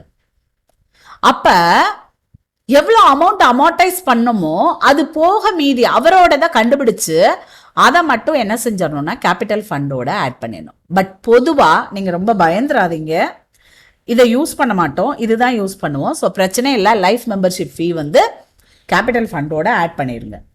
லெகசி ரிசீவ்டு, இதுவும் தான் நான் ரெக்கரிங் நேச்சர். ஒரு நாளைக்கு 10 பேர் உயில் எழுதிக்கிட்டே இருப்பாங்களா? இல்லை உயில் எழுதினவர் திரும்ப வந்து அடுத்த வருஷம் இன்னொரு உயில் எழுத போறாரா? இல்லை. So legacy capital receipt capital ஃபண்டோட நம்ம ஆட் பண்ணிடணும். டேக்ஸை டிடெக்ட் பண்ணிட்டு எவ்வளோ வருதோ ஆட் பண்ணிட வேண்டியதான். Okay, next one sale of news paper periodicals. இதெல்லாம் ஒன்றுமே கிடையாது, ஜஸ்ட் சின்ன திங்ஸ். ஸோ டைரக்டா இன்கம் அண்ட் எக்ஸ்பெண்டிச்சர்ல இன்கம் சைடில் sale of old news papers முடிஞ்சு வச்சு credited to income and expenditure account. Sale of sports material. இந்த இடத்துல வந்து ஸ்போர்ட்ஸ் மெட்டீரியல்ஸ் அப்படின்னு சொல்லும்போது பெரிய அமௌண்ட்டாக இருந்து டிப்ரிசியேஷன்லாம் கண்டுபிடிக்கிறாங்கன்னா ப்ராஃபிட்டா லாஸான்னு கண்டுபிடிச்சு, லாஸாக இருந்தால் எக்ஸ்பெண்டிச்சர் சைடும், ப்ராஃபிட்டாக இருந்தால் இன்கம் சைடும் நம்ம காட்டணும். பட் சின்னதாக இருந்ததுன்னா லைக் நம்ம என்ன செஞ்சிடலாம் அப்படின்னா, எப்படி சேல் ஆஃப் நியூஸ் பேப்பரோ அதே மாதிரி credited to income and expenditure account. அவ்வளோதான், சிம்பிள். ஆனரேரியம், இது வந்து நம்ம சில லெக்சர்ஸ் கொடுக்கறதுக்காக அந்த மாதிரி சில பேரை கூப்பிடுவோம் நம்மளோட கிளப்புக்கு. அவங்களும் வருவாங்க, அவங்களுக்கு வந்து சேலரிங்கிற ஃபார்மில் கொடுக்க முடியாது, அவங்க ரெகுலர் எம்ப்ளாயி கிடையாது, அவங்களுக்கு கொடுக்கறது ஆனரேரியம். ஸோ இது ஒன்றும் பிரச்சனை இல்லை, debited in income and expenditure account. Restaurant or bar trading, இது ரெஸ்டாரண்ட்டு பார் அப்படின்லாம் நீங்கள் யோசிக்க வேண்டாம். நமக்கு கொடுத்துருப்பாங்க எந்த கிளப் ஆக்டிவிட்டி தனியாக இருக்குனாலும் தனியாக ஒரு ட்ரேடிங் அக்கௌண்ட், நம்ம எப்படி trading profit and loss account போடுவோமோ இதை ஒரு ட்ரேடிங் அக்கௌண்ட் மாதிரி காமிச்சிட்டு அதில் வர்ற ப்ராஃபிட்டை இன்கம் அண்ட் எக்ஸ்பெண்டிச்சருக்கு ட்ரான்ஸ்ஃபர் பண்ணிட வேண்டியதான். ஸோ பார் ட்ரேடிங் அக்கௌண்ட், இது ஆக்சுவலி உங்களுக்கு வந்து இங்கே ப்ராப்ளம் கேட்க மாட்டாங்க, இன்டர் ஸ்டூடெண்ட்ஸ்க்கு கேட்பாங்க, ஃபவுண்டேஷனுக்கு வராது, இன்டரில் கேட்பாங்க. For trading account and income and expenditure account and balance sheet போடு அப்படின்னு. ஓகேவா? ஒன்றும் கிடையாது, ட்ரேடிங் அக்கௌண்ட்டில் போடுற மாதிரியே போட்டுற வேண்டியதான். ஓப்பனிங் ஸ்டாக்கு, பர்ச்சேசஸ், இந்த சைடு சேல்ஸ், க்ளோசிங் ஸ்டாக்கை போட்டு ப்ராஃபிட்டை கண்டுபிடிச்சு அந்த ப்ராஃபிட்டை இன்கம் அண்ட் எப்படி கிராஸ் ப்ராஃபிட்டை நீ ப்ராஃபிட் அண்ட் லாஸ் அக்கௌண்ட் கொண்டு போவீங்களோ அதே மாதிரி அந்த ப்ராஃபிட்டோ லாஸோ transfer to the resultant profit or loss is transferred to income and expenditure account. Okay, then okay, இனிமே நம்ம என்ன செய்ய போறோம் அப்படின்னா receipts and payments account கொடுத்து income and expenditure account prepare பண்ண போறோம். சின்ன அட்ஜஸ்ட்மெண்ட்ஸோட எப்படி, பெரிய அட்ஜஸ்ட்மெண்ட்ஸோட எப்படி அப்படின்னு நம்ம 2 ப்ராப்ளம் பார்க்க போகிறோம். இப்போ நம்ம என்னென்ன படித்தோமோ அட்ஜஸ்ட்மெண்ட்ஸ், அந்த அட்ஜஸ்ட்மெண்ட்ஸ் எல்லாத்தையும் அழகாக யூஸ் பண்ணி நம்ம ப்ராப்ளம் போட போகிறோம். ஓகேவா? பார்க்கலாமா? ஓகே, ப்ராப்ளம் 1 by 1 பார்க்கலாம். ஃபர்ஸ்ட் ப்ராப்ளம் நமக்கு எல்லாமே நமக்கு சிஎம்ஏ ஃபவுண்டேஷனை பொறுத்த வரைக்கும் ரெசிப்ட்ஸ் அண்ட் பேமெண்ட்ஸ் கொடுத்து income and expenditure and balance sheet prepare பண்ணுற மாதிரி தான் இருக்கும். வெறும் இன்கம் அண்ட் எக்ஸ்பெண்டிச்சர் மட்டும் கேட்கலாம் அல்லது பேலன்ஸ் ஷீட்டோட சேர்த்து கேட்கலாம். சம்டைம்ஸ் வந்து இன்ஃபர்மேஷன் கொடுத்து ரெசிப்ட்ஸ் அண்ட் பேமெண்ட்ஸ் மட்டும் ப்ரிப்பேர் பண்ண சொல்லலாம், இல்லைன்னா இன்ஃபர்மேஷன் கொடுத்து இன்கம் அண்ட் எக்ஸ்பெண்டிச்சர் மட்டுமோ அல்லது பேலன்ஸ் ஷீட்டோட சேர்த்தோ ப்ரிப்பேர் பண்ண சொல்லலாம். ஸோ இவ்வளோதான், தீஸ் ஆர் த பாசிபிலிட்டிஸ் உங்களுக்கு ப்ராப்ளம்ஸ் வர்றதுக்கு. அண்ட் ஒன் மோர் திங், உங்களுக்கு வந்து ஒன் வேர்டு தான், பட் அட்ஜஸ்ட்மெண்ட்ஸ் வந்து இதுக்குள்ளே தான் வரும். அப்போ நம்ம அந்த ப்ராப்ளம் எப்படி போடுறது அப்படிங்கிறத நல்லா கூர்ந்து கவனிச்சுக்கிட்டீங்க அப்படின்னா எப்படி ஒன் வேர்டு கேட்டாலும் உங்களால் ஆன்சர் பண்ண முடியும். ஸோ இப்போ ஏற்கனவே நான் உங்களுக்கு ரெசிப்ட்ஸ் அண்ட் பேமெண்ட்ஸ் அக்கௌண்ட்டுக்கும் இன்கம் அண்ட் எக்ஸ்பெண்டிச்சர் அக்கௌண்ட்டுக்கும் ஃபீச்சர்ஸை வந்து தெளிவாக சொல்லியிருக்கேன் இல்லையா? Receipts and payments account is prepared on cash basis and எவ்வளோ ரிசீவ் பண்ணியிருக்காங்களோ அது எல்லாத்தையும் ரெசிப்ட்ஸில் எழுதுவாங்க, பேமெண்ட்ஸ் எல்லாத்தையும் பேமெண்ட்ஸில் எழுதுவாங்க, கரண்ட் இயரில் ரிசீவ் பண்ணது, பே பண்ணதை, அண்ட் எந்த வருஷத்துக்குரியதானாலும் இருக்கலாம். ஸோ இதெல்லா பாயிண்ட்ஸையும் நீங்கள் மைண்டில் திரும்ப ரெக்கலெக்ட் பண்ணிக்கோங்க. பண்ணிவிட்டு இப்போ ப்ராப்ளத்துக்குள்ளே போகலாம். முதல்ல ஓப்பனிங் பேலன்ஸ் இன் ஹேண்ட், அவங்க சொல்கிறது எதை அப்படின்னா கேஷ் பேலன்ஸை, அடுத்து பேங்க் பேலன்ஸும் கொடுத்துருக்காங்க, அப்புறம் சப்ஸ்கிரிப்ஷன்ஸ் நான் சொன்னேன் இல்லையா, தனித்தனியாக கொடுத்துருக்காங்க அழகா. 2020க்கு எவ்வளவு, 21க்கு எவ்வளவு, 22க்கு எவ்வளவுன்னு. ஸோ இந்த 20 அப்படின்னு அவங்க கொடுத்துருக்கிறது என்னன்னா ப்ரீவியஸ் இயரோட அவுட்ஸ்டாண்டிங்கை இந்த வருஷம் கலெக்ட் பண்ணது. 2021 போட்டிருக்கிறது வந்து கரண்ட் இயர்க்குரியதை கரண்ட் இயரே கலெக்ட் பண்ணுது. ஸோ 2020 ப்ரீவியஸ் இயர் அந்த அவுட்ஸ்டாண்டிங்கை கலெக்ட் பண்ணுது. 2021 கரண்ட் இயர்க்குரியதை கரண்ட் இயரே கலெக்ட் பண்ணுது. தென் 2022 அடுத்த வருஷத்துக்குரியதை அட்வான்ஸாக கலெக்ட் பண்ணுது. அடுத்து சேல் ஆஃப் இன்வெஸ்ட்மெண்ட்ஸ், இது வந்து கேபிட்டல் ரெசிப்ட்ஸ் வராது. If there is any profit or loss of sale of investments இருந்ததுன்னா வரும். பட் இந்த ப்ராப்ளத்தில் ப்ராஃபிட்டோ லாஸோ இருக்கிற மாதிரி காட்டலை, அதனால வராது. அடுத்த சேல் ஆஃப் ஓல்டு ஃபர்னிச்சர், இதுவும் கேபிட்டல் ரெசிப்ட்ஸ் தான்.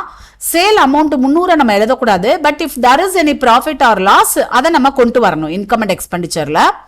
ஸோ பாருங்க, புக் வேல்யூ 400 ரூபா ஒர்த்துள்ள ஒரு ஃபர்னிச்சரை 300 ரூபாய்க்கு வித்திருக்காங்க. 100 ருபீஸ் லாஸ். அந்த லாஸை மட்டும் எக்ஸ்பெண்டிச்சர் சைடில் காமிச்சா போதும்.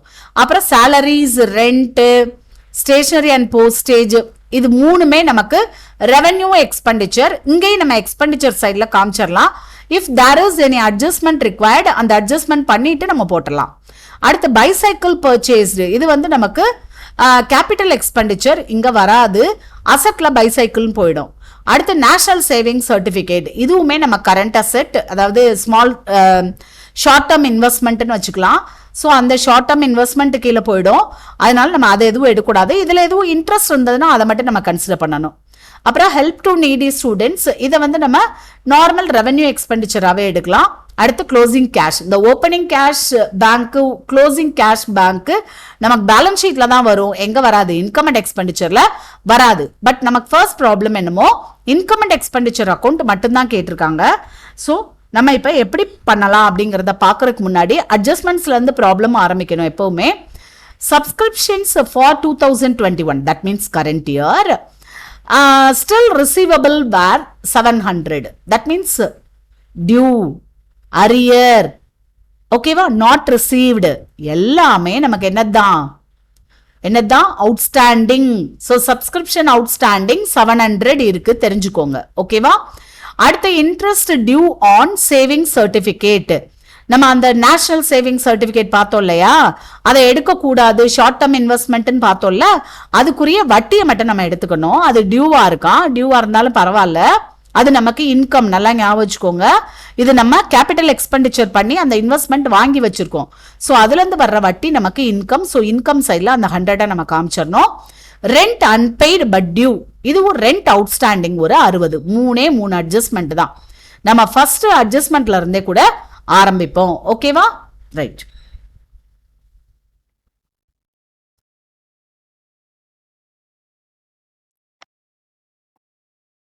ஓகே,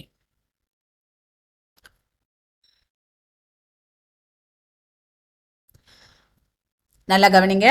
ஃபர்ஸ்ட் நம்ம இன்கம் அண்ட் எக்ஸ்பெண்டிச்சர் அக்கௌண்ட், அதைத்தான் நம்ம போடணும். ஏன் நான் அதை திரும்ப திரும்ப சொல்றேன் அப்படின்னா, என்ன நம்ம கொஸ்டின் கேட்டிருக்காங்களோ அதை தான் செய்யணும். மீதி நீங்க செய்யற எல்லா அட்ஜஸ்ட்மெண்ட்ஸ் இது எல்லாத்தையுமே ஒர்க்கிங் நோட்ஸ் தான் காட்டணுமே ஒழிய என்ன செய்யக்கூடாது, நம்ம எதுல காட்டக்கூடாது, நம்ம ஃபர்ஸ்ட் வந்து அதை ஹைலைட் பண்ணி காட்ட கூடாது. அதை நல்லா ஞாபகம் வச்சுக்கோங்க. ஓகேவா. ஸோ இப்போ நான் என்ன செய்ய போறேன் அப்படின்னா, இன்கம் அண்ட் எக்ஸ்பெண்டிச்சர் அக்கௌண்ட், அதனால நான் முதல்ல எழுத போறேன்.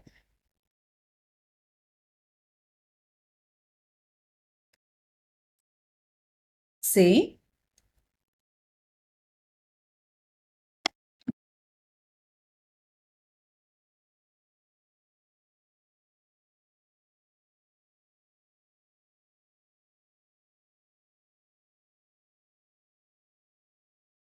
தெரியும் உங்களுக்கு, நமக்கு வந்து இந்த சைடு எக்ஸ்பெண்டிச்சர் ருபீஸ், இந்த சைடு இன்கம் ருபீஸ்.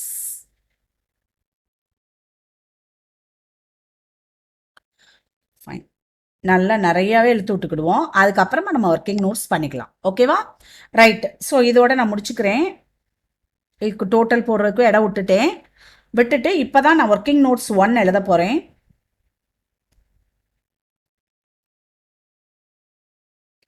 எனக்கு ஒர்க்கிங் நோட்ஸ் 1 சப்ஸ்கிரிப்ஷன் கண்டுபிடிக்க போகிறேன். உங்களுக்கு ஏற்கனவே சப்ஸ்கிரிப்ஷன் நல்லா சொல்லி கொடுத்துருக்கேன் நான். இப்போ ரெசிப்ட்ஸ் அண்ட் பேமெண்ட்ஸ் அக்கௌண்ட்டில் இருக்கிற அமௌண்ட் நம்ம கையில் இருக்குது. அதுலேயும் நமக்கு இந்த வருஷத்துக்குரியது மட்டும் இருக்குது. அதுவும் எப்படி செய்யணும்னு சொல்லி கொடுத்துருக்கு. ஓகேவா? ஸோ ப்ராப்ளத்தை எடுத்துக்கோங்க. கரண்ட் இயர்க்குரியதான் நான் ஆட் பண்ண போகிறேன். கரண்ட் இயருக்கு உரியது மட்டும். இப்போ இந்த 2020 500 கொடுத்துருக்காங்க இல்லையா, இது நமக்கு எதுக்குரியது அப்படின்னு பாருங்க. நல்லா கவனிங்க. இந்த 500 போன வருஷத்துக்குரியதை இப்போ கலெக்ட் பண்ணியிருக்கோம். அது எனக்கு தேவையில்லை. இன்கம் அண்ட் எக்ஸ்பெண்டிச்சர் கரண்ட் இயருக்குரியது மட்டும்தான். ஓகேவா? அதனால அதை நான் எடுக்கல.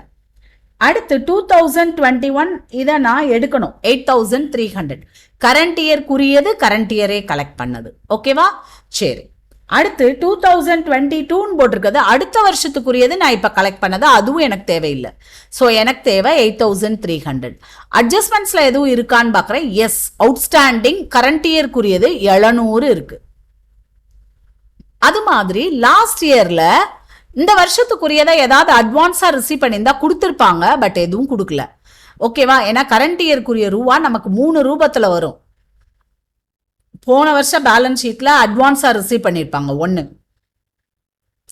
Current இயர்க்குரியது current இயரே collect Pannapattu receipts and பேமெண்ட்ஸில் இருக்கும் 2.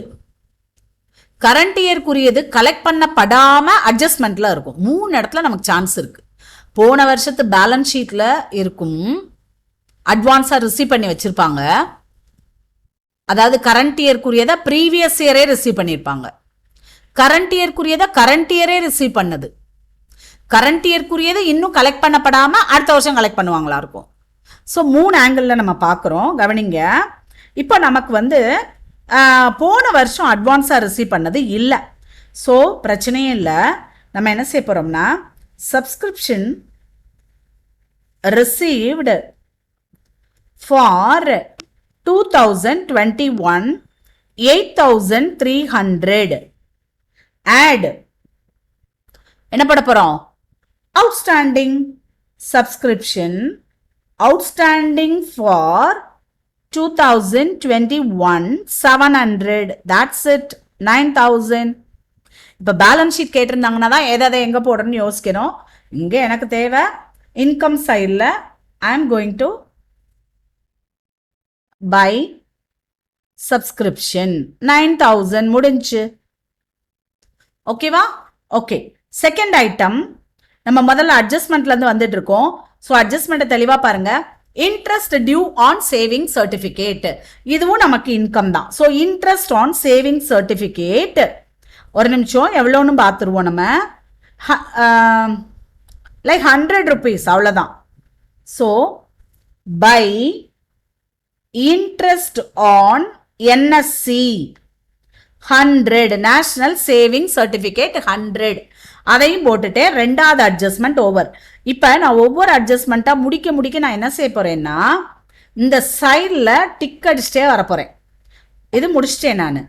பேங்க் எனக்கு தேவை கிடையாது. இன்டூ என்ன, இதுவும் இன்டூ, இதுவும் இன்டூ. ஓகேவா? அடுத்து சப்ஸ்கிரிப்ஷன் நான் முடிச்சிட்டேன். ஸோ நான் டிக் அடிச்சிடுறேன். Okay fine. Sale of investments வராது. ஸோ இன்ட்டு போட்டுறேன் நான். ஓகேவா? இப்போ அடுத்து பாருங்க, rent unpaid but due was. அப்போ ரெண்ட் அவுட்ஸ்டாண்டிங், ரெண்ட் எங்கே இருக்குன்னு பாருங்க, 500 ரூபாய். இதோட அவுட்ஸ்டாண்டிங் ஒரு 60 ஆட் பண்ணிக்கணும். அப்போ இந்த side to rent 500 add outstanding 60, so total 560. adjustments over.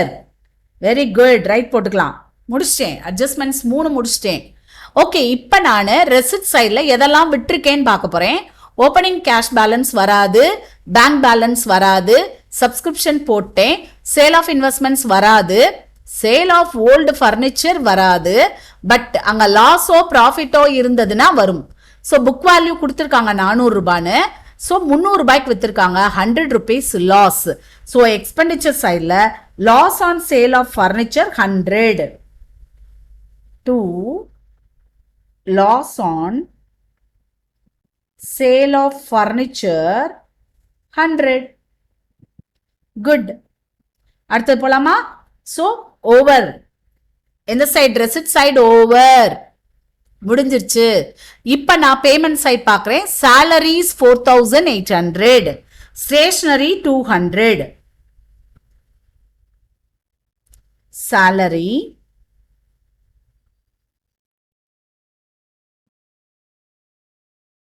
4800, stationery 200. Okay, so நம்ம அதை டிக் அடிச்சுக்கலாமா? ரைட். 4800 டிக்கு. ரெண்ட் ஏற்கனவே நான் போட்டதுனால டிக் அடிச்சிட்டேன். அடுத்து ஸ்டேஷனரிக்கு 200க்கு. Bicycle purchased, asset purchased, capital expenditure வராது. ஸோ நான் இன்ட்டு போட்டேன். அடுத்து ஹெல்ப் டு நீடி ஸ்டூடெண்ட்ஸ் 2000, இதை எழுதணும். மிச்சம் க்ளோசிங் பேலன்ஸ் அதை எடுக்கக்கூடாது. ஸோ இதை எழுத போகிறோம். Help to needy students 2000. to help to needy students 2000. அவ்வளோதான். ஸோ இந்த சைடு நமக்கு டோட்டல் 9100. ஓகேவா? ஸோ இங்கிட்டு வந்து நமக்கு 7660 கழிக்கணும். 9100 minus 7660, 1440. This is surplus, that is excess of income over expenditure is called a surplus. This surplus should be added with the capital fund in the balance sheet. இப்போ இங்கே balance sheet கேட்கல, so முடிஞ்சிருச்சு. இங்கேயும் நான் 9100 total.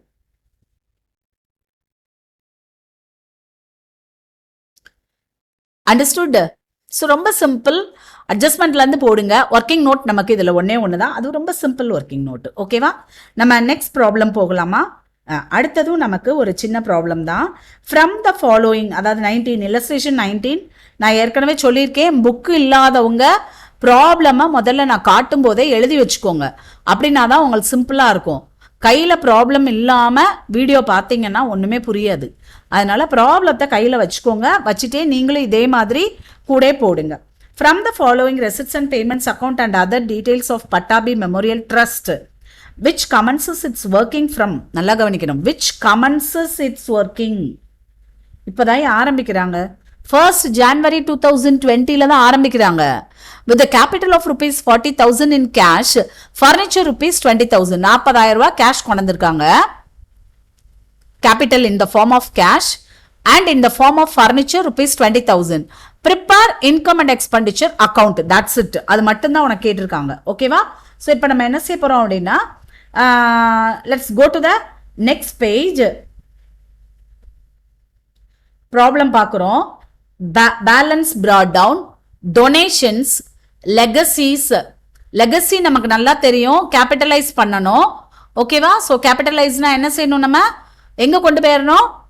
Balance sheet கொண்டு போயிடணும். இங்கே தேவையே கிடையாது, நமக்கு இன்கம் அண்ட் எக்ஸ்பெண்டிச்சர் அக்கௌண்ட் மட்டும்தான் கேட்டிருக்காங்க. ஸோ லெகசிஸை பேலன்ஸ் ஷீட்டில் கேபிட்டல் ஃபண்டோட ஆட் பண்ணிக்கணும்.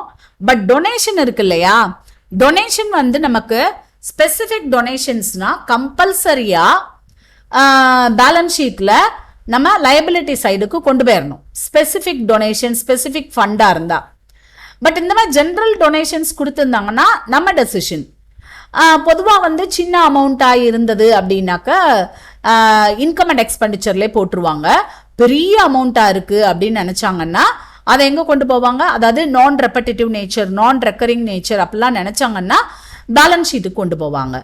ஸோ இது இட்ஸ் அப் டு யூ. நம்ம தான் டிசைட் பண்ணோம் இது ரெக்கரிங் நேச்சரா நான் ரெக்கரிங் நேச்சரானு.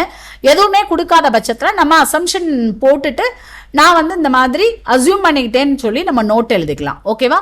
இந்த ப்ராப்ளத்தில் நமக்கு டொனேஷனை இவங்க வந்து இன்கம் அண்ட் எக்ஸ்பெண்டிச்சரில் தான் எடுத்திருக்காங்க. ஜென்ரல் டொனேஷனாக எடுத்திருக்காங்க அண்ட் ரெக்கரிங் நேச்சராக எடுத்துட்டு இன்கம் அண்ட் எக்ஸ்பெண்டிச்சரில் போட்டுட்டாங்க. But it's up to you.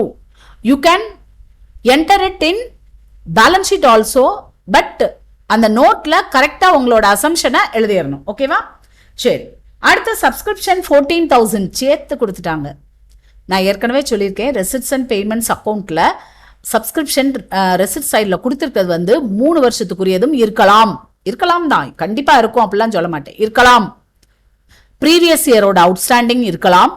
Current இயர்க்குரியது current year கண்டிப்பாக கலெக்ட் பண்ணியிருப்பாங்க, அந்த அமௌண்ட் இருக்கும். அடுத்த வருஷத்துக்குரியதை இப்போ அட்வான்ஸாக கலெக்ட் பண்ணியிருப்பாங்க, அதுவும் இருக்கும். ஸோ எனிவே 14,000 எதாவது இன்க்ளூட் ஆயிருக்குங்கிறது அட்ஜஸ்ட்மெண்ட்ஸில் பார்த்தா தான் தெரியும், பார்க்கலாம். அடுத்து 2 ஃபர்னிச்சர் சோல்டு 6,000. இதில் நமக்கு ஃபர்னிச்சர் சோல்டு தான் கொடுத்துருக்காங்க, புக் வேல்யூ அளவு எதுவும் கொடுக்கல. நம்ம ஆனால் அட்ஜஸ்ட்மெண்ட்ஸ் வரைக்கும் படிக்காமல் எந்த முடிவுக்கு வரக்கூடாது. ஸோ அதுவும் இருக்கட்டும். பை சாலர், அதாவது இப்போதைக்கு நம்ம பார்க்க போகிறது என்ன அப்படின்னா, இந்த லெகசிஸ் வராது. டொனேஷனை நம்ம இன்கம் அண்ட் எக்ஸ்பெண்டிச்சர்ல எடுத்துக்கிறோம். ஓப்பனிங் கேஷ் வராது, க்ளோசிங் கேஷ் வராது, பில்டிங்ஸ் நம்ம போடக்கூடாது, பட் டிப்ரிசியேஷன் இருந்தால் மட்டும் போடணும். புக்ஸும் வராது, ஸோ இதுக்கெல்லாம் டிப்ரிசியேஷன் இருந்தால் மட்டும் போடணும். ஃபைன். இப்போ நெக்ஸ்ட் பாருங்க, சப்ஸ்கிரிப்ஷன்ஸ் ரிசீவ்டு. இது நம்ம 3 வருஷத்துக்குரியது இருக்கும், அட்ஜஸ்ட்மெண்ட்ல பார்ப்போம் சொல்லியாச்சு. ஃபர்னிச்சர் சோல்டு பார்த்துட்டோம்.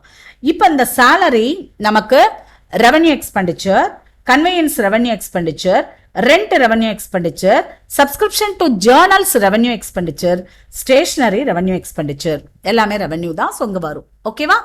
ஸோ எதாவது வராது, எதெல்லாம் கேபிட்டல் எக்ஸ்பெண்டிச்சர், கேபிட்டல் ரெசிட்ஸ்ன்னு சொல்லி நம்ம பிரிச்சாச்சு. கேபிட்டல் ரெசிட்ஸையும் நான் இன்ட்டு போட்டுட்டேன், கேபிட்டல் எக்ஸ்பெண்டிச்சரையும் நம்ம இன்ட்டு போட்டாச்சு, ஓப்பனிங் கேஷ் க்ளோசிங் கேஷையும் இன்ட்டு போட்டாச்சு. பட் கேபிட்டல் எக்ஸ்பெண்டிச்சர் புக்கு பில்டிங்லாம் வாங்கியிருக்காங்க இல்லையா, இதுக்கெல்லாம் டிப்ரிசியேஷன் மட்டும் வரும், அதை நம்ம பார்ப்போம். Provide for depreciation furniture at the rate of 10%. ஃபர்னிச்சருக்கு 10%, பில்டிங்ஸ் 10%, புக்குக்கு 1000 ரூபாய். 1000 ரூபாய் கழிச்சுக்கோங்க. 1000 ரூபாய் புக்கு என்ன ஆயிடுச்சு, டிப்ரிசியேட் ஆயிடுச்சு. Outstanding subscription at the end of the year 2020. நல்லா கவனிக்கணும், 2020 15,000. இப்போ நல்லா கவனிங்க, இது எந்த வருஷத்துக்குரியதுன்னா நமக்கு for the year ended 31st December 2020. வாசிக்கணும். இந்த இருக்கு பாருங்க, working from 1st January 2020 calendar year. அதனால நமக்கு எப்பதான் முடியும் இயர், 31st December 2020 அன்னைக்கு முடியும். நல்லா கவனிச்சுக்கோங்க, 31st December 2020 அன்னைக்கு. ஓகேவா? இப்ப பாருங்க, அப்ப 2020 அன்னைக்கு 15,000 என்னது அவுட்ஸ்டாண்டிங்.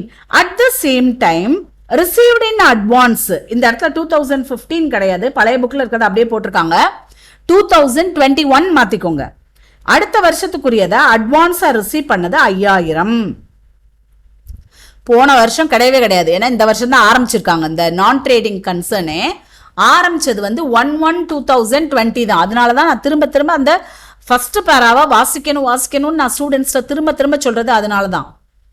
ஓகேவா? ஸோ கமன்சஸ் இட்ஸ் பிஸ்னஸ், இப்போதான் பிஸ்னஸே ஆரம்பிச்சிருக்காங்க.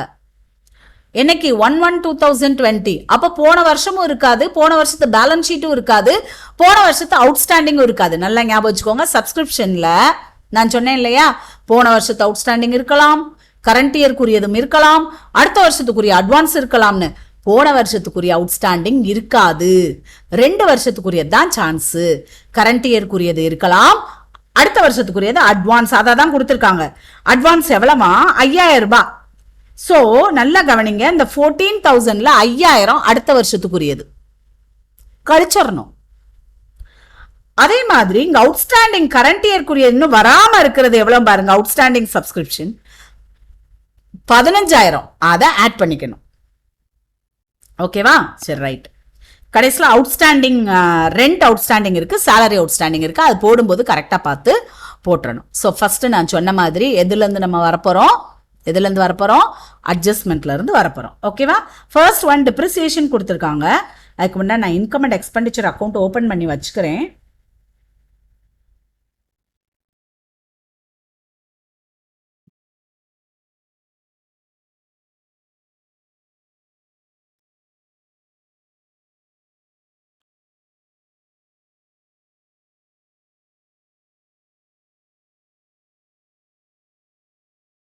Expenditure rupees, income rupees.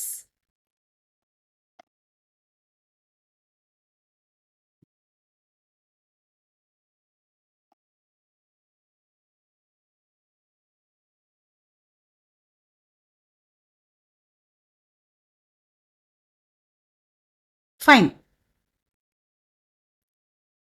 Okay. First item, depreciation. Okay va? In the side varum namakku expenses and losses, expenditure side. So first one, two, depreciation. எதுக்கெல்லாம் போட போறோம்? Furniture.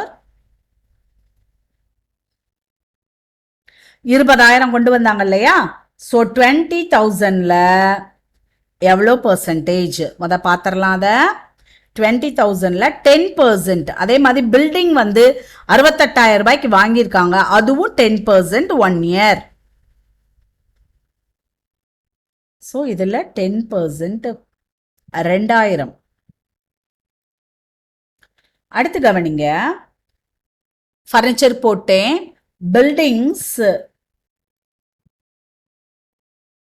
68,000. இது வந்து நம்ம கேபிட்டல் எக்ஸ்பெண்டிச்சர் போடக்கூடாது, but அதுக்குரிய டிப்ரிசியேஷனை மட்டும் நம்ம அங்கே போட்டுக்கலாம். ஸோ 6,800. புக்ஸுக்கு 1000 ரூபாய் போட சொல்லியிருக்காங்க டிப்ரிசியேஷன். ஸோ புக்ஸ்ன்னு போட்டு 1000 ரூபாய் நான் போட்டுறேன். குட்.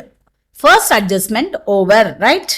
இப்போ நான் என்ன செய்ய போறேன்னா, இந்த இதை ஃபுல்லாக நான் டிக் அடிச்சிருவேன். எது இது பார்த்தாச்சு கிடையாதுன்னு பில்டிங்ஸ் போட்டேன், புக்ஸுக்கு போட்டேன், ரைட்? இப்போ நீங்கள் முக்கியமான ஒன்று பார்க்கணும். ஃபர்னிச்சர் எங்கே இருக்குன்னு நான் பார்க்குறேன். ஃபர்னிச்சரை விற்றுட்டாங்க ஒரே வருஷத்தில். என்னைக்கு? 31st டிசம்பர் அன்னைக்கு. ஸோ 1 இயருக்கு நான் டிப்ரிசியேஷனும் போட்டாச்சு, ரைட்டா? இப்போ நான் அந்த அட்ஜஸ்ட்மெண்ட்டை ஒர்க்கிங் நோட்டில் செய்ய போகிறேன் பாருங்க. ஒர்க்கிங் நோட் 1, ஃபர்னிச்சர் 20,000க்கு வாங்கியிருக்கோம். என்னைக்குனா 1/1/20 அன்னைக்கு.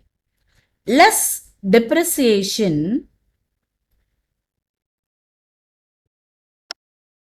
10% கண்டுபிடிச்சோம், 2,000.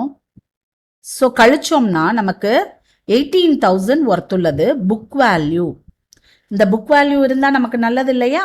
ஆன் 31/12/2020. இப்போ கவனிங்க, செல்லிங் ப்ரைஸ் எவ்வளோன்னு பார்க்கணும் இல்லையா? அப்போ ப்ராப்ளத்தில் நான் பார்க்குறேன் 6,000 ரூபாய்க்கு தான் விற்றுருக்காங்க. இங்கே இருக்கு பாருங்க 6,000. ஸோ 6,000க்கு தான் விற்றுருக்காங்க. ஸோ 6,000 செல்லிங் ப்ரைஸ்னா 12,000 ரூபாய் loss on sale of furniture.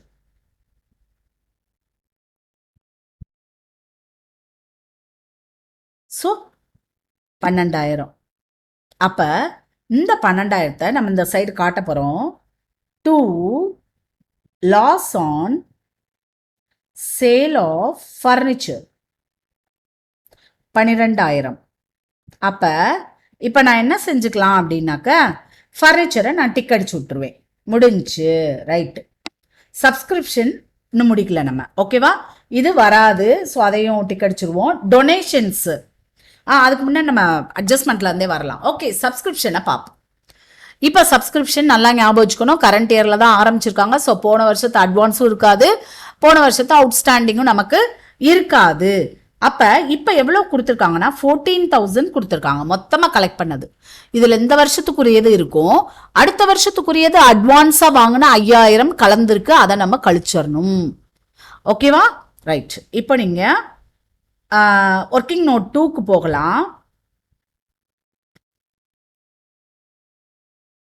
Subscription received 14,000. இதில் less subscription in advance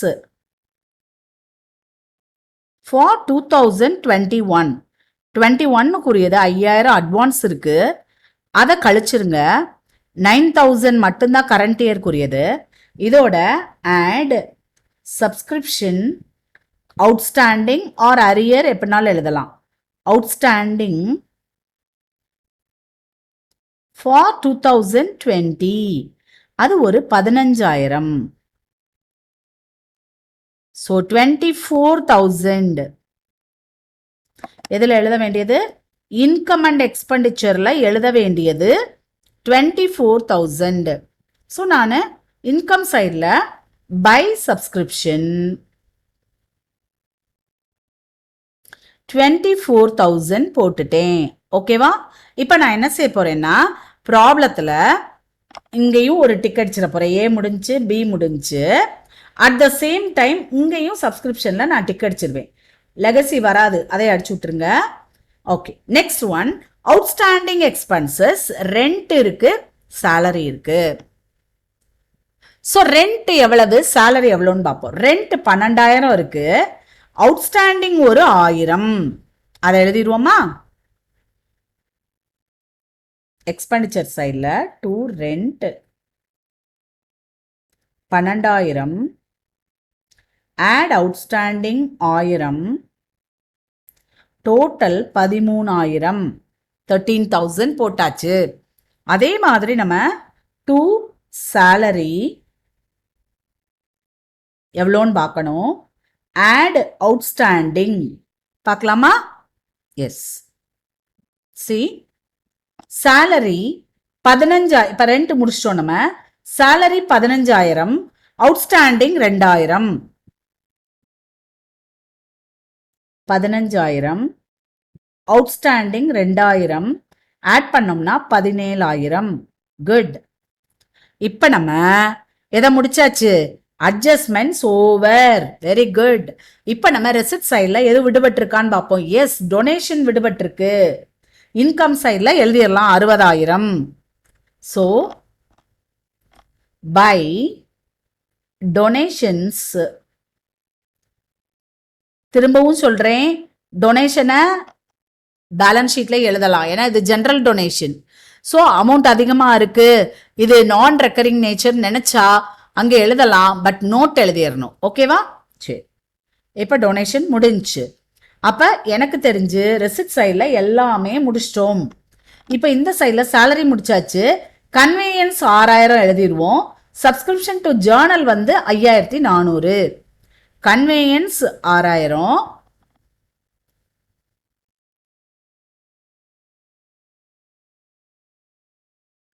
by journals, sorry,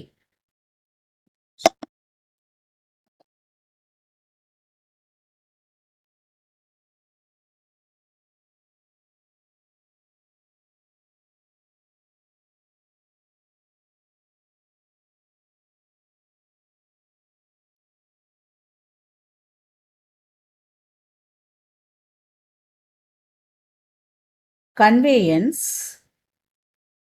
6,000 to journals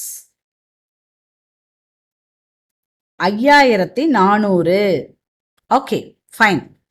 அடுத்து என்னன்னு பார்க்கலாம். அடுத்து வந்து நமக்கு ஸ்டேஷனரி ஒரு 1000. அவ்வளோதான், எல்லாம் முடிஞ்சிருச்சு. ஸோ ஸ்டேஷனரி 1000 நான் போட்டுறேன். டு ஸ்டேஷனரி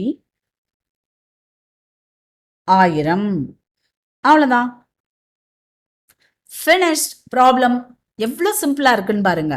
ஸோ இந்த சைடு நமக்கு 60,000மோ 24,000மோ, டோட்டல் 84,000. ஓகேவா? இங்கேயும் நமக்கு டோட்டல் 84,000.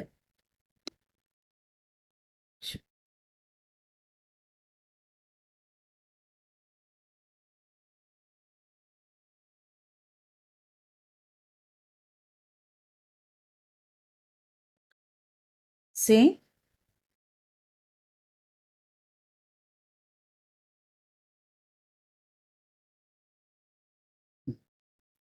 இப்போ கவனிங்க, 84,000ல இருந்து நான் இந்த எக்ஸ்பென்சஸ் எல்லாத்தையும் கழிக்க போறேன்.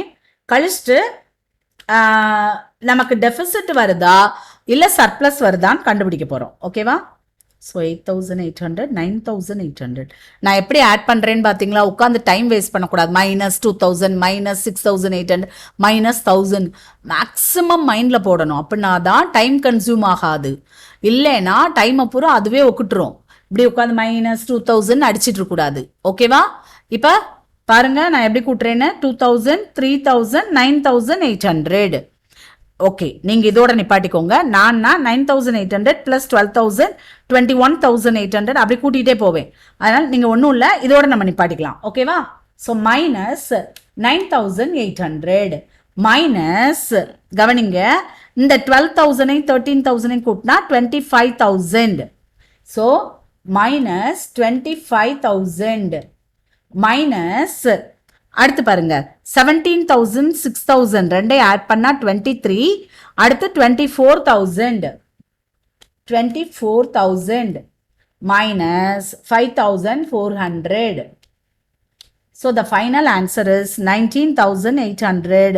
This is என்னது to surplus. This amount should be added with capital fund 19,800.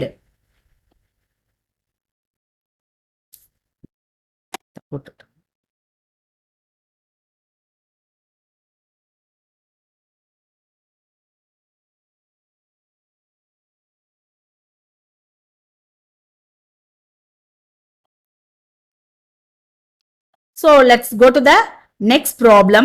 பெரிய ப்ராப்ளம், நம்ம பேலன்ஸ் ஷீட் போடுற மாதிரி. ஸோ புரியுதா எப்படி சிம்பிளா செய்யறதுங்கிறதையும் நான் உங்களுக்கு சொல்லி கொடுக்குறேன். அப்போ நம்ம டிடெக்ட் பண்ணும்போது ஒவ்வொன்றையா 210 120 இப்படிலாம் செய்யக்கூடாது. மைண்டில் எவ்வளோ போட முடியுமோ அதை மைண்டில் போட்டு போடணும். அதுக்காக தப்பாக போடணும் அப்படின்னு நான் சொல்லலை. நம்ம மைண்டுக்கு எவ்வளோ தூரத்துக்கு டோட்டல் போட முடியுதோ அந்த அளவுக்கு அது அட்லீஸ்ட் ஒவ்வொன்றா போடுறதுக்கு 2 கூட்டுறது பெட்டர், 3 கூட்டுறது இன்னும் பெட்டர், 4 கூட்டினா இன்னும் பெட்டர். பட் எந்த அளவுக்கு நமக்கு முடியுமோ அந்த அளவுக்கு நீங்கள் போட்டிங்கன்னா டைம் கன்சியூம் ஆகுறது கம்மியாகும். அவ்வளோதான், வேற எதுவும் ஸ்பெஷல் ரீசன் எதுவுமே கிடையாது. ஓகேவா? ஸோ இது நான் விஜயவாடாவில் ஒரு 2 இயர்ஸ் இருந்தேன். அங்கே தடிக்கு விழுற இடமெல்லாம் சிஏ கோச்சிங் சென்டராக இருக்கும்.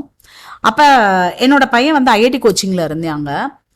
ஸோ எக்ஸாம்ஸ் இதுக்கெலாம் கூட்டிகிட்டு போகிறதுல எக்ஸாம் முடித்து வெளியில் வர ஸ்டூடெண்ட்ஸோட கையில் கொடுப்பாங்க. இப்போ கூட கொடுக்குறாங்க. நான் இந்த தடவை எங்கள் ஸ்டூடெண்ட்ஸை மதுரைக்கு கூட்டிகிட்டு போயிருக்கும்போது என்ன செஞ்சாங்க அப்படின்னாக்கா, உஸ்மானியா யூனிவர்சிட்டி, சாரி நம்ம Madurai Kamaraj university college. So அந்த காலேஜுக்கு தான் கூட்டிகிட்டு போயிருந்தேன் நான், ஈவினிங் காலேஜுக்கு.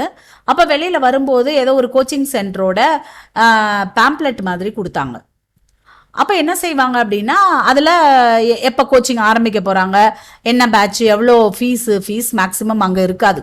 அங்கே ஒவ்வொரு ஸ்டூடெண்ட்ஸ்க்கு ஒவ்வொரு மாதிரி ஃபீஸ் இருக்கும். ஸோ இப்படி இது பண்ணுவாங்க.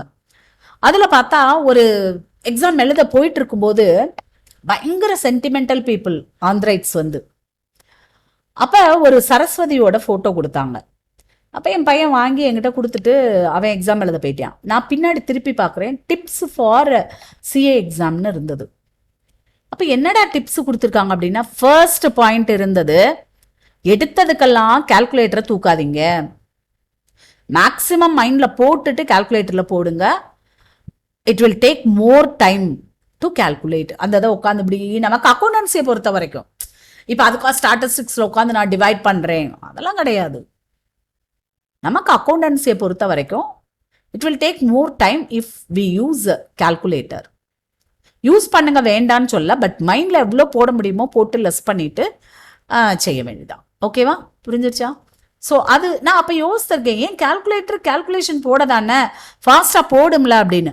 பட் இன் ப்ராக்டிஸ் நான் சிஎம்ஏ எக்ஸாம் எழுதும்போது நான் ஃபீல் பண்ணது இது, கால்குலேட்டரை யூஸ் பண்ணோம்னா இப்படி 2000 1000 மூளை வேலை செய்கிறது நின்று போயிடுது. மெஷினை நம்ப ஆரம்பிச்சோம்னா பிரெயின் யூஸ் ஆக மாட்டேங்குது. அப்போ ஒரு செகண்ட் அப்படி யோசிக்கும் போது நமக்கு தெரியுது எவ்வளோ டைம் நம்ம எடுத்துட்டு இருக்கோம் அப்படின்னு. அப்போ டக்குன்னு ஸ்டாப் பண்ணிட்டு மூளை யூஸ் பண்ண ஆரம்பிச்சிட்டேன். அதுக்கப்புறம் தான் ஒரு 3 ஐட்டமாக ஆட் பண்ணி லெஸ் பண்ண ஆரம்பித்தேன். ஓகேவா? ஸோ காலேஜ்லேயே மார்க் என்ட்ரு பண்ணும்போது எப்பயுமே நான் கால்குலேட்டர் யூஸ் பண்ணவே மாட்டேன். If it is necessary use பண்ண வேண்டியதான். அப்போ பிடிச்சிட்டு வீம்பு பிடிச்சிட்டு நான் கைட்டை தான் போடுவேன், நான் மேனுவலாக மைண்டில் போடுவேன், அதெல்லாம் செய்ய மாட்டேன். எவ்வளோ மேக்ஸிமம் என்னால் என் மைண்டால் என் பிரெயினால் போட முடியுமோ கால்குலேஷன், அதை நான் மென்டலி போட்டுட்டு அதுக்கப்புறம் இஃப் இட் ரிக்வயர்ஸ் நான் கால்குலேட்டருக்கு போவேன். ஓகேவா? ஸோ சொல்லணும்னு தோணுச்சு. ஏன்னா ரொம்ப ஓவர் டிபெண்ட்டாக இருக்கீங்க இந்த ஜென்ரேஷன் கால்குலேட்டரில். அது டைம் கன்சியூம் ஆகுங்கிறத மைண்டில் ஒரு சைடு யோசித்துக்கோங்க. பட் ப்ராக்டிஸ் இல்லாமல் நான் டைரெக்டாக எக்ஸாமில் போய் உட்காந்துட்டு இப்படி 4 நாளாக கூட்டுறேன் அப்படிலாம் செய்ய முடியாது. இன்னைக்குலேருந்து ப்ராக்டிஸ் பண்ணுங்க, அவ்வளோதான். எவ்வளோக்கு எவ்வளோ மைண்டில் நான் கால்குலேஷன் போடுறேனோ போடுவேன் அப்படின்னு இன்னைக்குலேருந்து ப்ராக்டிஸ் பண்ணுங்க. ஓகேவா? You have enough time for your exam. நீங்கள் ப்ராப்ளம் போட்டு பார்க்கும்போது நீங்கள் இந்த மாதிரி நான் சொன்ன மாதிரி ட்ரை பண்ணி பாருங்கள். Okay. From the following receipts and payments account of Shyam Club for the year ended 31st December 2021. Very good. Problem ஒரே பேஜில் இருக்குது. பாஸ் பண்ணிவிட்டு ப்ராப்ளத்தை எழுதிக்கோங்க, ப்ராப்ளம் கையில் இல்லாதவங்க. இதில் நம்ம ஹெட்டிங்கில் எந்த ட்விஸ்ட்டும் இல்லை. போன ப்ராப்ளத்துலலாம் ஒரு க்ளூ நமக்கு இருந்தது, மொத ஆரம்பிச்சிருக்காங்கன்னு. அப்போ நம்ம என்ன செய்யலை, போன வருஷத்து அவுட்ஸ்டாண்டிங்கை நம்ம தேடலை, போன வருஷத்து அட்வான்ஸை தேடலை. ஓகேவா? ஸோ அந்த மாதிரி நீட்டாக போயிடுச்சு. இப்போ கவனிங்க, இங்கே நமக்கு ஹெட்டிங்கில் எதுவும் இல்லை, க்ளீனாக இருக்குது. ஓகே, நம்ம இப்போ கீழே பார்க்கலாம். Cash in hand, cash at bank நமக்கு இன்கம் அண்ட் எக்ஸ்பெண்டிச்சரில் வராது. பட் இந்த ஓப்பனிங் கேஷ் நம்ம எங்கே போட வேண்டியது இருக்குன்னா ஓப்பனிங் பேலன்ஸ் ஷீட்டில். அப்போ ஓப்பனிங் பேலன்ஸ் ஷீட் நம்ம ஏன் ப்ரிப்பேர் பண்ணணும் அப்படின்னா, in order to find out the capital fund. ஏன்னா புதுசாக ஆரம்பித்த கம்பெனிங்கிறதுனால கேபிட்டல் நம்ம கொடுத்துருந்தாங்க. போன ப்ராப்ளத்தில் நம்ம பேலன்ஸ் ஷீட் கூட போட்டு பார்க்கலாம். நீங்கள் போட்டு பாருங்கள், உங்களுக்கு வரலைன்னா நீங்கள் எனக்கு போட்டு விடுங்க. அந்த வருஷத்தோட பேலன்ஸ் ஷீட், இப்போ நம்ம இன்கம் அண்ட் எக்ஸ்பெண்டிச்சர் போட்டோம் இல்லையா, அந்த பேலன்ஸ் ஷீட்டை நீங்கள் கண்டிப்பாக போட்டு பாருங்கள். இப்போ நான் அந்த ப்ராப்ளம் சொல்லி கொடுத்தோன்னே. ஓகேவா? ஸோ கேபிட்டல் இருக்குது, everything is there, no? So you can do the balance sheet also. Right. இப்போ பாருங்க, from the following receipts and payments account of Shyam company என்ன கொஸ்டின் கேட்டிருக்காங்கன்னா, ப்ரிப்பேர், லாஸ்ட் லைனுக்கு வா, prepare income and expenditure account and balance sheet relating to the year 2021. That means 2021 is the current year. எனக்கு அது ரொம்ப ரொம்ப தேவை. எது கரண்ட் இயர், எது ப்ரீவியஸ் இயர், எது நெக்ஸ்ட் இயருங்கிறது எனக்கு தேவை. ஸோ அப்பாட ஒரு பிரச்சனை முடிஞ்சது. அண்ட் அவங்க அழகா 2021 கொடுத்ததுனால அப்பாடா இது கேலண்டர் இயர். ஸோ இந்த 2021, 21, 22 இந்த பிரச்சனையும் கிடையாது. ஓகேவா? So happy. ரைட். இப்போ என்னென்ன ஐட்டம்ஸ் நமக்கு ரெசிப்ட் சைடில் கொடுத்துருக்காங்க அப்படின்னு பார்ப்போம். பார்த்துட்டு எதெல்லாம் வரும் வராதுங்கிறதையும் நம்ம பார்ப்போம். பார்த்துட்டு அதுக்கப்புறமா நம்ம அடுத்ததுக்கு போகலாம். ரைட். இப்போது ஒரு செகண்ட் கவனிங்க.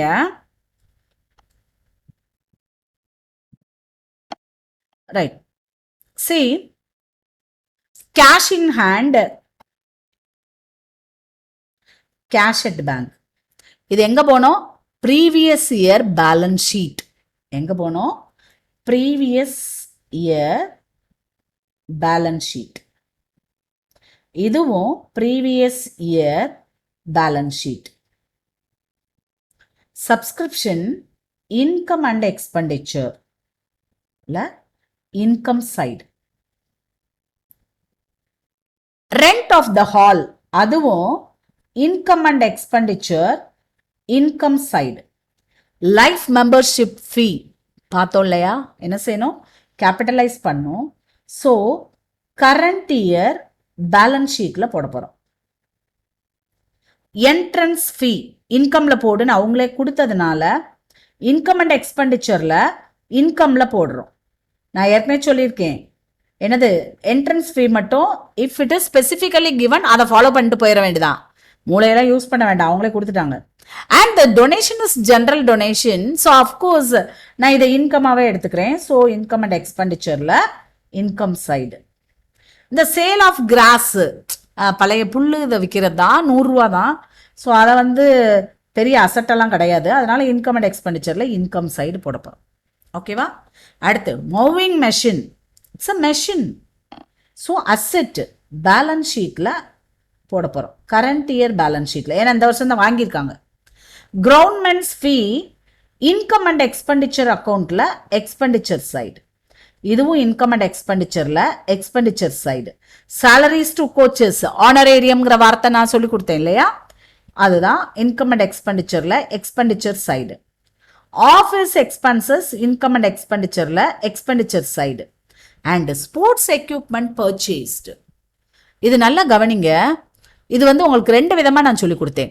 ஓப்பனிங் அண்ட் க்ளோசிங் கொடுத்துருந்தாங்கன்னா கன்சியூம்டு கண்டுபிடிச்சு எவ்வளோ யூஸ்டோ அதை நம்ம கண்டுபிடிக்கணும்.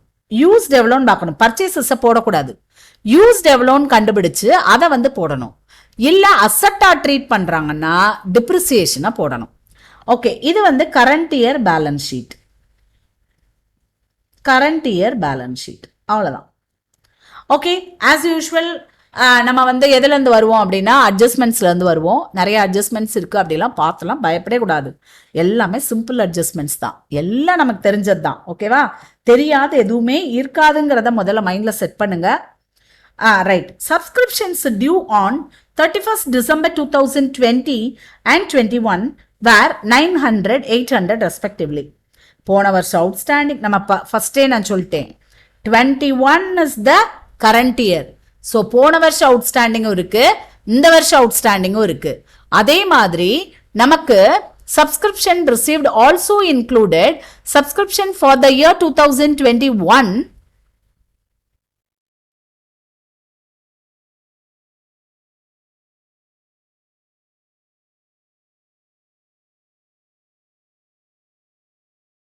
இங்க இயர் தப்பா இருக்குன்னு நினைக்கிறேன்.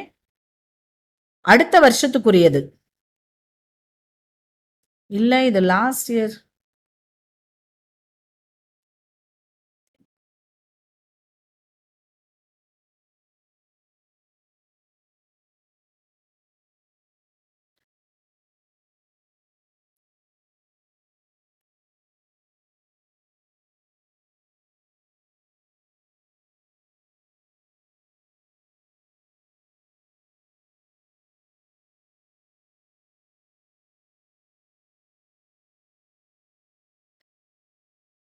ஓகே,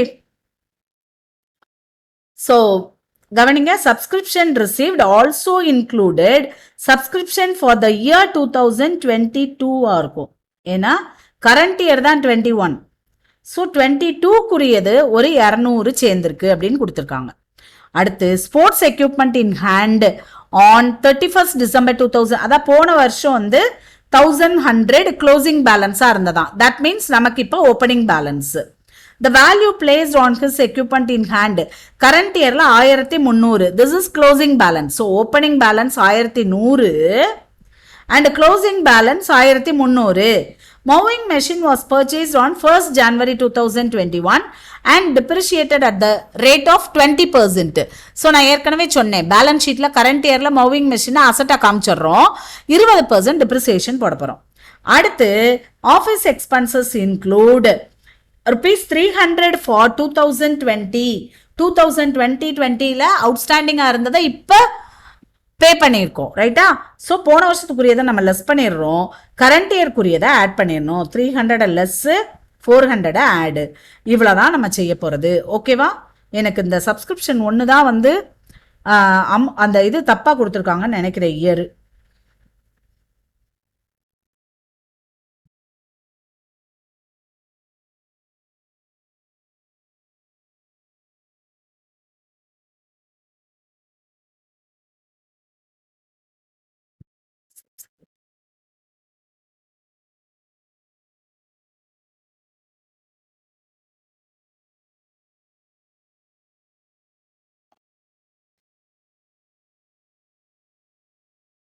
ஓகே ஃபைன், அது 22 தான், அடுத்த வருஷத்துக்குரியதை அட்வான்ஸாக ரிசீவ் பண்ணது. நம்ம புக்கில் நிறைய மிஸ்டேக்ஸ் இருக்கும், கொஞ்சம் பார்த்து கரெக்ஷன் போட்டுக்கோங்க. நான் அந்தந்த இடத்துல சொல்லிட்டே தான் இருக்கேன். ஒரு இடத்துல 2021 பதிலாக 15 இருந்தது இல்லையா, அது மாதிரி இங்கேயும் நமக்கு 2022க்கு பதிலாக 21 கொடுத்துருக்காங்க. ஓகேவா, தெரிஞ்சுக்கோங்க. ஓகே, ஃபர்ஸ்ட் நம்ம சப்ஸ்கிரிப்ஷன் போட்டுடலாமா? நமக்கு ரெசிப்ட்ஸ் அண்ட் பேமெண்ட்ஸ் அக்கௌண்ட்ல கொடுத்துருக்காங்க.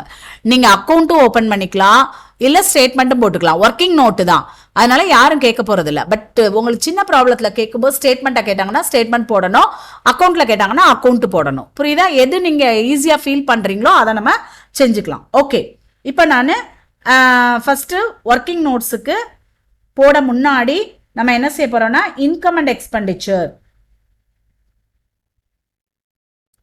Income and expenditure account year வந்து நமக்கு 2021 is the current year. Okay,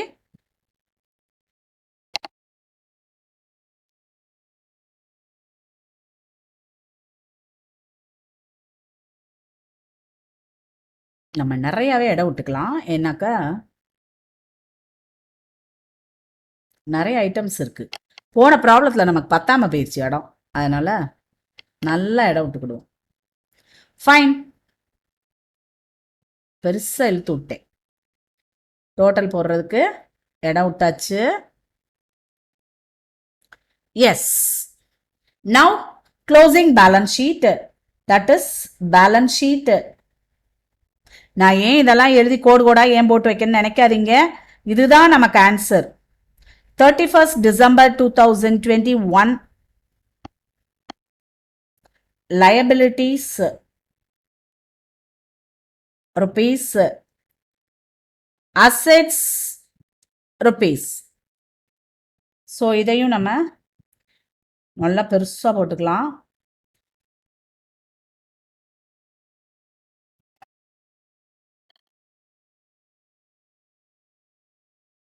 okay,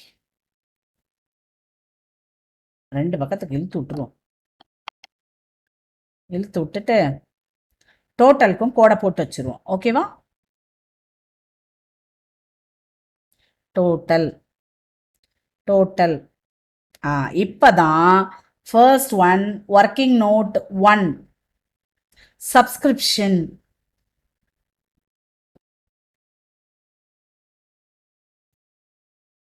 so நான் அக்கௌண்ட்டாக போடலான்னு பார்க்குறேன். எப்போவுமே ஸ்டேட்மெண்ட்டாக போட்டுகிட்டே இருக்கோம்ல, இந்த தடவை அக்கௌண்ட்டாக போடுவோம்.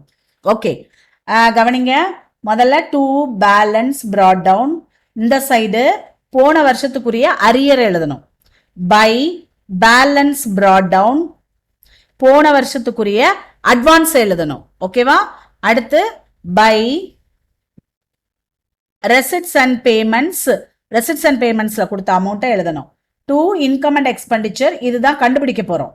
அதுக்கடுத்து 2 பேலன்ஸ் கேரி டவுன், இது நான் எதை போட போகிறேன்னா இப்பைக்குரிய அட்வான்ஸு, அதான் கரண்ட் இயர்க்குரிய அட்வான்ஸ், அடுத்த வருஷத்துக்குரிய பே பண்ணியிருப்போம்ல அது. பை பேலன்ஸ் கேரி டவுன், இது வந்து இப்போ அவுட்ஸ்டாண்டிங். ஓகேவா? ரைட், எல்லாம் எழுதிட்டேன் நான். டக்கு டக்குன்னு அமௌண்ட்டை போட்டேன்னா எனக்கு ஆன்சர் வந்துடும். பார்க்குறீங்களா? ரைட். ஃபர்ஸ்ட் ஒன் நல்லா தெரிஞ்சுக்கோங்க, போன வருஷம் ரிசீவ்ட் இன் அட்வான்ஸ் இல்லை. ஓகேவா? குட். ஸோ நல்லா கவனிங்க, போன வருஷம் ரிசீவ்ட் இன் அட்வான்ஸ் இல்லை. ஆனால் என்ன இருக்குது அப்படின்னா அரியர் இருக்குது. போன வருஷம் அரியர் எவ்வளவு அப்படின்னா 900, கரண்ட் இயர்க்குரியது 800 கொடுத்துருக்காங்க. ஸோ அரியர் இந்த சைடு 900, இந்த அரியர் 800. இங்க டேஷ், அட்வான்ஸ் இல்லை. அடுத்து இந்த வருஷம் முடியத்துல 200 ரூபா அட்வான்ஸ் பே பண்ணியிருக்கோம் அடுத்த வருஷத்துக்குரியதை, அதை ஞாபகம் வச்சுக்கோங்க. அடுத்து இங்க சப்ஸ்கிரிப்ஷன் 5800.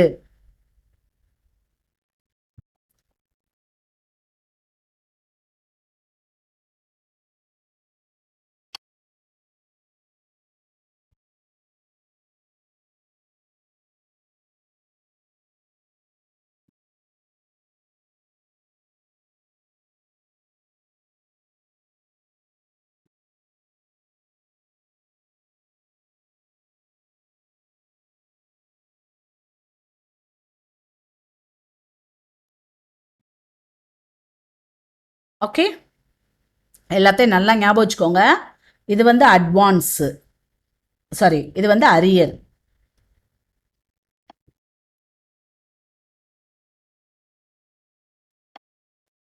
அரியர், இது அட்வான்ஸு, அடுத்த வருஷத்துக்குரியதை இப்போ வாங்கினது. இது வந்து போன வருஷமே நம்ம அட்வான்ஸ் எதுவும் இல்லைன்னு பார்த்தாச்சு. இது வந்து போன வருஷத்துக்குரிய அரியர், ஞாபகம் வச்சுக்கோங்க. ஓகேவா? ஃபைன். இப்போ வேற எதுவும் இது ரிலேட்டடாக இருக்காங்கிறத நம்ம ஒரு தடவை ப்ராப்ளத்தில் செக் பண்ணிக்கலாம். எங்கெங்கெல்லாம் சப்ஸ்கிரிப்ஷன் இருக்குன்னு. சப்ஸ்கிரிப்ஷன் இங்கே இருக்குது. அடுத்து சப்ஸ்கிரிப்ஷன் டியூ வந்து 2 வருஷத்துக்கு கொடுத்துருக்காங்க, போட்டுட்டோம் நம்ம. அதுக்கடுத்து ரிசீவ் பண்ணியிருக்காங்கன்னு கொடுத்துருக்காங்க, வேற எங்கேயுமே இல்லை. Okay, fine. இப்போ நம்ம என்ன செய்ய போகிறோம் அப்படின்னா, எங்கெங்க எதை எதை போடணுமோ அதை முதல்ல அங்கங்க போட்டுடலாமா? ரைட், கவனிங்க. இந்த போன வருஷத்துக்குரிய அரியரை இப்போ நான் ஒர்க்கிங் நோட் 2ன்னு சொல்லி போட்டு ஓப்பனிங் பேலன்ஸ் ஷீட் போட போகிறேன். Balance sheet as on 31st December 2020 போன வருஷத்துக்குரிய பேலன்ஸ் ஷீட் போட போறேன். நல்லா கவனிங்க. முதல்ல போன வருஷம் அரியர். ஸோ சப்ஸ்கிரிப்ஷன் அவுட்ஸ்டாண்டிங் இந்த சைடு வரும். எவ்வளவு? 900. அட்வான்ஸ் இல்லை, அதனால வராது. ஓகேவா? சரி, இதை எழுதியாச்சு. இது அட்ஜஸ்ட்மெண்ட்ல கொடுத்துருந்தாங்க, 2 இடத்துல வந்துருச்சு. இப்ப அரியர் இருக்கு இல்லையா, இதை நம்ம கரண்ட் இயர் பேலன்ஸ் ஷீட்ல காட்டணும்ல. ஸோ நான் current year balance ஷீட்ல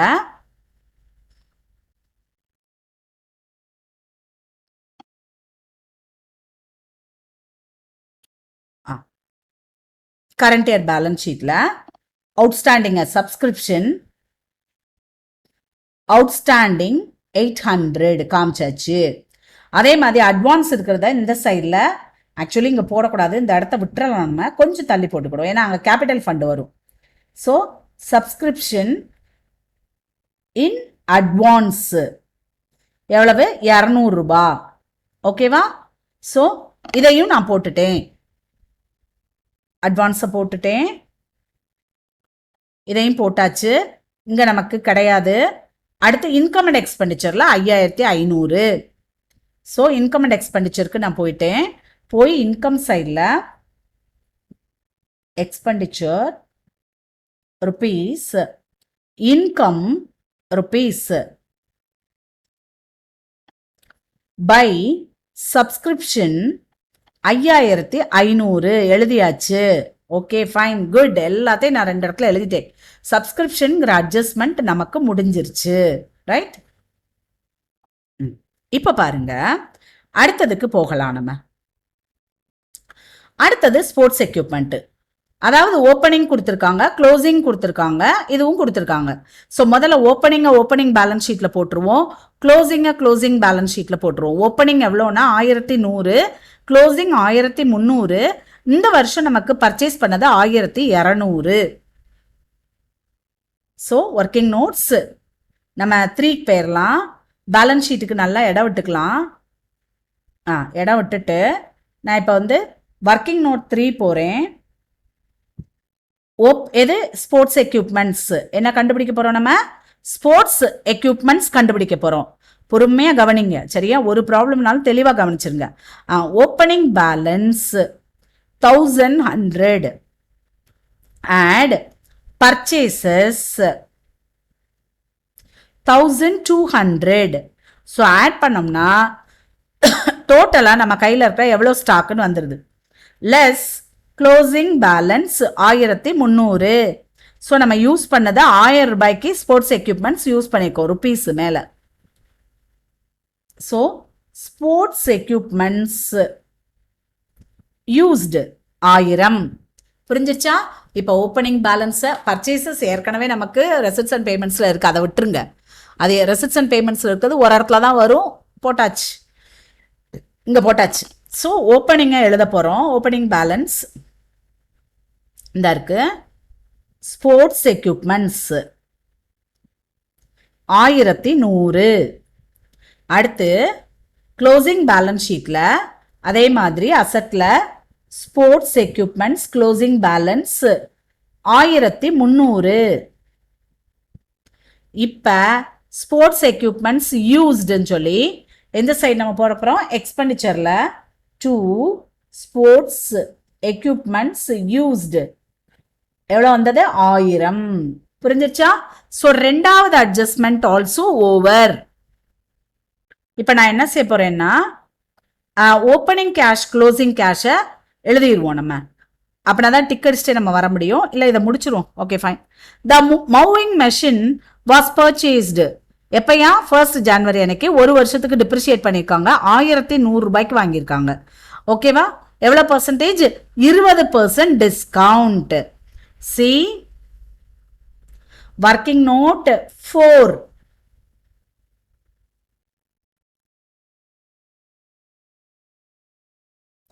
moving machine cost 1100 less depreciation 20%, 220. So less பண்ணா 088. ஓகேவா? ஸோ நல்லா கவனிங்க. இப்போ டிப்ரிசியேஷன் 220 அங்கே எழுதிடணும். C 2 depreciation on moving machine எவ்வளவு 220, அது மட்டும்தான் அங்கே எழுதணும் நம்ம. அடுத்து பேலன்ஸ் ஷீட்ல அசட் சைடில் மூவிங் மெஷின் எவ்வளவு 1100 மைனஸ் டிப்ரிசியேஷன் 220 லெஸ் பண்ணி 880 அவுட்டர் காலம் முடிஞ்சு. ஓகேவா? அடுத்ததுக்கு போங்க. எப்படி நம்ம ட்ரேடிங் அக்கௌண்ட் போடுவோமோ ஃபைனல் அக்கௌண்ட்ஸ் போடுவோம், அது மாதிரி பொறுமையாக போடணும்.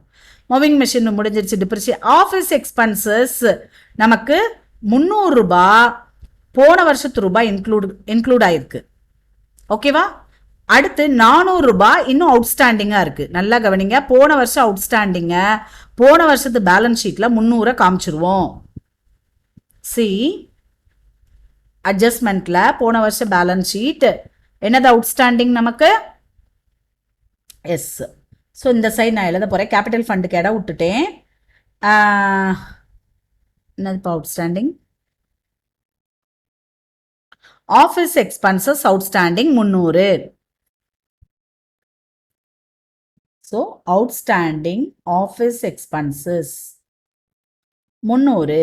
அதே மாதிரி கரண்ட் இயர் பேலன்ஸ் ஷீட்லையும் நான் என்ன செய்ய போகிறேன்னா ஆஃபீஸ் எக்ஸ்பென்சஸ் அவுட்ஸ்டாண்டிங்கை எழுத போகிறேன் 400. ஓகேவா? ரைட். இப்போ நம்ம ஒர்க்கிங் அங்கே பண்ண போகிறோம். ஸோ இந்த வருஷம் எவ்வளோ இருக்குது அப்படிங்கிறத பார்த்துருவோம். Office expenses 2400. ஓகே. இப்போ இங்கே வாங்க. இன்கம் அண்ட் எக்ஸ்பெண்டிச்சரில் எக்ஸ்பெண்டிச்சர் சைடில் 2 ஆஃபீஸ் எக்ஸ்பென்சஸ் 2400 லெஸ் போன வருஷத்துக்குரியது, அதாவது 2020க்குரியது 300. அதை நம்ம கழிச்சிடணும். 2100 ஆட் அவுட்ஸ்டாண்டிங் 400. ஸோ 2500 இந்த சைடு நான் போட்டுட்டேன். இதை நீ ஒர்க்கிங் நோட்ஸில் செஞ்சுட்டு இங்கே 2500 டைரெக்டாக காமிக்கலாம், அல்லது இங்கேயும் நம்ம ஒர்க்கிங் பண்ணலாம். ஓகேவா? ஓகே. ஃபைன். அதோட முடிஞ்சிருச்சு நமக்கு. Very good. இனிமேல் நம்ம இங்கே வரிசையை டக் டக்குன்னு பார்த்து போட போகிறோம். Cash in hand 150, cash at bank 2100, opening 150 2100. So opening எடுத்துக்கிட்டேன். C cash 150, bank 2100. ரைட். அடுத்து பாருங்க. டிக்கெட் ஸ்டே வரலாமா? முடிஞ்சு. சப்ஸ்கிரிப்ஷன் முடிச்சிட்டேன். ரெண்ட் இருக்கு. Rent of the hall 3000. Receipts. So receipt சைடில் எழுத போகிறேன். Rent of the hall 3000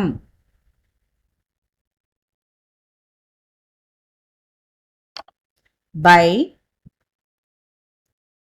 rent ஹால்குரியது 3000 எழுதியாச்சு. அடுத்து என்ன இருக்குன்னு பார்க்கலாம். டிக் அடிச்சிருவோமா? Rent of the hall. Life membership fee 2000 எங்கே எழுதணும்? கேபிட்டல் ஃபண்டு கூட எழுதணும்னு சொன்னேன் இல்லையா? ஸோ பேலன்ஸ் ஷீட்டில் கேபிட்டல் ஃபண்டுக்கு இடம் விட்டுட்டு லைஃப் மெம்பர்ஷிப் ஃபீ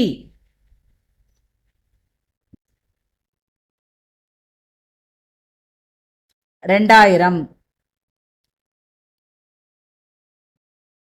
ஓகே, டன். என்ட்ரன்ஸ் ஃபீ இன்கம்ல போட சொன்னாங்க, போட்டாச்சு. டொனேஷனே அங்கே போட்டாச்சு. Sale of grass. So entrance fee 200, donation 1500, sale of grass 100.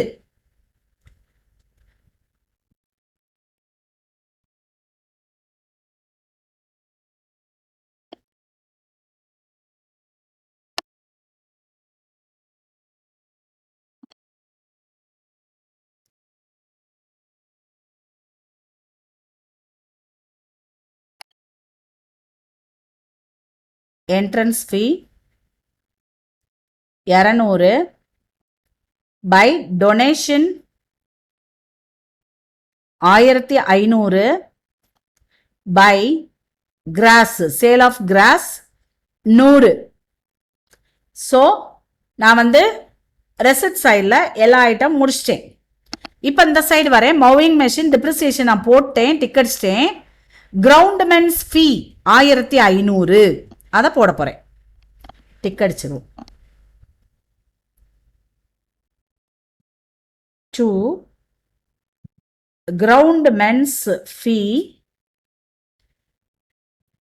1500.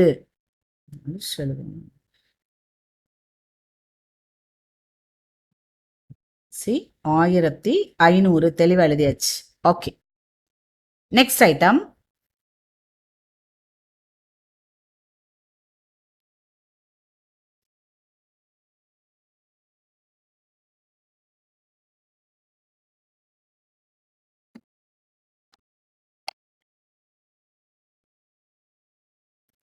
S, next item பாருங்க. Rent 500, salary 4500. ஆஃபீஸ் எக்ஸ்பென்சஸ் ஏற்கனவே போட்டாச்சு இல்லையா? ஸோ ரெண்ட் 500ம் salary 4500 போட்டுருவோம். To rent 500 to salary 4500. Good. Next one.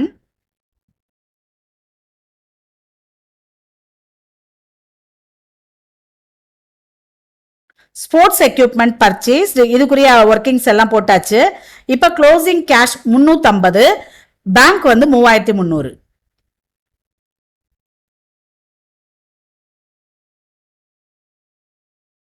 அசட்ல cash 350, bank 3300. Okay, fine. நம்ம இப்போ என்ன செய்யணும் அப்படின்னாக்கா, முதல்ல இன்கம் அண்ட் எக்ஸ்பெண்டிச்சரை க்ளோஸ் பண்ணுவோம். அதுக்கடுத்து அப்படியே ஒவ்வொன்றா எல்லாமே போட்டோமான்னு ஒரு தடவை செக் பண்ணிக்கலாமா? 350, 3300 இது எல்லாமே ஒவ்வொரு இடத்துல போட்டாச்சு. இது எல்லாமே நம்ம பார்த்து ரெண்டு இடத்துல போட்டுட்டோம்.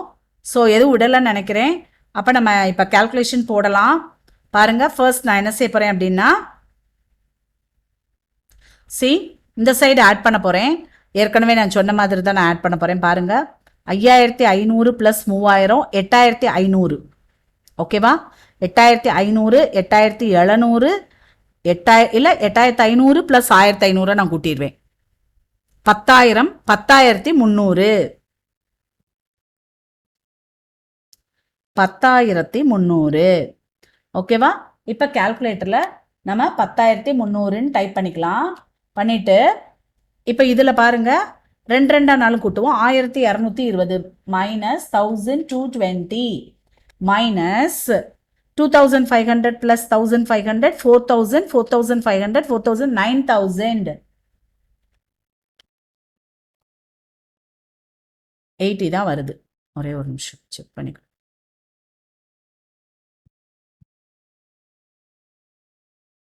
Okay, fine. ஸோ பாருங்க, இப்போ நமக்கு பேலன்ஸ் 80 தான் வருது. ஸோ 80 என்னது? To surplus. ஸோ டோட்டல் 10,300 முடிஞ்சு. இப்போ இந்த 80 நான் கேபிட்டல் ஃபண்டோட ஆட் பண்ணோம். அப்போ நான் கேபிட்டல் ஃபண்ட் போன வருஷத்துக்குரியதை கண்டுபிடிக்கணும்.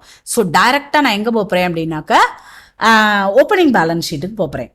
இப்போ ஓப்பனிங் பேலன்ஸ் ஷீட்டில் நான் எல்லாமே போட்டு வச்சுருக்கேன். ஸோ முதல்ல இந்த சைடு கூட்ட போகிறேன். ஸோ 2100 இல்லை 1100, 900, 2000. ஸோ 2000, 2100, 4100, 4250. ஸோ 4250லேருந்து 300 லெஸ் பண்ணால் 3950.